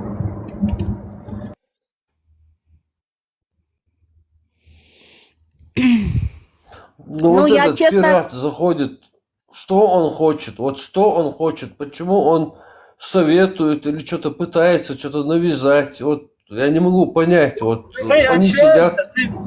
Ты тоже так ставишь вопрос, что ты хочешь там. Ну, нормально у него спросить можно? Не, он говорит, почему вы ругаете религию, почему вот так? Он нам советует и рекомендует, как нам бороться за свою деоккупацию. Но мы должны объяснить, почему мы ругаем. Мы же нормально должны это объяснить. Сейчас сюда зайдут евреи, будут пытаться понять, что происходит, и мы будем им говорить, да что вы здесь хотите? Зайдут какие-то грузины, да что вы здесь хотите? Это тоже же неправильно как-то. Вот, зашел какой-то еврей, Ибраим. Шалом, с кем не здоровался. Не, ну, подожди, ну, грузины имеют право, они какое-то отдельное государство. А вот этот вот сидит под Щукинем, у них Щукин, халиф там, халиф у них какие-то гей-клубы, Махачкале и так далее, короче. Они празднуют каждый год День Победы. Об этом говорить. Вот в Дагестане гей-клубы. Ну вот такой человек заходит и говорит, как мне жить, вот, как я должен реагировать, понимаю, как но я должен реагировать. Я не Давайте могу на это нормально молчать. Поговорим. Махачкала, я понимаю, смотри, Махачкала неофициальная столица геев на Кавказе. Я сейчас цитирую цитату, которую озвучивают некоторые блогеры дагестанские в интернете. Дагестан – это неофициальная столица геев на Кавказе. Я сейчас не говорю, что за какими-то геями ходить, их задницы, короче, где-то, я извиняюсь, там, их за ними наблюдать. Да мне вообще пофигу за эти геи там. Главное, они, чтобы у себя там где-то. Сейчас не об этом речь, но эта тема, да, и вот о ней тоже надо говорить. То есть почему? Потому что вот люди какие-то приходят, как ты говоришь, и чеченцам говорят, у вас должно быть исламское государство, почему вы против шариата? И в этот момент нужно тоже разъяснить. А вот почему у вас, например, в столице неофициально геев на Кавказе, гей-клубы там, почему это? Почему, когда мы говорим о том, что когда мы говорим о том, что нам этот вонючий шарикат даром не нужен, да, потом нам начинают говорить, если шариката не будет, то геи будут, то мы там можем же показать, да, вот у вас шарикат же вон там, два гей-клуба, короче, неофициальная столица геев на Кавказе. То есть только правильно зачем мы будем сейчас, пират нормально здесь общается вообще-то. Пускай он даже враг, пускай он гебнюк, я не знаю, да, может он гебнюк. Но он нормально себя ведет, и его отсюда там футболить, твою мать, ты какой-то сюили, дагестанец, ты раб, пошел отсюда, туда-сюда. Со стороны вы хуже выглядите, да? Вы здесь выглядите, которые демократии, там, к светскости призываете, вы выглядите хуже шариатчиков в разы, я вам честно говорю, как есть. Пираты поругали, да. Я там мимо проходил, просто не слышал. Ну, смотрите, я не знаю, как это выглядит, что выглядит. Я, допустим, вот сейчас на его месте, у меня просто наглости и морального какого-то... Я посчитал бы, что я не имею права заходить к дагестанцам, которые борются за свою свободу, и им вообще что-то советовать. Я просто вот не позволил бы себе. Вообще любой совет какой-то, хороший, вообще никак не мог бы, я не имел бы права даже вообще заходить и что-то говорить им. Вот я ему вот так вот, ну почему-то они так вот, прям вот, как будто бы ничего, они до того такие правильные, такие высокоморальные, они там установили там и шариат, и свободу, и независимость, и такие они все такие вот прям достойные примера, в рот им смотреть. Вот такие, как будто вот с такой позиции они заходят и начинают советовать там, что-то там рассуждать. Ну, я бы не позволил бы себе вообще просто даже шага сделать в сторону вот Зиро, братка, можно скажу пару слов? Смотри, есть такое понятие информационная война, братан. Послушай, есть такое понятие информационная война, и когда ты так разговариваешь, ты в этой войне проигрываешь. Вот именно информационной войне, как бы, да. Вот, допустим, заходит такие как пират, я знаю, кто такой пират. Заходит такой, как пират, он пытается, видишь, он уже где-то на качелях катается, допустим, я знаю, за кого говорите, как бы, этого человека. Тут очень много таких, чтобы ты понимал. Там Радмиры, там, ну, как бы, там очень много их есть. Вот тот на качелях катается, это на качелях катается, вперед-назад, как бы. А нет, вот они так разговаривают, он на тебя вот берет и откатывается в сторону, как бы, назад, туда-сюда, вперед-назад. Или шагами может определять, неважно. Ты, когда начинаешь ругать таких людей, я понял, о чем разговор. Есть такие тупорылы, да, слышь ты, это все, я твою маму и так далее. И с этим можно поиграть, в футбол поиграть, как бы. А есть люди, которые заходят сюда, именно с интересом интересуются. Интересуются, по какой причине у вас так произошло. А вот почему вы сейчас говорите так об исламе, допустим, да. Но они это делают спокойно. Они не приходят тебе, что-то это втирают там. Ну, ты им задаешь вопрос, а ты кто? Он говорит, я как мусульманин, говорит, и все. И тут начинается вот эта информационная, как бы, не война даже. С ним ты даже не воюешь. Лазик, он неделями сидит, и он прекрасно ты до него вкусно, что здесь происходит, я не его о чем имею в говорят. виду, брат. Не, я не его. Да мне я вообще просто все взял его равно, кто пример. там, чего там. Вот смотри, Не Лазик, важно, подожди, вот, ты допустим, до я него даешь сейчас... информацию, Вот а ты почему для я этого не здесь захожу в находишься. дагестанский чат и не говорю им, короче, вы Ты почему для под него Россией открыл этот сидите? чат. Для него ты открыл этот чат. Ты не должен к нему заходить. Ты Я сидишь. же им не говорю, я же не захожу в дагестанцев, не говорю им ни претензий, не предъявляю. Почему у вас гей-клуб? Почему вы Хорошо, под так Россией ты сидите? умнее должен Вот почему быть. они заходят? И вот зачем мне это нужно? Но если он заходит про каких-то геев говорит, значит он тупорылый. Смотри, например, даже я допускаю, что пират какой-то гебнюк, да, ну, пирату не в обиду, да, ну, вообще, авось, да, вот пират какой-то гебнюк, ты, если правильно донесешь ему информацию, что с твоим народом творится, происходит, может быть, этот гебнюк даже поймет эту ситуацию, понимаешь? То есть, то, в какой ситуации мы находимся, они находятся, да, и гебнюк же тоже человек, у него есть и мозги, у него там и чувства какие-то есть, и...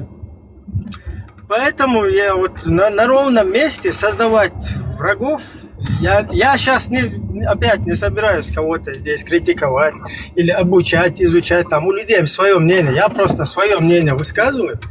То есть я считаю, что Вот давай, брат, еще раз. Информационная, нет, ты что правильно он говоришь, хочет, правильно. вот давай. И информационная война, вот Израиль, допустим, в ней проигрывает. Вот я его позвал, вот давай И пусть он вы выскажет тоже свою позицию, проигрываете чего он мне. хочет в Когда вы так себя чеченском ведете, вы чате, тоже который проигрываете. воюет за свободу. Смотри, этот... Давай, рассказывай, чем ты хочешь помочь чеченскому народу? Давай, рассказывай. Фарга, смотри, я вообще, когда сюда заходил, то, что вы там ругаете ислам, или там, ну, как бы вы там против ислама, шариата, это я еще понял с первого раза, когда я с Ибрагимом только познакомился, это еще было несколько месяцев назад. После этого я на эти темы вообще с вами не общаюсь. Я вам не советую ни про шариат, ни про ислам. Я вашу точку позиции, я понял, да, вашу позицию. Мне как бы она предельно ясна. На эту тему я ни разу с вами не общался. Я общаюсь вот о нейтральных вещах, да? Подожди, ты приходишь, подожди, здесь ислам наговаривает. Подожди, ислам наговаривает, ты говоришь. Здесь читают хадисы, аяты. Никто ничего не наговаривает. Вот продолжай дальше.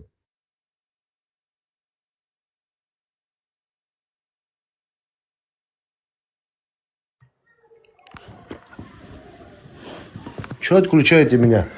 Фарга, я вот тебе хочу сказать, я тебе про шариат, там, про устройство Чечни там, и так далее, я тебе вообще ничего не советую, и ну, ни тебе, ни вот тебе подобным там ребятам, да? То есть у вас ваша позиция, это ваша позиция, вы делаете, что хотите. Я с вами общался на нейтральные темы, допустим, там, касаемо России, там, вообще мировой геополитики, там, и так далее, да, там, Израиль, Палестина, там, я не знаю, Иран и так далее. Касаемо Чечни, это ваше личное как бы дело, вы сами его знаете, да? То, что ты ругаешь там шариат или ислам, это тоже твое личное дело. Не, ну сейчас у меня к тебе будут претензии, пират. Нет, сейчас, подожди, дальше я еще хотел сказать. Я тебе и вообще никому, ни Ибрагиму, никому никогда не советовал, ничего не говорил, там, как в Чечне делать, что делать. Это ваше как бы дело, да? Ты сейчас начинаешь обманывать, говорить, вот ты там дагестанец, там, Сюли там залез, и нам там начинаешь что-то навязывать, что-то говорить и так далее. Даже сейчас мы говорили вообще о другой теме. Зашел вот Лохак, да, и начал вообще другое говорить. Там опять там про шариат, про это. Я говорю ему, что эти люди, которые помоги. То есть он огульно обвиняет всех дагестанцев, понимаешь? Если кто-то ваши дома занял, какие-то дагестанцы, я тоже это не приветствую. Если они заняли, значит неправильно сделали. Но нельзя говорить, что все дагестанцы вот такие. Если я увижу сейчас, что кадыровцы делают какой-то беспредел, я же не говорю, все чеченцы вот такие вот беспредельщики, понимаешь? Я же разделяю, мы же разумные люди. А вот у вас, да, вот тебе и тебе подобных, вы там всех дагестанцев, я не знаю, вот всех вы их там демонизировали, да, все они вот такие плохие для вас. Понимаешь? Не все вот эти вот русские рабы, там, русский мир поддерживают и так далее, да? Если даже мы будем смотреть, кто русский мир больше поддерживает, то ваши чеченцы, да, которые там пехотинцы, то круче них русский мир никто не поддерживает, понимаешь? Вот Какую вот, пропаганду он идет туда, да? Вот видишь опять, вот видишь опять, что ты говоришь. Я тебе Опять. просто зеркально отвечаю. Ну видишь, что Фа- опять ты пришел в чеченский чат и Фарда. такие вещи заявляешь. Не, ну Понимаешь? Фарда, ну про Кадырова же он правду говорит. Так оно есть же. Ну, понимаешь, он пришел прямо болезненно бьет. Ну, Я тебе неправда объясняю. это. когда Это он- неправда. Со Светой, Это неправда. это он по телевизору пропаганду здесь несет. Он не говорит сейчас, которые людей насильно в Украину отправляют, которые нарушили правила, которые где-то покурили, которые вот что-то случилось, которые перепалку с милиционерами. Кто-то выпил, Алла. Год назад где-то выпил. Вот Это про и этих так он не ясно. говорит. Это Он и так про этих ясно. не говорит. Я говорю и про этих говорю. Это и так ясно. То, что Ты не говоришь, ты говоришь всех кадыровцев, получается. Кадыров что говорит? Мне телефон даже не Путин, кто-то позвонит, и я в кусты. Это их не работник. Это даже не Кадыров, он не я понимаю, чеченец. что Он вы- больше русский, чем больше русский, чем сами русские. Вот, Мы вот по это говорим. А вы не говорите. Получается, Вы значит, тоже получается, ты ответственный, подожди, ты ответственный, что делает Щукин тоже, да? Ты берешь на себя Я не ответственность? ответственный. Вот я про это и говорю. Вы же не имеете отношения к Кадырову. Также и дагестанцы не имеют отношения к Щукину, там, к Меликову там, и так далее. Понимаешь? Я про это говорю. А вы все обобщаете. Вы все говорите, вот все вот, вы все вот такие вот. Мы обобщаем. Вы до сих пор 80 лет сидите в домах. 81 год. Ну, кто? Я Сидите в сижу. домах чеченцев. Я сижу в Констатируем домах. факт. Ты хоть раз где-то выступил официально, сказал, что надо освободить эти дома? Я, что не ли, в твоих сказал. домах сижу? Я вообще на радио маршу вообще и пускаю дагестанцев, пока не покажет, что он сказал. Сел, надо хотя бы здесь, к нам зашел, лицо показал, сказал, значит, дагестанцы должны освободить чеченские дома. Сколько лет Слушай, можно я- жить? я- Вам я уже же дали тебя по щас- 3 дома.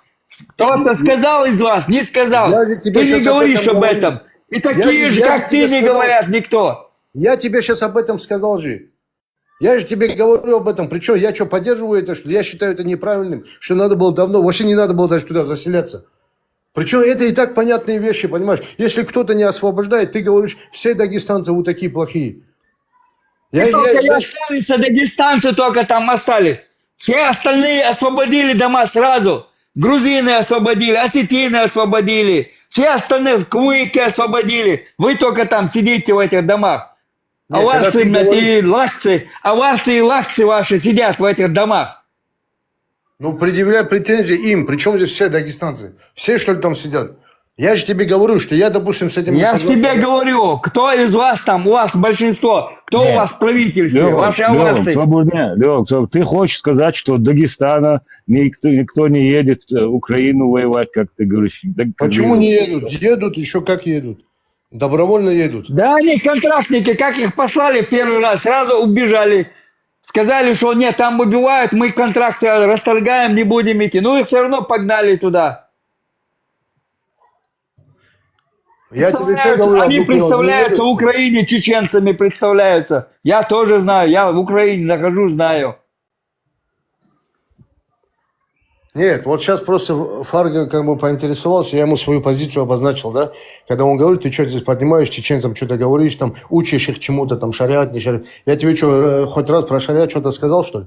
Я вашу позицию понял, все, я на эту тему с вами вообще не общаюсь. Я вообще, мы общались. Ну, ты сказал, что мы наговариваем. Ну, кто здесь наговаривает? Что Это наговариваешь? Не понял, что наговариваешь? Ислам наговаривают. На ислам наговаривают. Шариат с вашей стороны распространяли, в Махачкале печатали литературу. Ты хочешь об этом знать? В 96-м начали печатать, в 97-м, 98-м. С Махачкалы заезжала литература в Чечню. Да это причем... Делали. Как те, ислам, вы шариат у нас устраивали. Печатали литературу, вы завозили ее, бесплатно раздавали эту литературу. Ты мне что ли предъявляешь? Я вот не пойму. Я причем... Ты дагестанцы скажешь, ты начинаешь, ты мне предъявляешь, ты всем дагестанцам предъявляешь. Вы распространяли это, и сейчас хотите у нас устроить шариат. Успокойся, не ори, не ори, не ори. А этот дагестанец ушел, да? Он не ушел. Есть он, это пират. Пират, А, пират. все. Пират, ассаламу Леха. алейкум. Леха, что ты Просто я не крыла? понимаю, почему ты до сих пор... Видел? Я видел. Лохан, молчи. Лохан, да ты. Что ты говоришь? Пират, слушай.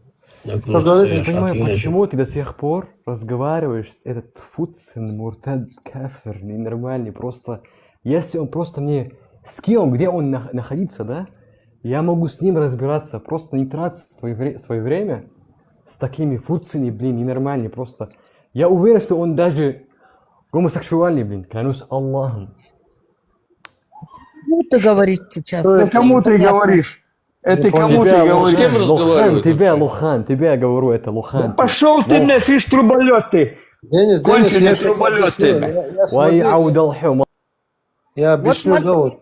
Я хотел объяснить просто вот этому, да, вот, Фарго, да, Фарго, вот. Он спрашивает, ты почему сюда поднимаешься, типа, с дагестанскими нарративами, и там нас, чеченцев, чему-то учишь. Хоть раз я вас чему-то тут учил или что-то говорил. Я понимаю, что вы как бы там, ну... Ты говорил там, мы придем, мы будем там решать, шариат Слушай, строить. Будешь, это твои слова. Это на эмоциях после того, как вы начали меня оскорблять. Ну, Лично понимаешь, вот ты на эмоциях и выдал свою базу. Нет, я базу не Если выдал. вязаешь... Форган, Подожди. когда тебя Вот будут вы знаете, оскорблять- вы умеете так легко уходить от какой-то своей этой, короче. Ну, представь, короче, наоборот, ситуация, и вот я захожу в дагестанский чат, и меня там начинают обвинять, и я буду, короче, свою желчь выливать. Да я приду, там Нет, порядок Фарган, вам наведу, смотри, понимаешь? Если тебя Да, оскорблять... даже если на эмоции вывели, мне в голову не Чем пришло тебя такое оскорбили, сказать. подожди.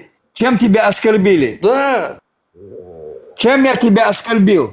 Ты меня Я тебя оскорбил. вывел, я вывел тебя на чистую воду. На какую воду ты меня вывел? На какую воду ты меня вывел? Ты о Вот чем? твоем душе там. Мы придем, мы ты будем начал решать говорить, там. Нет, ты мне до этого начал говорить, я твой дом шатал, труба шатал, туда всякую шляпу. Я тебе начал. сказал, что ты дом шатал, я твою трубу шатал. Сказал Ну тебе. вот это все ты мне начал говорить, да. Ты вообще какое право мне имеешь говорить? Я же здесь вам ничего не навязываю. Какое имеешь право, дом шатал, ты мне говори. Я тебе не говорил. Я тебе сказал, я твою трубу шатал. Я твою трубу сказал тебе шатал. Ты мне вот. сказал, дом шатал. Я тебе вообще ничего не говорил. Я вообще здесь культурно общаюсь, если ты не заметил. Ну ты же сказал, ты его сейчас вспомнил трубу. Ну ты же сказал, что дом шатал. Да, ты мне сказал, да, это я тебе повторил твои слова. Я тебе дом шатал не говорил, я тебе сказал, когда ты мне дом шатал сказал, я говорю, я твою трубу шатал. Лохов, ну ты же первый меня спровоцировал и первый начал говорить. Я здесь про шариат. Спровоцировал, ты опять врешь сейчас. Я твой дом шатал, тебе не говорил. Ты сказал мне, я твой дом шатал. Хорошо, трубу шатал, сказал. Я пошлый сказал, когда трубу, ты мне дом сказал, я тебе сказал, Ладно, я твою трубу шатал. Лоха. Ладно, Лоха, давайте так. здесь Вот смотрите, пират и Лоха, вот смотрите, вот вы, да, вот то, что сказал Ибрагим, вы сейчас уже начинаете как бы приходить к диалогу, да, а вот этот вот Дезерт, да, он молодой, уже тут, скажем так, кровь, как говорится, пошла, закипела у него. Кровь пойдет, когда говоришь, а дома освободите, у них кровь начинает из носа идти, получается. Смотри, Алиса, я диалог давным-давно, допустим, вот с таким, как Ибрагим, я нашел, да, я его позицию понял, что вот, как бы, что он транслирует, я тоже понял. В их какие-то личные моменты, там, я не лезу, да, там, чеченцы, там, понятно, это там соседи, там, братский народ и так далее. Личные моменты не лез, я тебе отвечать начал, что ты говоришь. Личные моменты я тебе не лез. Ну, ты Лохак сказал, вы там, дагестанцы, туда-сюда, всегда нам там проблемы делают. Сказали, помогите, а потом стали ополченцами. Я тебе лишь указал, что... Да. Я, например, винил, ко мне пришел нормальный, мы с ним дружим, товарищ дагестанец. Я ему помогал, он не может отрицать этого. Когда может, есть возможность, всегда помогал ему. Он мне, когда вот это пошли туда, он ко мне приходит ко мне и начинает мне говорить, почему вы напали на Дагестан? Вот я смотри. Подожди, говорю, как мы напали на... Подожди, да, я доскажу. Я говорю, как мы напали на Дагестан? Вот вы зашли в Дагестан, я слышу, говорю, там 2 недели оттуда идет, крики идут с Карамахи, Чебанмахи. Ой, чеченцы, помогите, нас убивают, нас расстреливают, нам не дают коридор, женщин, стариков, больных вывести, детей не дают. 2 недели, неделю они там, больше недели, даже 10 дней они там кричали, помогите. Туда пошел Басаев, ему не нужно было туда идти. Он идет туда, доходит, этих сбор, которые стоят, стреляют, их убрал, ваших дагестанцев, женщин, детей, стариков, кого просили, вывел туда, в Чечню. Понимаешь? Он вывел их туда.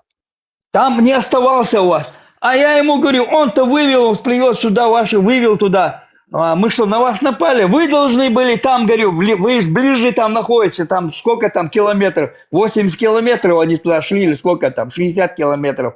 Зашли чеченцы, вывели их. А вы должны были рядом, ваши села находятся, кругом вас там напичкано. Чего вы не пошли там помогать, говорю? Ты должен был, он даргинец. Я ему говорю, вы должны были пойти помочь там.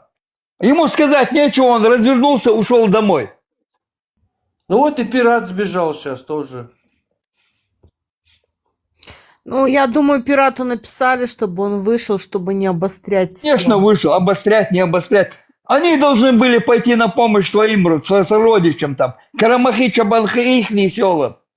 Почему они не пошли? А потом перед Путиным, вот, на нас напали, ополчение создали. До сих пор День Победы отмечают они там. Кого-то победили. Вывели их, дагестанцев спасли, женщин, детей, стариков. Из него раздули, как будто чеченцы напали туда. Ну сколько можно это говорить об этом?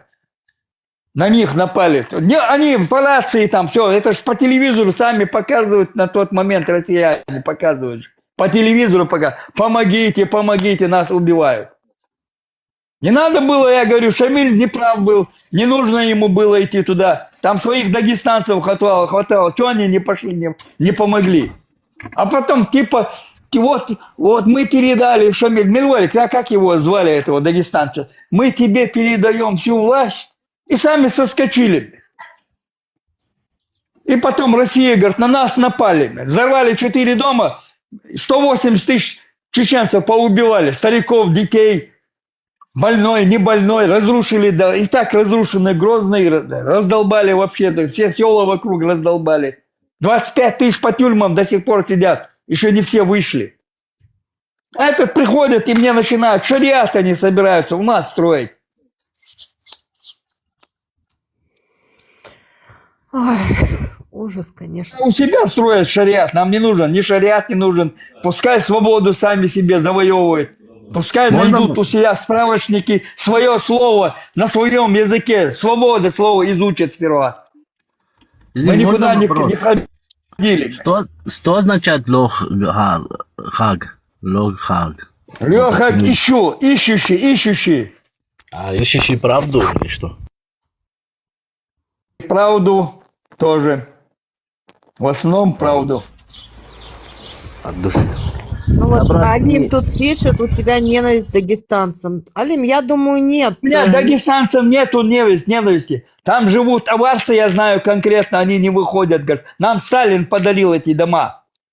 И сидят, лакцы сидят. Вот им я говорю это. Они дагестанцы. Это у них, это я сейчас сказал, назвал их, кто конкретно там. Но они себя называют дагестанцами. К кому я должен обратиться? Дагестанцам должен. Ну, смотрите, основная вот власть в руках у аварцев. Со стороны посмотрите, вот там они каждый год отмечают День Победы над чеченскими якобы террористами. 80 лет они не отдают дома.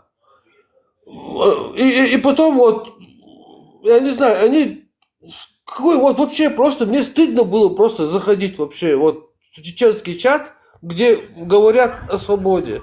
Ну просто вообще, даже вообще никак. Брат, а откуда ты знаешь, Я что он должен был бы, знаете, как заходить? Сначала убрать этот День Победы у себя дома, вот я чужие дома, мои соотечественники держат, да, вот чужие. Я должен был каждый день стоять у их домов и говорить, отдайте дома. Потом вот этот, который каждый год празднует, к этим людям приходите, если он ни при чем, да, якобы, да, им говорит, перестаньте отмечать этот День Победы. Это наши соседи. Ну как-то вообще, ну знаете, как будто мы такие, знаете, мы какие-то вообще какие-то ничтожества какие-то. И над нами можно вот прям морально издеваться, что ли? Ну сколько можно уже? Telegram çakık sen aşnaq bu admin oç samçuva halatış da mikrofonş bakkanış barçva bist. Вед. Все.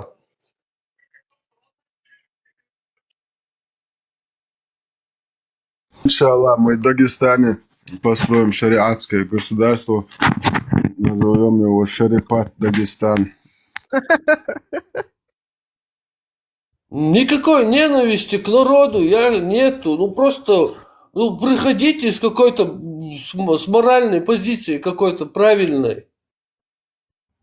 Ну как-то, да, как-то, знаете, как будто бы ничего не произошло, как будто бы не празднуют они каждый год День Победы над чеченцами, как будто бы дома освобождены, как будто, знаете, как будто бы ничего не произошло, как будто бы ничего не происходит, только, знаете, и красиво, нежно разговаривать, давай поговорим на нейтральные темы.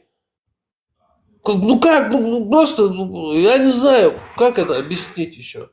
Арго, в тебе сейчас кипит боль. А вот все же, знаешь, как Ибрагим прав. Он камень, вода камень точит. Брат, все равно они не поймут. Каждый будет считать, как он считает. Он пират будет думать, что вот он вывел. Ну, Мартин, смотри, а вот Пашинян же с Алиевым договорились. Это другой момент. У нас, как тебе объяснить? У них просто, я понимаю, у ребят, такая ситуация, это, как сказать, надо было, чтобы вы все плюсы и минусы заранее знали. Чтобы вот в то время Басаев должен был думать, что вот так вот это ему обернется на тот момент. Вы должны, надо сейчас просчитывать, брат. Сейчас их тоже, они так и сделали бы, это понятно было. Мартин, что вы должны были понимать и не помогать. Это уроки, Мартин, это уроки на будущее. А сейчас требовать моральное от них какое-то они такие люди, если в нем этого нету, морали вот этой, ты ему говори, он не поймет этого. Это как мухе объясни, например, что мед это вкусно, чем, например, это всякое там дерьмо, да? Но он не понимает, это должно... У вас есть душевно у чеченца, вот это, мне нравится, благородство, вот этот момент у вас сильно есть. А не каждый это имеет, чтобы... Есть вот араба возьми, да, по факту, как сброд, да? Они там с сестрой там спят, тут там этот... как ходят там даже в Европе, воруют наркотики, только все, что грязь можно делают. И ты пытаешься ему объяснить, что это таким не надо быть достойным, порядочным, честь там что-то. Но он это не поймет, в нем этого нету. Если это есть, он это и так, и без твоего слова будет понимать. А если нету, не сможешь. Что такая тема? Даже зря нервничайте, брат, близко к сердцу. Воспринимаете. Все будет. У нас к нашему народу со всех сторон великая несправедливость происходит. Со всех сторон. Нету ни одного момента, где вот прямо справедливо. Со всех сторон великая несправедливость. И моральная, и физическая, и всякая.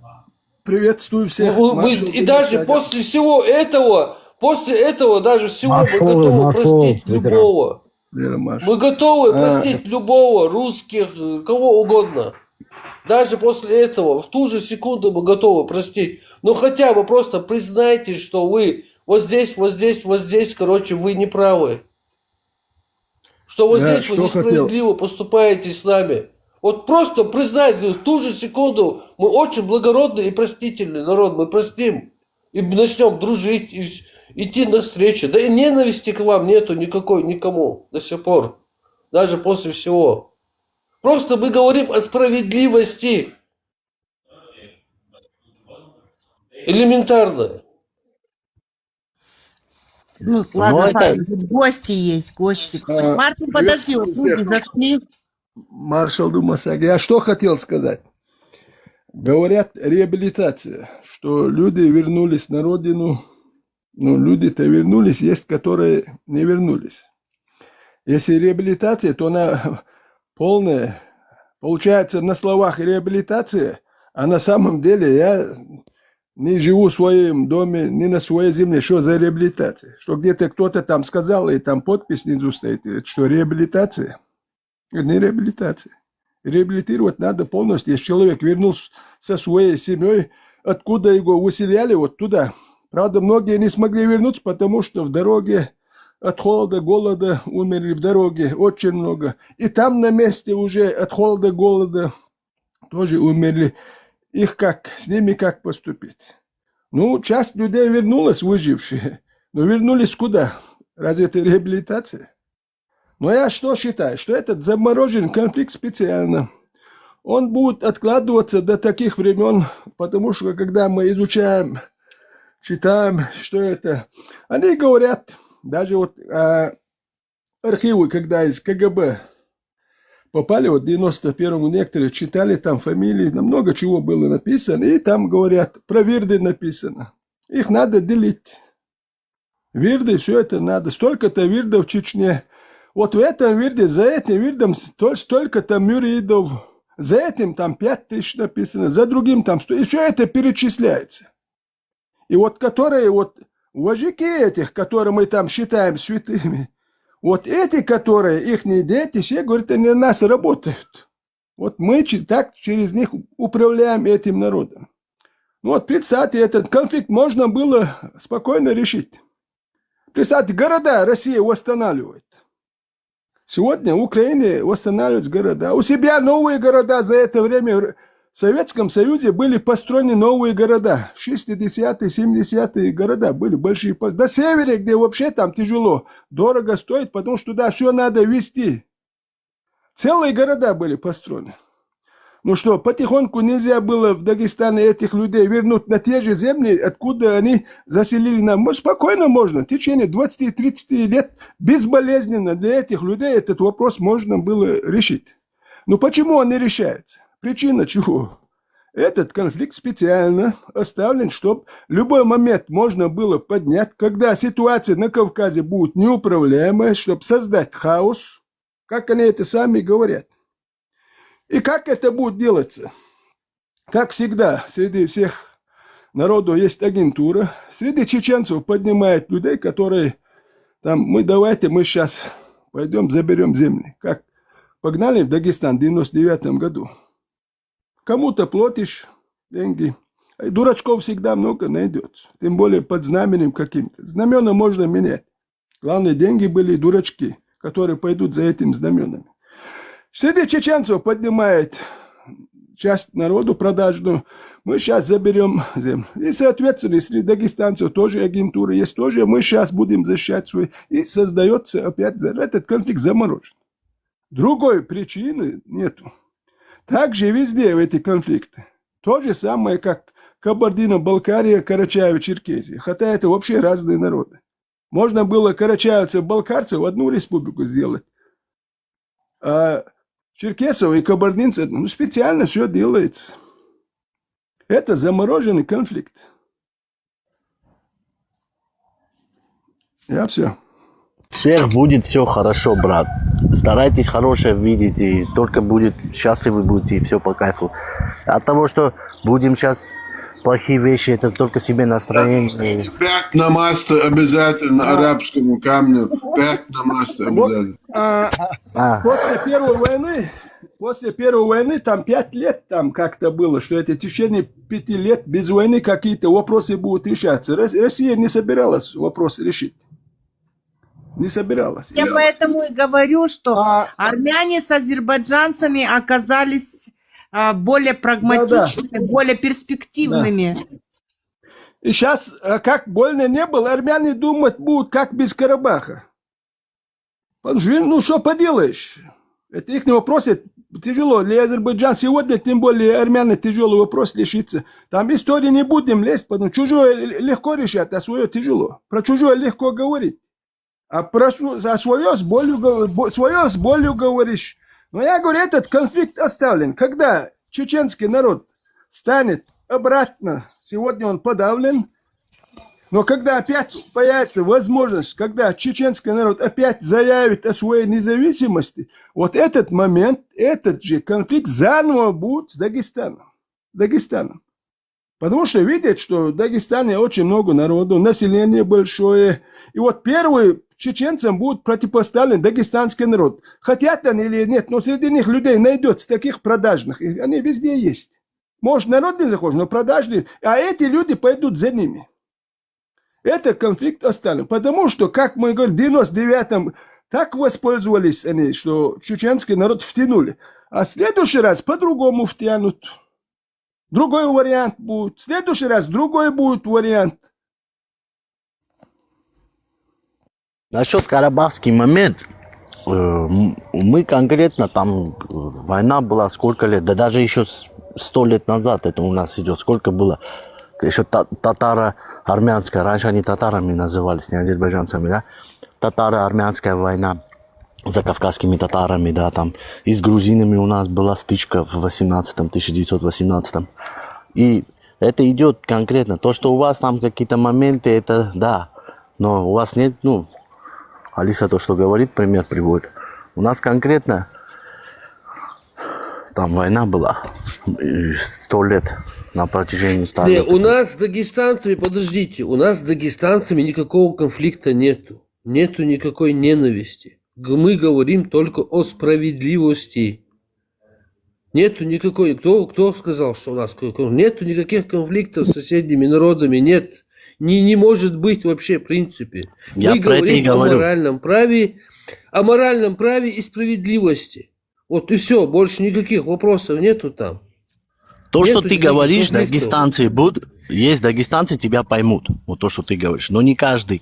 У них там как бы разные люди, разные мнения. Кто-то справедливость имеет такую какую-то более, поймет тебя правильно. Другой, ну, люди разные. Сейчас из-за одного дагестанца там этот думает, что...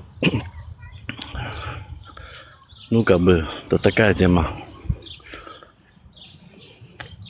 Не, мы ничего не думаем. Вот мы ему и объясняем. Мы просто объясняем. Каждый, который дагестанец заходит, мы ему объясняем, что у тебя нет морального права что-то делать, что-то говорить нам. И все. И говорим о справедливости. Все, никакой ненависти. Мы дружим, мы соседи, там женимся и так далее. Нету никаких конфликтов с соседними народами, нету. И не может быть, вообще и не было. Просто идет речь о справедливости. Да. Просто пират мог бы, да, немножко отнестись с пониманием, допустим, понимаешь, что у нас... Давайте Мартина гасить, он у нас расист. Давайте его, Мартин, на тебя перейдем. Я не расист, я обычный.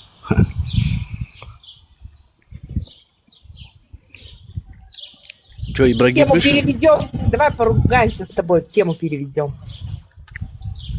Да не, Алиса, с тобой ругаться вообще неинтересно с тобой. Ты материшься много, ну молодец, в этом эфире что-то ни один мат я не услышал. Ну один раз было, Мартин, а ты сам с Армении?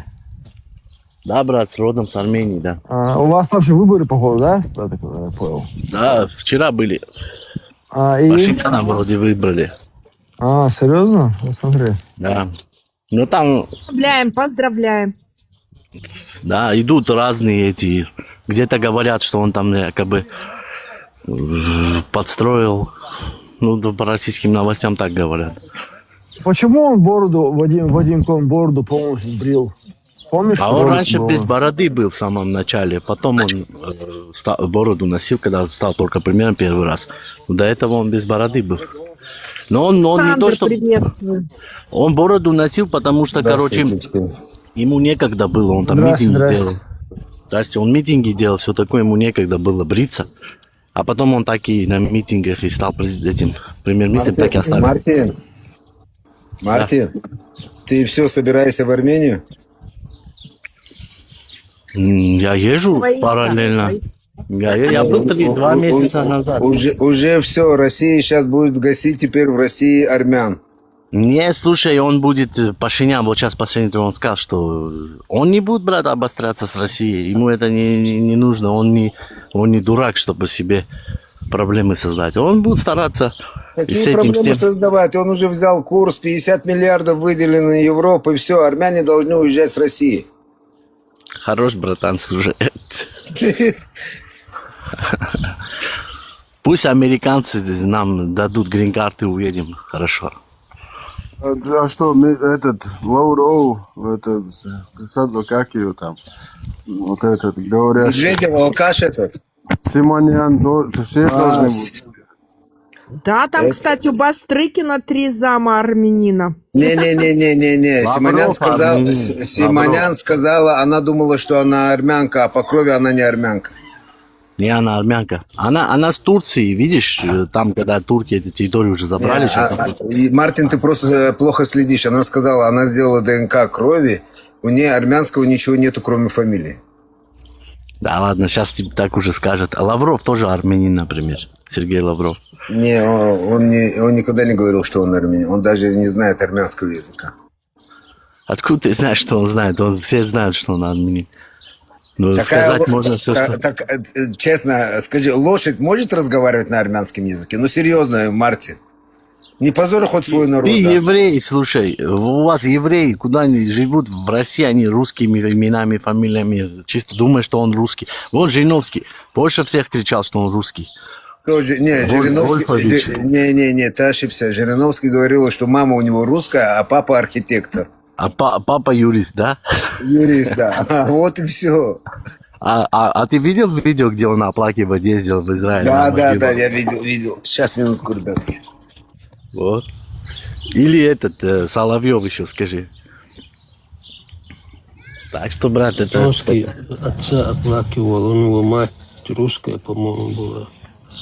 У кого? У Жириновского, да. Да, и получается, если мать русская, то у них и по матери, и по... не считается евреем. Считается, брат, у них по бабушке даже считается, или по дедушке. Гиур там можешь сделать, даже если у тебя дедушка, там прадедушка, там... Бабушка, может, по материнской линии, если еврейка. Раньше вообще у них по отцу было это, раньше. Это потом они... Это сделали. Ну нет. Блин, Мартин, по ну отцу не тоже сочиняй. Честно, сочиняй сразу. Алиса, я чего-то прослышал? Это что раньше, говорит, у евреев по отцу было, это они потом придумали, говорит. Потом поменяли, я говорю, он право насчет этого, там не поменялось, там надо читать просто, Мартин, если залезь, поищи, почитаешь, найдешь. Да, оно шло, как ты говоришь, по отцу, сын Якова, Исаака, это все остальное, да, она идет род от отца. Ну, посмотреть надо просто. О, вон. 12 а как так слышишь, что решили поменять? Мартин, сядь, почитай. Сейчас не тема для разговора, это именно как решили, как не решили. Там много есть чего почитать, посмотреть, как это все перешло, почему это все перешло. Первым долгом, первую гипотезу, которую дают, это дают то, что именно ребенок больше находится с матерью. Ребенка больше воспитывает мать. Потому что когда иноверка, например, там, вот ты взял, например, русскую жену, ты как отец постоянно на работе, ты работаешь, ты это, все воспитание идет от матери. Она даже не будет знать, даже твой ребенок не будет знать твоего родного языка армянского. Он будет знать чисто русский. Я согласен, мать играет больше роли. От этого берется тоже. Там и много версий идут, которые взяли в это расположение. Из-за этого, Мартин, надо смотреть, читать его, Мартин. Да. Не, я не против. Ты армянин или еврей? Ты кому это говоришь? 3 семерки я вижу. Мне, да, я горский еврей, я дагестанец. Ты из Дагестана, у нас да? тоже Да. нейнмуат говорят, материнский язык, и как бы ребенок всегда, мать воспитывает, отец как бы всегда на заработках, там семью кормит, и детей мать воспитывает, и мужеству, и культуре, и к доброте, и всем нравам, и родному языку.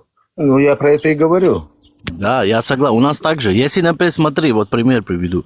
Даже я знаю, например, русских, да, у кого там отец, например, русский, мать армянка, такие редкие, тут тоже есть. Он больше даже армянин, этот ребенок, он всю жизнь говорит, я там армянин, я там, знаешь, про родственников. Вечно, даже он там плохо знает язык и еще что-то, но он всегда тянется к армянам, например.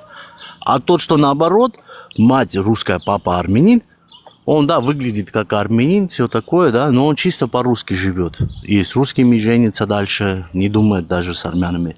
Редко бывает, если отец такой патриархальная семья, отец там все решает, полностью и мать подчиняется отцу там конкретно.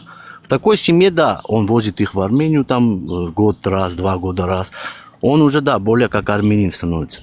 Но так, если немножко отец слабо себя ведет, он уже чисто по-русски живет полностью. Также это, мать, поэтому, вот эта Маргарита Симай, не Маргарита Симай, а вот это, как ее, Ким Кардашьян, да? Она, ну да, она миллионер. Армянка, да? У нее мать не армянка. Видишь, вот из-за этого у нее нет вот этого воспитания армянского. Как, ну, то, что она делает, там делала, да, там у нее было 5 мужей, 1 баскетболист, 3 там музыкант, всех она на бабке развела там. Короче, позор, да, короче, по факту, с ее этот женский образ жизни, как армянка так не может себя вести. Это из-за того, что у нее бельгийка мать. У нее мать там Бельгия. У нее мать не армянка, значит. Да, вот она ее и сказала ей вот так вот, делай это все, ты станешь там популярнее, ее подбивала эта мать. Если бы ее мать была даже армянка, а отец был бы бельгиец, она бы не была бы такой этой. Мать именно особенно играет роль, конечно. Я поэтому смотрю именно если мать. Когда мне там говорят, типа, отец, ну, в христианстве же нету такого, что мать, там, отец главный, да, считается, там, по отцу нацию. И Мартин, ты опять не услышал меня. Мартин, ты не услышал меня, я просто отвлекался. Ты не услышал, что я хотел тебе сказать именно по матери, почему еще. Если ты находишься на чужбине, ты не дома находишься, ты, жена у тебя русская, ты армянин, ты с женой будешь разговаривать на русском языке, правильно? Ну, смотря, брат, я знаю много русских, например, они сейчас в Армению едут, за полгода учат язык и конкретно Дай разговаривают. Бог тебе здоровья, я тебе сейчас не говорю, кто куда ездит, учит или не учит, я тебе просто объясняю элементарную вещь. 3 семерки у тебя, как там дальше имя, что у тебя? Ну, там написано Сенгор, меня Александр. Александр, ты прав абсолютно, вот на чужбине у нас тоже бывало случаи, чеченцы вот куда-то в шабашку в советское время уходили, и там где-то на шабашке там знакомились в клубе с молодой русской девушкой, там любовь, как это говорится, и так оставались там даже десятилетиями, домой не возвращались, оказывается, потом у них дети там появились, жена русская, потом получается, отец приехал, там у него дети, оказывается, были, потом отец дома умер, мать растила детей, эти дети вообще не знают чеченского языка, только русский язык. Или хоть она с семьей жили, отец там несколько лет, 1 раз там в гости приезжает домой, но живет с женой где-то на чужбине, в России, в глубинке, где-то в деревне. И он с женой разговаривает на русском языке, вокруг все русские дети на русском языке, вообще чеченского никакого ни слова, ни культуры, я про ни это и воспитания. говорю, брат. Я про это и говорю. Это из-за страны, да. Если бы они жили в Чечне, то было бы наоборот. Я тебе сказал же, Мартин, ты говоришь, если бы, я тебе сразу подчеркнул, на чужбине, ты не дома, ты на чужбине находишься. Да. Не, ну есть, я знаю семьи, где вот жена Молодцы русская, ваши. например, папа там, допустим, армянин или азербайджанец, но жена там русская, а они возят там, на родину ездят, и жена говорит, такое тоже бывает, но это уже от жены зависит и от мужа, от людей, да, люди разные бывают. Есть реально русские, вот сейчас вот едут в Армению, много есть. За полгода говорят.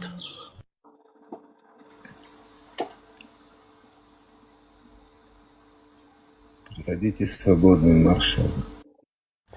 Есть, короче, русские, там за полгода язык выучили. Я даже удивляюсь, даже мне это странно видится, когда видишь вот русский пацан, мужик, да, там 35 лет, там на армянском разговаривает, слушай, за полгода, за 2 года полностью. Акцент, конечно, есть, но слова выговаривает конкретно и даже удивляют. То, что тут говорили, что там они умные в этом плане. Есть такие полиглоты конкретные. За полгода, слушай, даже... Мартин, давай оставим сейчас вот это все. Я, знаешь, чего хочу вернуться до Пашиняна? Я думаю, что в ближайшие 3 года Пашинян начнет поставлять телевизоры в Белоруссию. В смысле? Почему? Потому что, если ты помнишь, недавно, которые сидели на Евроазиатском совете, белорусский президент, вот это усатый тараканчик, он сказал, что телевизоров нету, по телевизору нельзя будет с Пашиняном поговорить. Пашинян сказал ему, если у вас уже проблема становится с телевизорами, то мы вам поможем в этом. Он поможет? Да, это... Он же с Алиевым в очень хороших отношениях был, этот белорус. Это Лукашенко. Ты это знаешь, да, Мартин? Или ты не знаешь об этом? Да, так он прямо заявил, говорит, Алиев нам друг конкретно. Не только Лукашенко. друг, Мартин, не только друг, потому что если именно Армения входила в ОТГБ, и Белоруссия была тоже там, но Азербайджана там не было. Как так это получилось, что Белоруссия нож в спину армянам сунула и продавала тоже оружие армянам, азербайджанцам? Она не была, Азербайджан, да, не был в ОДКБ, но все равно там тюркские страны, Казахстан. Ну, просто белорусы там... же друзья считались Армении. Они Ну, в брат, ОТГБ Азербайджан, возьми тот момент даже, когда еще войны не было, они очень большое отношение было очень близкое с Россией. Даже ближе. У них в Азербайджане там 30 школ было русских. Вот сейчас, когда там самолет, эта история вся была, они там половину там типа позакрывали, там что-то такое. Но у них там русскими они очень близко это имели. И знаешь, чем я доволен, что Пашинян сказал? Как только после выборов мы встанем и пойдем на евроинтеграцию, то я готов принять 200 тысяч беженцев с Ближнего Востока. Ты знаешь об этом? Да, брат, Пашинян там не один, там люди много есть, он Я не знаю, кто единолично там что-то. есть, честно. Я просто вижу, что Пашинян говорит. Пашинян сейчас последнее его заявление, что вот я дружу со всеми, и я из евразийского этого не буду уходить. А теперь послушай, Мартин, одну хорошую вещь послушай. Может, ты не читал, может, ты не слушал никогда. В свое время, когда была Кавказская война, один такой был генерал, которого даже имя его не хочу произносить, чтобы его никто не запоминал. И больше, чтобы никто не вспоминал его, именно Кавказской войне. Он сказал в свое время, мы плотно стоим на Кавказе, двумя ногами. Ему задали вопрос, как понять, вы плотно стоите на Кавказе, у вас до сегодняшнего дня идет война на Северном Кавказе, именно Чечен, Ингушетия, Дагестан. Он говорит, мы плотно стоим одной ногой в Осетии, одной ногой в Армении. Эти две республики, которые всегда близко были к России. На сегодняшний день Пашинян ломает эту ногу и правильно делает. А, брат, поживем, увидим, что будет там. Сейчас, не знаю, я не... Салам. Приветствую, Александр. Салам. Вас, еще раз вам говорю, два слова. Как ни крути, Пашинян или кто, КГБшники, всегда себе на уме.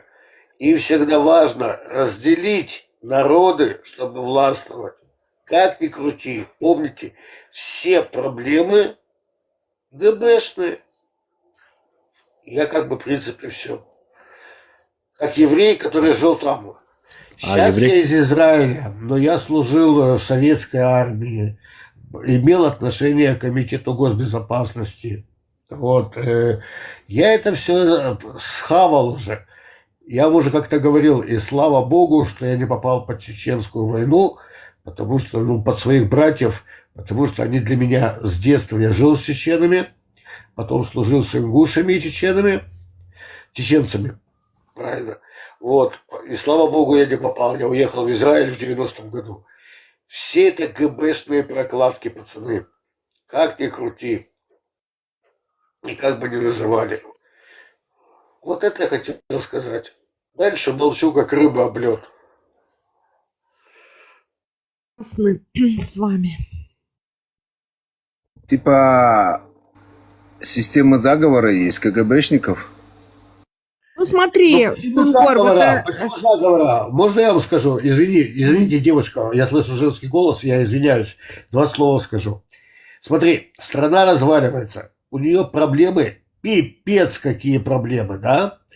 И ей нужно как-то распоряжаться своими ресурсами. Чтобы распоряжаться своими ресурсами, им нужно стравить между собой народы только для того, чтобы потом властвовать над ними. Вот как бы так тупо я это объяснил, но на самом деле, посмотрите, как они смогли выкрутиться, уничтожить больше трети чеченского народа и при этом оставить чеченцев приверженным советской, российской власти. Это не маразм, это реалии жизни. Александр, вы просто не были здесь с самого начала. Я объясню, просто здесь был парень такой из Чеченской республики, чеченец, Ветер. Он хорошие и правильные слова сказал. Вот это все, что сделано даже на сегодняшний день, что народы, это все можно было давно решить и правильно. Это специально все было заморожено до того момента, когда надо будет стравить народы. Александр, я скажу больше. Это было изначально сделано. Помните, как вот азиатов в Советском Союзе отправляли на север куда-нибудь служить, а вот наоборот вот этих украинцев, там вот этих прибалтов отправляли в Азию служить. Это для чего делалось?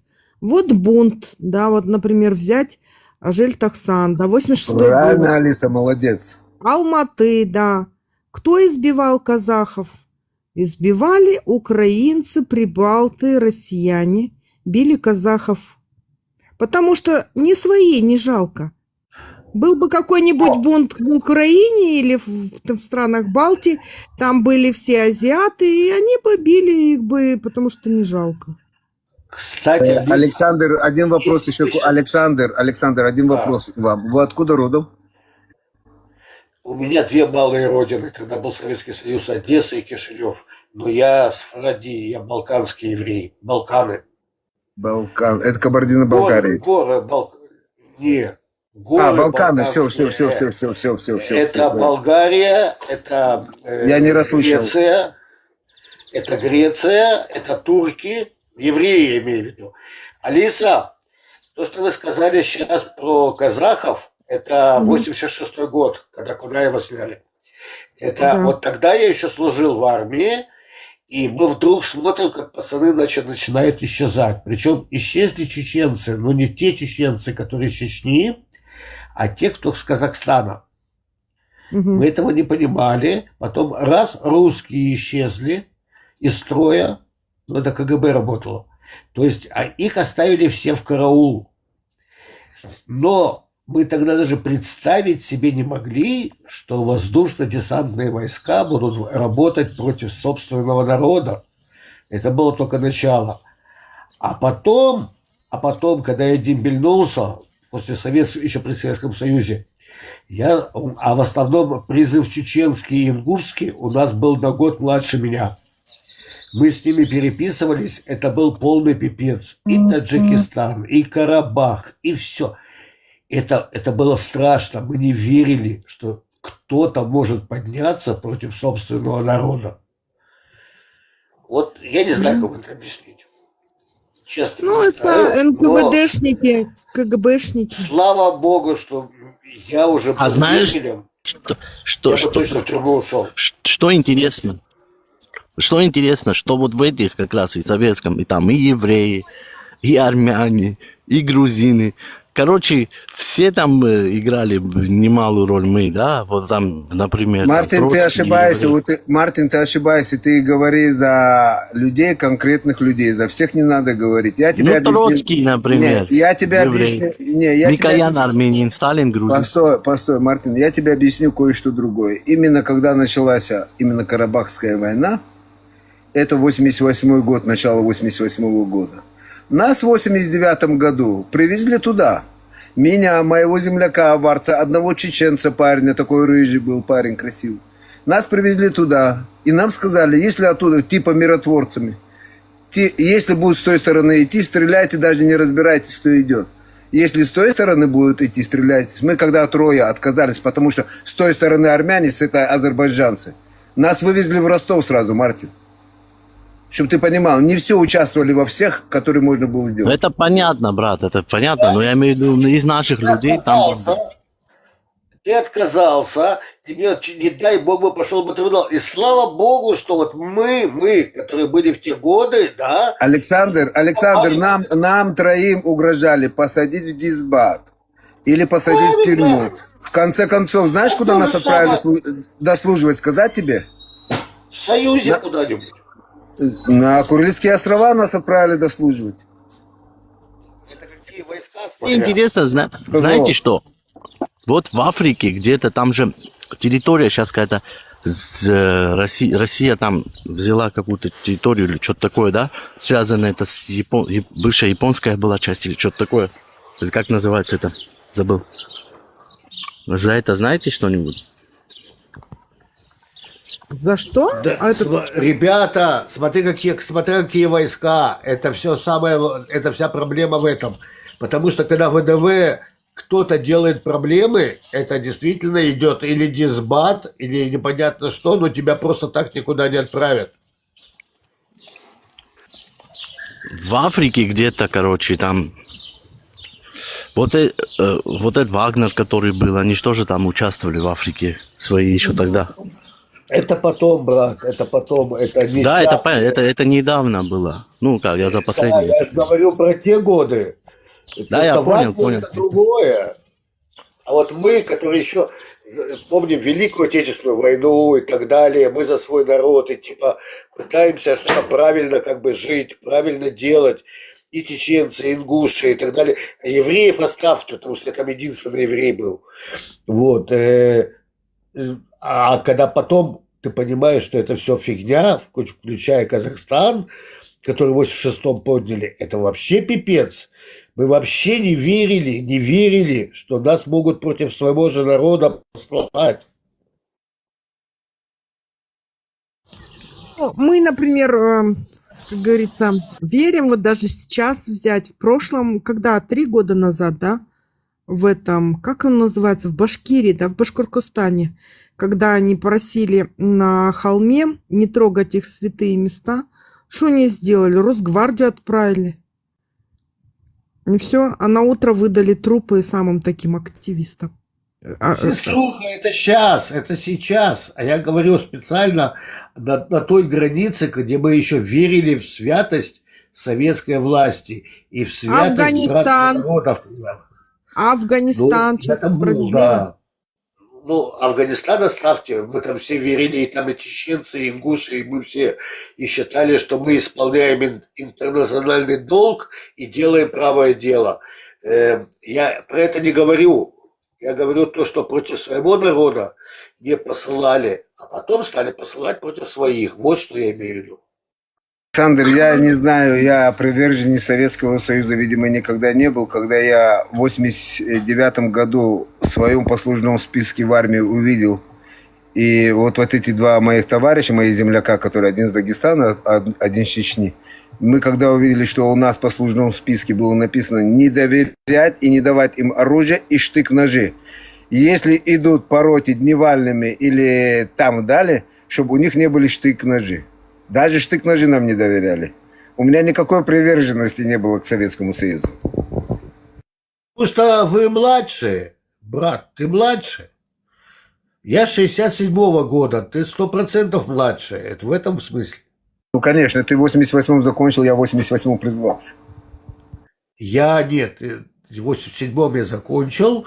Но со мной чеченцы с Грозного служили, и мы были как братья. И моего призыва были ингуши, еще родственник даже Руслана Аушева, героя Советского Союза. Это в Афгане он получил Героя Советского Союза, и с ним еще были там многие. Да, Аушев. Вот, а Мирзоев со мной был, его папа командовал полком в Грозном ГБ. Но опять-таки это был Советский Союз. Я вот о чем говорю. У нас менталитет другой был. Но когда потом эти твари стали стравливать свой собственный народ, это для меня это животные, просто животные. Исторически они стравливали, скажем, давно. Вот, например, я 86-го года рождения, да? Вот как раз эти события, когда были, мне было 2,5 месяца всего лишь. А вот исторически, да, вот голова Кенесары хана, да, которая до сих пор у рашистов в Москве, да, они же стравили таким образом с кыргызами. Кыргызы же оказались предателями, как сказать, обманули Кенесары хана, он им доверился, они его сдали вот этим, рашистам, имперцам. В то время Римская империя возьмите, это римское право. Это оттуда всегда большие такие империи, страны, чтобы править, это обычно, это так и нужно. Так и нужно делать. Мы маленькие народы относительно, ну, возьмем Казахстан побольше, но все равно. Мы вот со своей этой смотрим, но вот нам не ну, как бы общий масштаб больших вот таких. Америка, что не стравливает, тоже стравливает, когда ей надо, вечно пугает вот этим террористами всех, допустим, что террористы там, Да. тут. Ну, это обычное явление, ну, как сказать. Америка, да, но Америка никогда чеченцев не называла террористами изначально, и Израиль никогда не признавал чеченцев террористами, а наоборот, первый при Дудаеве был против войны чеченской. И это был уже официальный Израиль. Просто видишь, где находится Америка, где находится Чечня. Если бы Чечня была бы ближе, территориально, там бы уже было бы Здесь видно, надо что... сказать, что Америка-то вмешивается, и Россия вмешивается.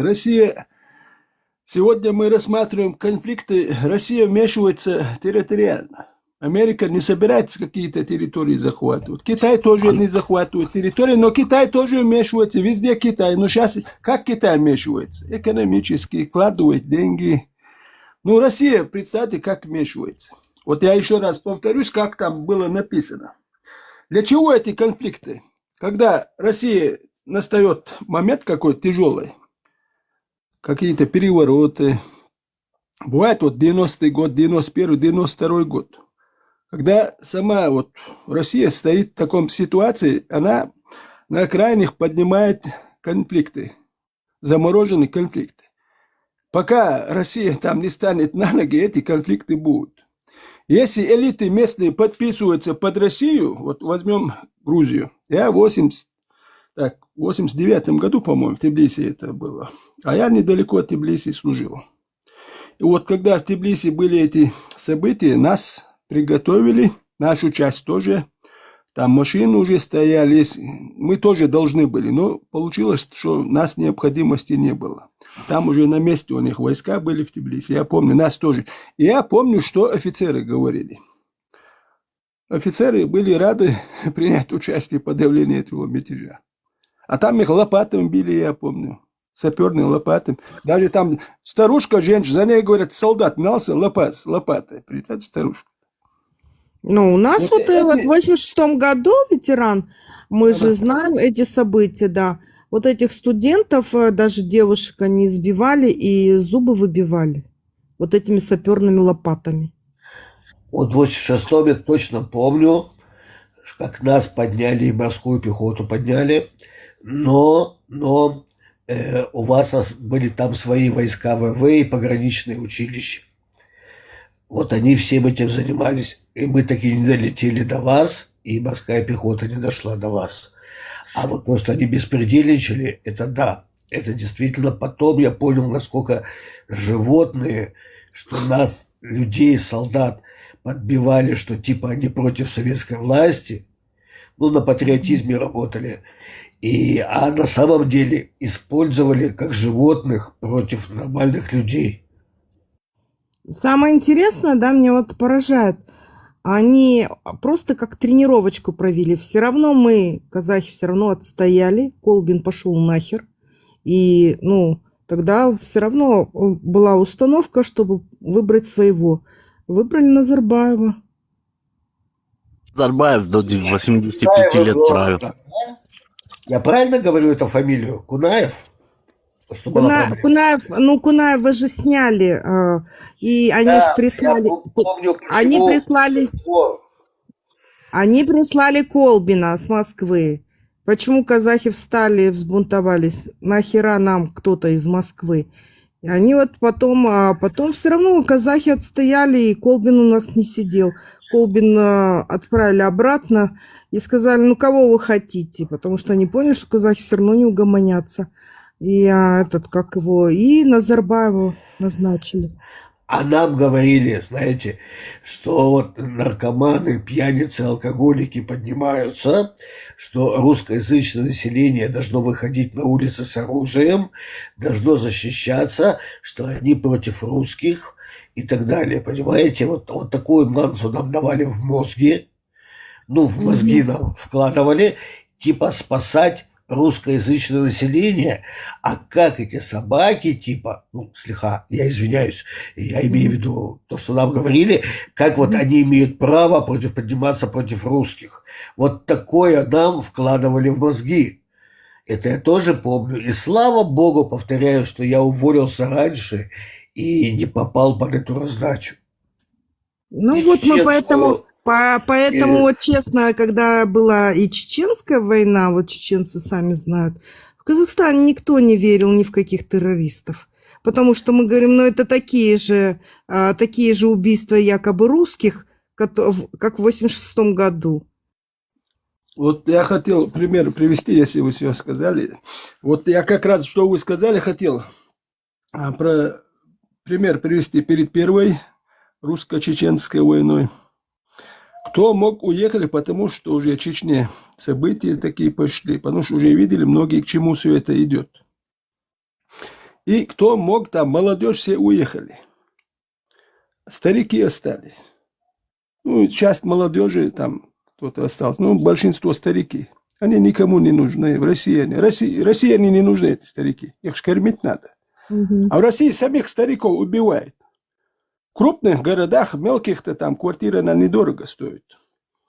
А в крупных городах квартиры стоили очень дорого. Десятки тысяч долларов стоили. Это же большие деньги. И вот этих стариков выкидывали. Убивали, там деревни заселяли куда-нибудь там. И вот эти старики, которые в Чечне никому не нужны были. И вот началась война, 20 тысяч русских погибло в Чечне. И хоть стариков-то же можно было как-то увезти. Вы знали, что вы собираетесь, 2-3 года готовилось все это. Война, некоторые часть там выжили. А вот после первой войны видели этих стариков. Там пенсии нету, ничего нету. Они вот на улицах стояли, подаяние просили. Я вот каждый раз, когда я проходил там, давал. Единственный один момент, даже до сих пор я прошел как-то. Не знаю, почему прошел.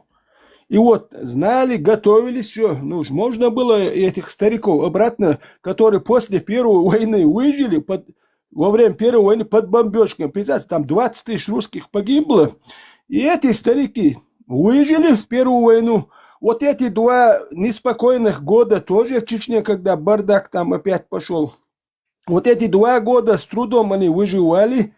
Представьте, началась Вторая война. Вот этим старикам в Грозном, представьте, как им тяжело-то. Там чеченцы как-то тоже погибли, многие спасали своих, уезжали в села, забирали. Вот этих стариков же могли же они спасти-то? Так же? Не спасли, ни одного не спасли, ни одного. Государство никого не спасало. Оно не хотело спасать изначально, потому что меня как-то нашел, когда еще, если вы помните, были одноклассники, может быть, вот сейчас есть чеченец, но мы чеченцы были близкие, из детства были близкие, в армии были близкие. Он говорит, я говорю, где ты был хоть на какой стороне? Он говорит, оставь Паси. Паси это моя фамилия. Он говорит, оставь, он говорит, главное, что все живы. И на самом деле государству было важно показать, негодяи чеченцы и хорошие.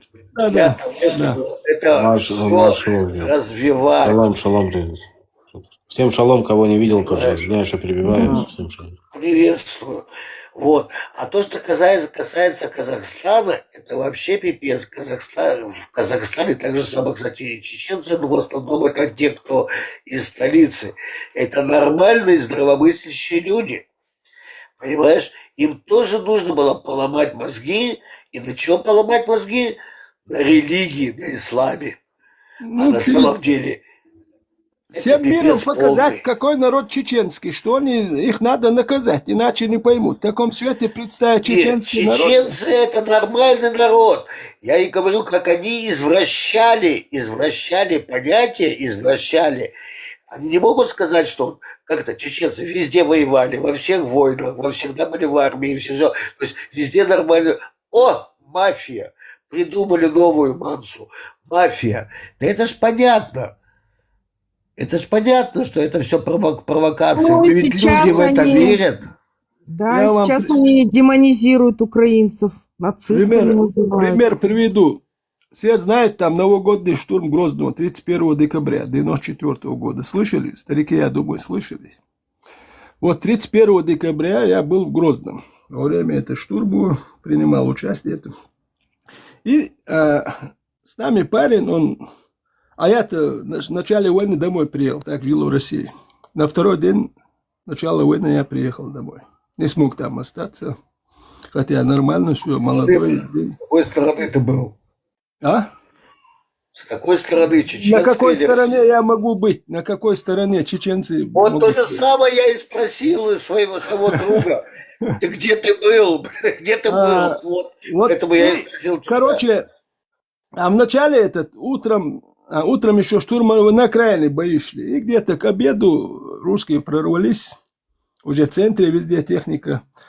Ну и потом подтянулись ребята, там уже они там колоннами идут с Аргуна, с других мест снялись, что уже грозно идут бои, там с Аргуна, Гудермеса подтянулись, и там идут.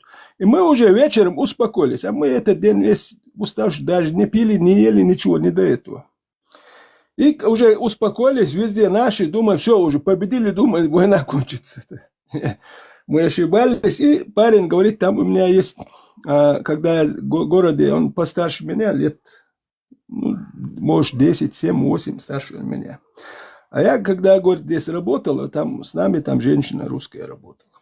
И он, если не ошибаюсь, вот там, квартиру он не ошибся, дом показал, там 16-этажное здание было, но в первую же войну разрушили его. И за этим зданием пятиэтажка была. И мы уже ночью заходим, думаем, там, может, уехала, не знаю. Он говорит, не знаю, может, она там. Постучались, дверь открыли старики. Женщина старая и... Ну, получается, эта женщина, мать и отец, старики они. А эта женщина, которую он знает, она ходить не может. В постели, представьте. И началась война, и родители приехали ее забрать. В городе идет война, она и ходить не может. Вот 31 декабря они сидят, она лежит, вообще не может ходить. Представьте? Они нужны кому-то были? Никому. Они не знали, что делать. Может, если войны не было, как-то такси взяли, как вызов, война идет, бомбят там, стреляют. Вот они не знали, что, мы не знаем, что с ней. Во вторую войну, пример приведу. А у нас там два врача, не врачи, а фельдшера там, после училища. А там в городе уже бои идут, и везде бомбят, и к нам там в подвал приводили людей, и русскую женщину, 37 лет ей было. Столько ран на ней, нестерпимой крови. И когда заносили, там, я не знаю, хоть принимал, но я как-то смотреть на эти вещи не мог.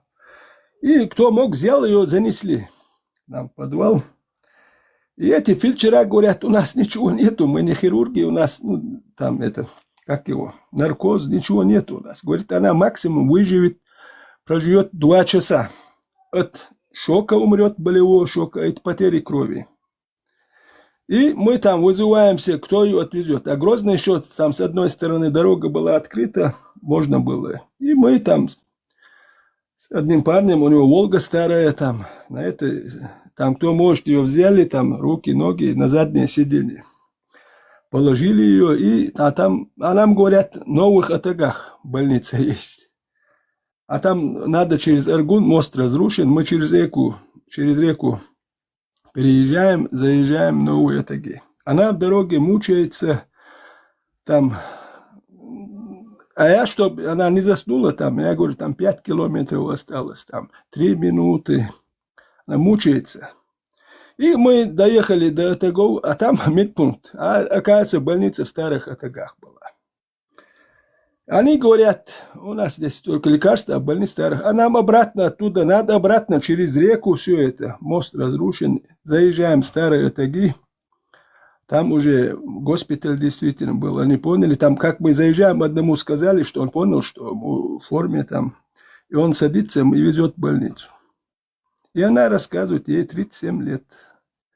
На остановке там снаряд разорвался, все попало. И говорит, у нее дочка 7 лет или 10 лет. Дочка у нее. Там больше никого нету. Я думаю, она уехала куда-нибудь. Война. Кто будет о ней говорить? Кто ее спасал? Кому она нужна? Первый пример, вот эта женщина с родителями. Кому они нужны? Никому. А их тысячами.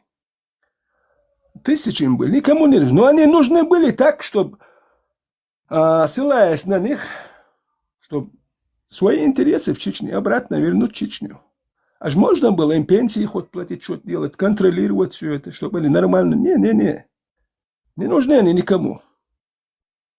Вот эта политика везде будет повторяться. Сейчас сегодня в Украине. Но в Украине не получилось. Хотели 3 дня, 3 месяца, 3 года не получилось. 5-й год идет. И не знают, что делать. Если в Украине получилось бы, 100% на этом не остановились. Была бы, прибалтийские страны были. Молдавия сразу же не стали бы тоже шушукаться там. Приднестровье не просто так держит. Казахстан был, казахи, когда Китай сказал, давайте, перед Украиной был Казахстан. С китайской давайте, мы ваши намерения знаем. Только не только Китай. Эрдоган сказал, через 3 часа ты не с казахами будешь воевать, ты будешь воевать с нами. И у нас очень много же корпораций американских. У нас даже вот сыновья Трампа купили в Карагандинской области месторождение вольфрама.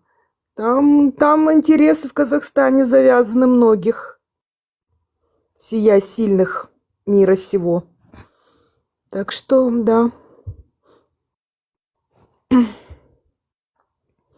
Казахстан, просто понимая, среди кого он находится, скажем так, у нас все соседи, кроме Азербайджана, ненадежные, такую геополитику не стал жадничать, начал со всеми сотрудничать, поэтому завязаны были интересы многих. Поэтому нас не дали в обиду. Еще раз добрый вечер, кого не видел. Добрый. Мартин, я знаю, что ты в России живешь. Если тебе будет неприятно слушать меня, можешь выскочить, а потом подняться, потому что я знаю, что может быть, что не может быть. Первым долгом ветеран, да, по-моему? Да. Да. Именно то, что Россия – это мясники, которые есть и которые будут, которые никому не дадут жить, пока они живут. Они не дадут ни одному народу Кавказа жить нормально и жить спокойно. Они будут стравливать. Как ты до этого сказал, я тебя слушал на низу, что вот это все именно с Дагестаном и Чеченской Республикой, это все было специально заморожено для того определенного времени, который этот конфликт надо будет вытащить наружу, чтобы именно поссорить все народы. То, что можно было, как ты сказал до этого тоже, можно было в течение 5 минут решить этот весь вопрос. Они это специально заморозили. С этим я с тобой вполне согласен. Но пока Россия будет стоять и будет еще себя чувствовать хорошо, она никому, ни Украине, ни Белоруссии нормально не даст жить, ни прибалтийским странам, никому. Вокруг себя она будет все-таки чувствовать себя имперцем, и она будет ждать своего часа.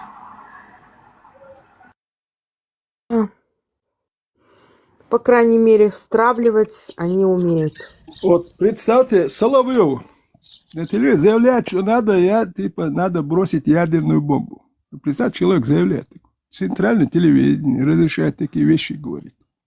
А здесь человек выходит, я против войны, прекращайте войну, его сажают. Человек говорит, ядерную бомбу бросить надо.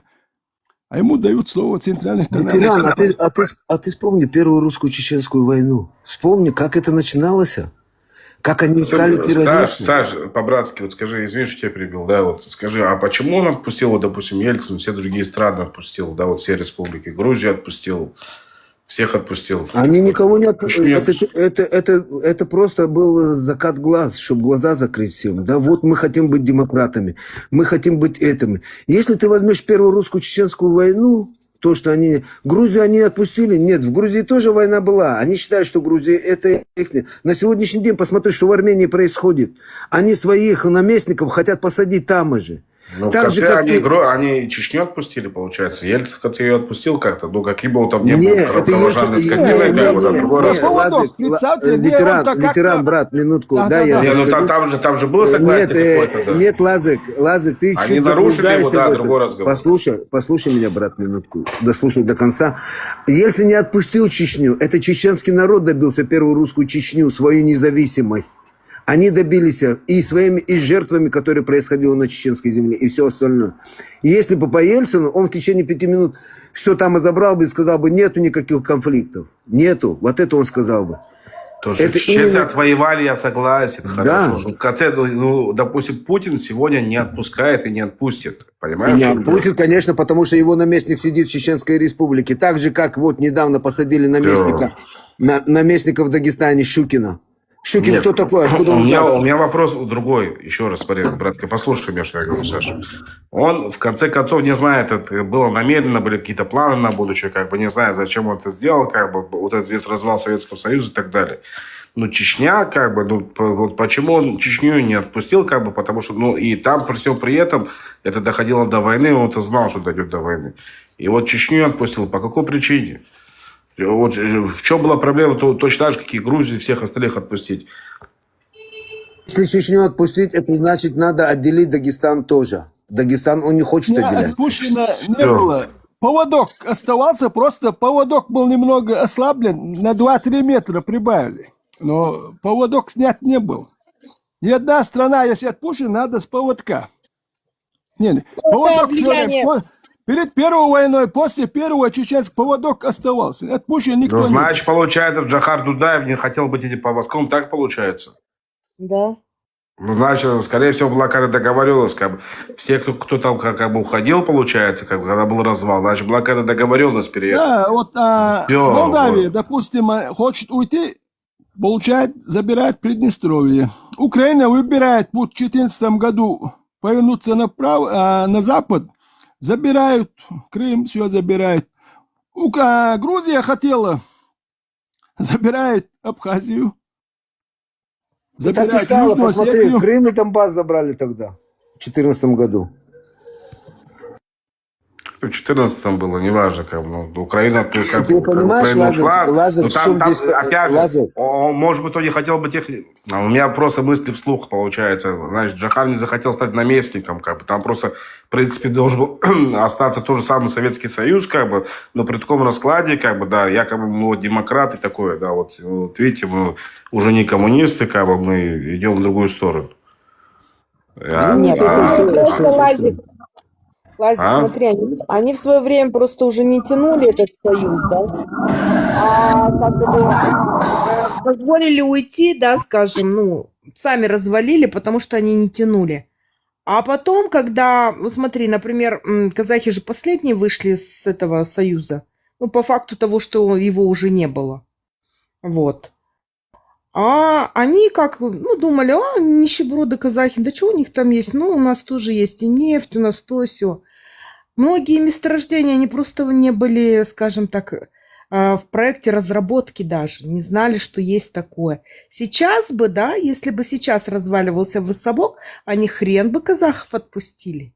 Нам повезло, что вот в свое время они не знали о вот этих месторождениях урана, вольфрама, никеля.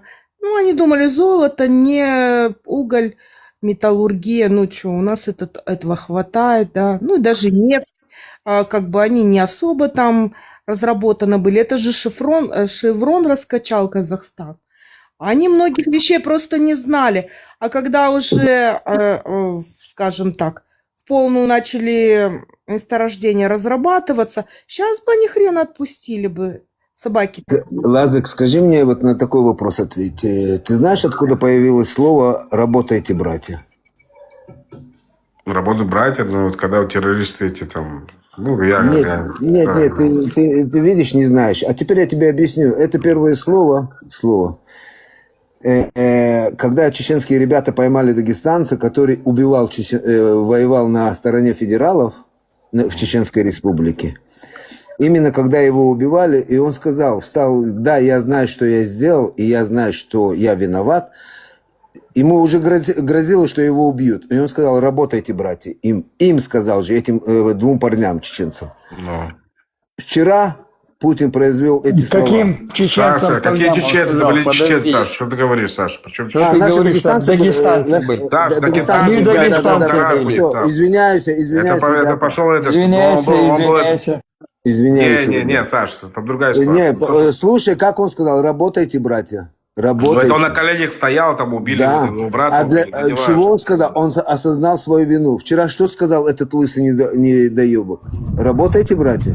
Кому он сказал? Ну они взяли это как лозунг взяли, потому это что... не лозунг, это лозунг. Не так. Он в полиции работал. Его поймали за это, что он вылавливал ваххабистов, да, таких, исламистов вылавливал, а они на организацию... Мартин, это тебе преподнесли такое, Мартин. Это тебе преподнесли. Он сказал: полицейским работайте, братья. Мартин, он полицейский сказал: работайте, да. Тут ты прав, хорошо. Причем все это, Саш, там другая ситуация. Они там Эмират... Я просто подумал, что до этого было такое, где-то там, может, какой-то мудрец сказал, как Саш, не, это было в лесу. Это были вот и дагестанцы, которые там ушли в лес. Да, но этим словом он показал, что он осознает свою ошибку, он знает, что он был неправ и дал Наоборот, он сказал, что даже на коленях работайте, мы правильно делаем, что вас вылавливаем, ваххабистов. Нет, это ты так понимаешь. Я это понимаю так, что он осознает свою ошибку. Ты не прав. Хорошо, Саш, не важно, ладно. Ну, не важно, разговор о другом. У меня вопрос был другому. Да, вот Назарбаев, он не остался в Советском Союзе, допустим, Олесь, извини, конечно. Назарбаев, когда Казахстан получил свою независимость, при этом он не остался, получается, в том же социалистическом строе и так далее. Нет, Назар, между прочим, я вам скажу, Назар, Шал, да, он вообще очень умный мужик. Что вы думаете, Путин до сих пор с ним советуется и все такое? Он признает, что Шал наш стратег. Он же, улыбаясь Путину, да, ввел всех этих инвесторов. У нас в нашей стране более 50 корпораций, не предприятий, а более 50 международных корпораций.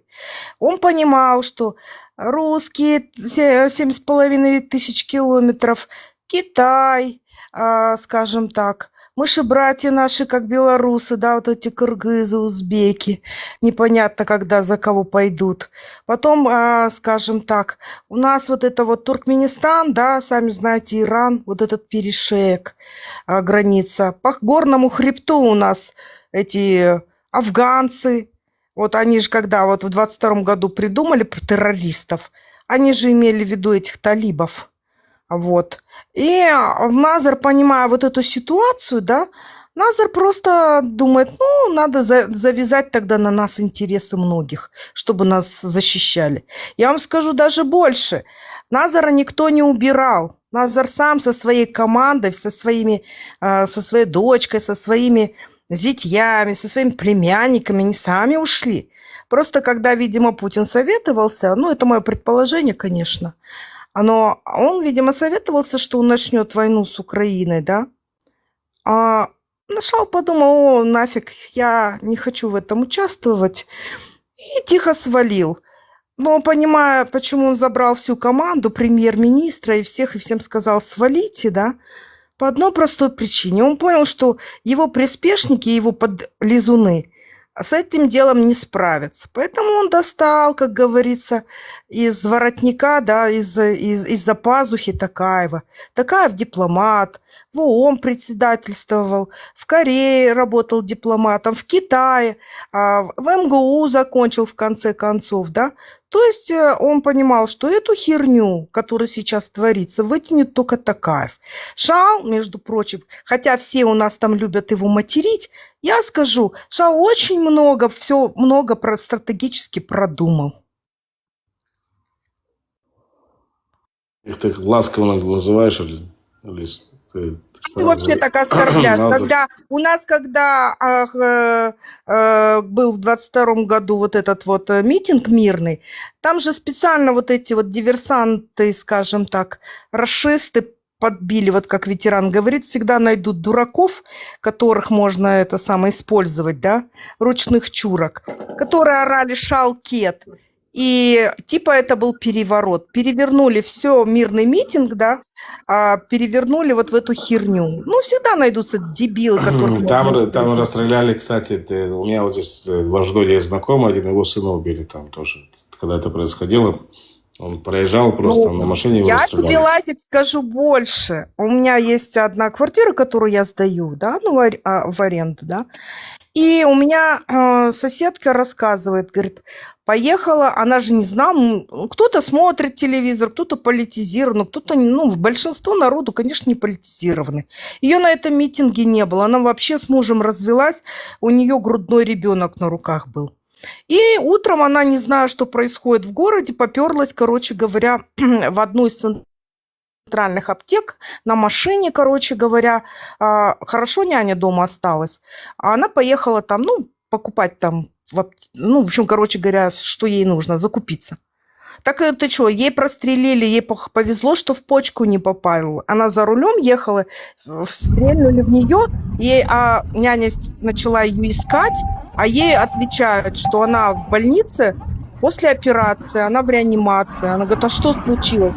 Она говорит, огнестрел, короче. А что это Тимур Дикий? Он же там тоже роль какую-то принимал. Так я ж тебе говорю, рашисты не знают, кого использовать. Да, Они это не так было.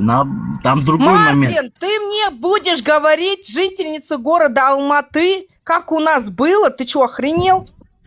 Не ругайся. Там короче, против вашего президента. Не было президента, это специально вот таких дураков использовали, которые... Было возмущение Мангостауской области по поводу поднятия цен на бензин, на топливо вообще. На что? газ. На то, что, Мангостау сказали, а что вы все молчите, мол, типа, поддержите нас. И во всех городах прошли митинги. Но почему-то эти рашисты решили приехать, они же спровоцировали. Почему я вот, честно говоря, когда вот, который пират, да, когда он, лестно отзывался о мангустауцев, я сказала, они очень, скажем так, любят кипишевать, потом они уходят в сторону, а за все это кто ответил? Алматы ответила. Именно у нас стреляли, убивали, сажали. Вот. Поэтому Мартин, у нас даже песни по этому поводу, есть такая песня, да, Алматы всегда в слезах. Всю боль народа переносит Алматы. Вот они пытались перекинуть, кстати, убийство эту парнишки, он молодой пацан, но они богатые, сами по себе люди. И вот его убили, в конце привезли его в Израиль, похоронили здесь. И вот пытались скинуть, на какие-то из-за того, что богатые родители и все такое, на какие-то разборки. Не-не-не. У нас Да, даже, знаешь, знаешь, что какая ситуация была, Лазик? Буквально мы тогда уже сидели в этих стримах на Ютубе, и буквально за день до вот этого вот случая Эдгар Миротворец, у него есть хороший в Ютубе ролик с бурятом. Он говорит, в чат-рулетке ловит его, и этот бурят говорит, собирает рюкзак, он говорит, а ты что, говорит, воевать? А он, Гойда Пати, он в чат-рулетке, прикидывается ждуном. Эдгар Миротворец, можете в Ютубе посмотреть, украинец. И вот буквально за 2 дня, это по-моему, пятница, с пятницы на субботу, Эдгар ведет чат-рулетку в Ютубе, все смотрят, вот Казахстан смотрит, да, и там в тот момент, да, он говорит, да, собираюсь, он говорит, в Украину, он говорит, нет, в Казахстан, мочить казахов. И вот 5-6, с 5 на 6 вот этот мирный митинг превращается вот в такое. То есть вот эти вот, скажем так, как это правильно сказать? То есть это все Россия, это все диверсии, все вот эти акты, это все с Кремля. Больше того, я скажу, есть такая ситуация, а вот это получается 22 год, 29 декабря, что ли, посмотрите в Ютубе, Назарбаев, Токаев у Путина. И когда выходит, еще Лукашенко там, и когда выходят они с этой встречи, Назар еле идет, и Лукашенко под руку тащит к этому, скажем так, к машине. Вот посмотрите. И потом вот это вот с нами происходит. Вообще я слышала такую версию, что, скорее всего, вот почему на Токаева все гонят, да, потому что, скорее всего, какой-нибудь херней отравили Назара, да, там еще такая рожа вот стоит у Токаева, да, он как бы, знаете, такой потерянный. Этот Лукашенко подводит к машине Назарбаева еле-еле. А я, когда видела этот ролик, я подумала, ну, шал вообще сдал, короче. Ну, как ты рассказываешь, Алиса, я вижу, что его Путин принудил сдать свою власть. Ну, кому? Да.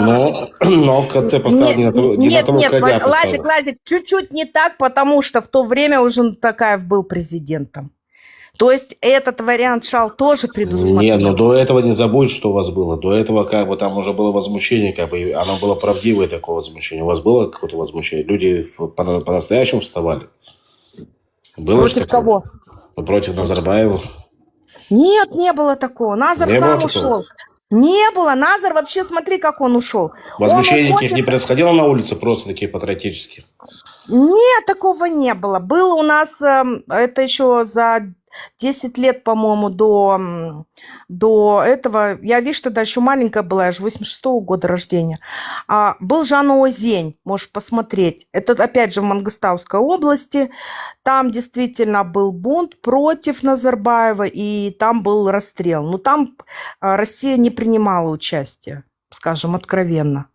Вот. И есть, как бы, ну, претензии к Назарбаеву были, но там был вот этот вот след ваххабитский, скажем так. Очень сильный террористический вот этот след. Поэтому Назарбаев тогда так разобрался. Назарбаев вообще, он в принятии решений был, ну, человеком твердым. Вот я скажу честно, потому что у нас даже был президент Кыргызстана Атамбаев, и он очень нелестно отзывался о казахах, принижал казахов. Назарбаев не ругался, не перепирался, просто трассу перекрыл ровно на месяц. Там уже и Путин, все уже просили Назарбаева открыть трассу, и кыргызы поняли, что куда они, как говорится, рыпаются. Назарбаев просто тихо, таких конфликтов прям не было. Он просто трассу перекрыл, они не могли ни завести туда, ни вывести ничего. И все. А сколько лет он правил в общей сложности? Ой, ну Назар вот при мне он точно правил.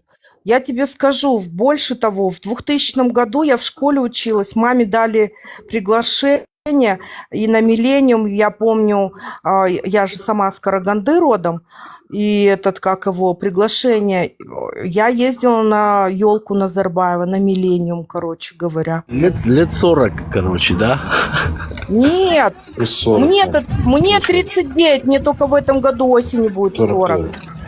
Да. Ну, 35-30 советского времени. Как он может править там 40 лет, если совок, получается, ну вот совок как прошел, совок 34 года, 34 года только как совка нет.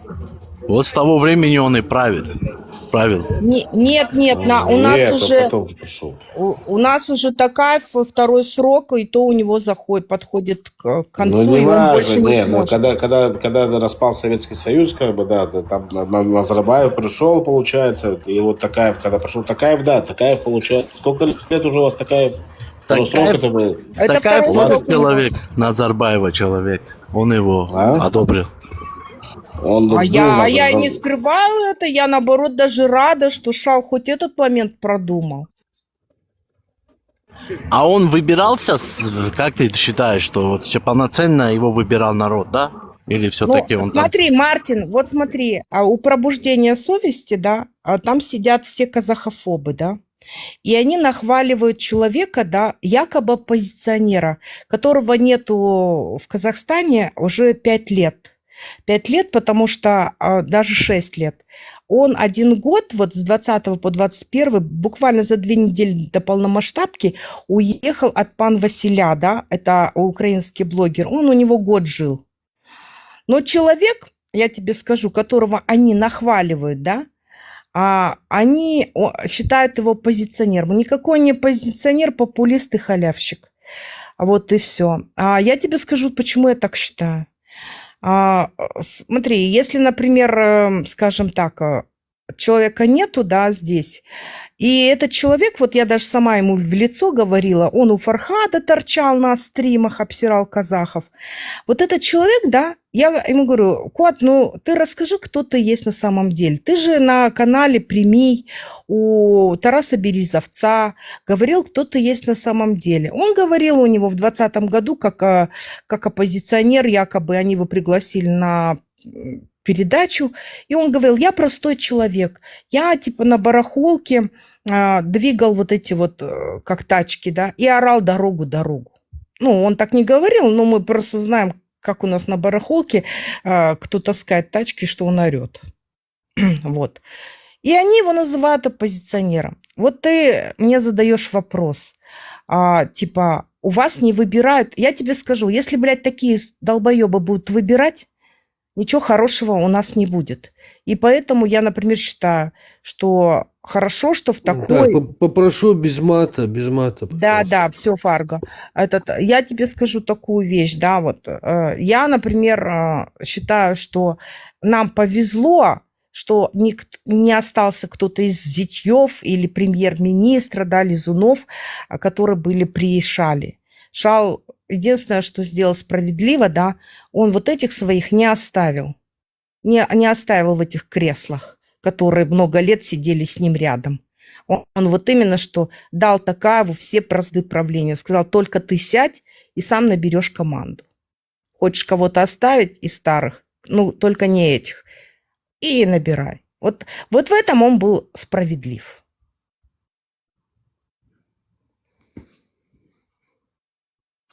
Ну, Алиева возьми, к примеру, да, он тоже там сильный лидер, очень даже умный, да, там, ну, для страны там, да, сильным сделал страну.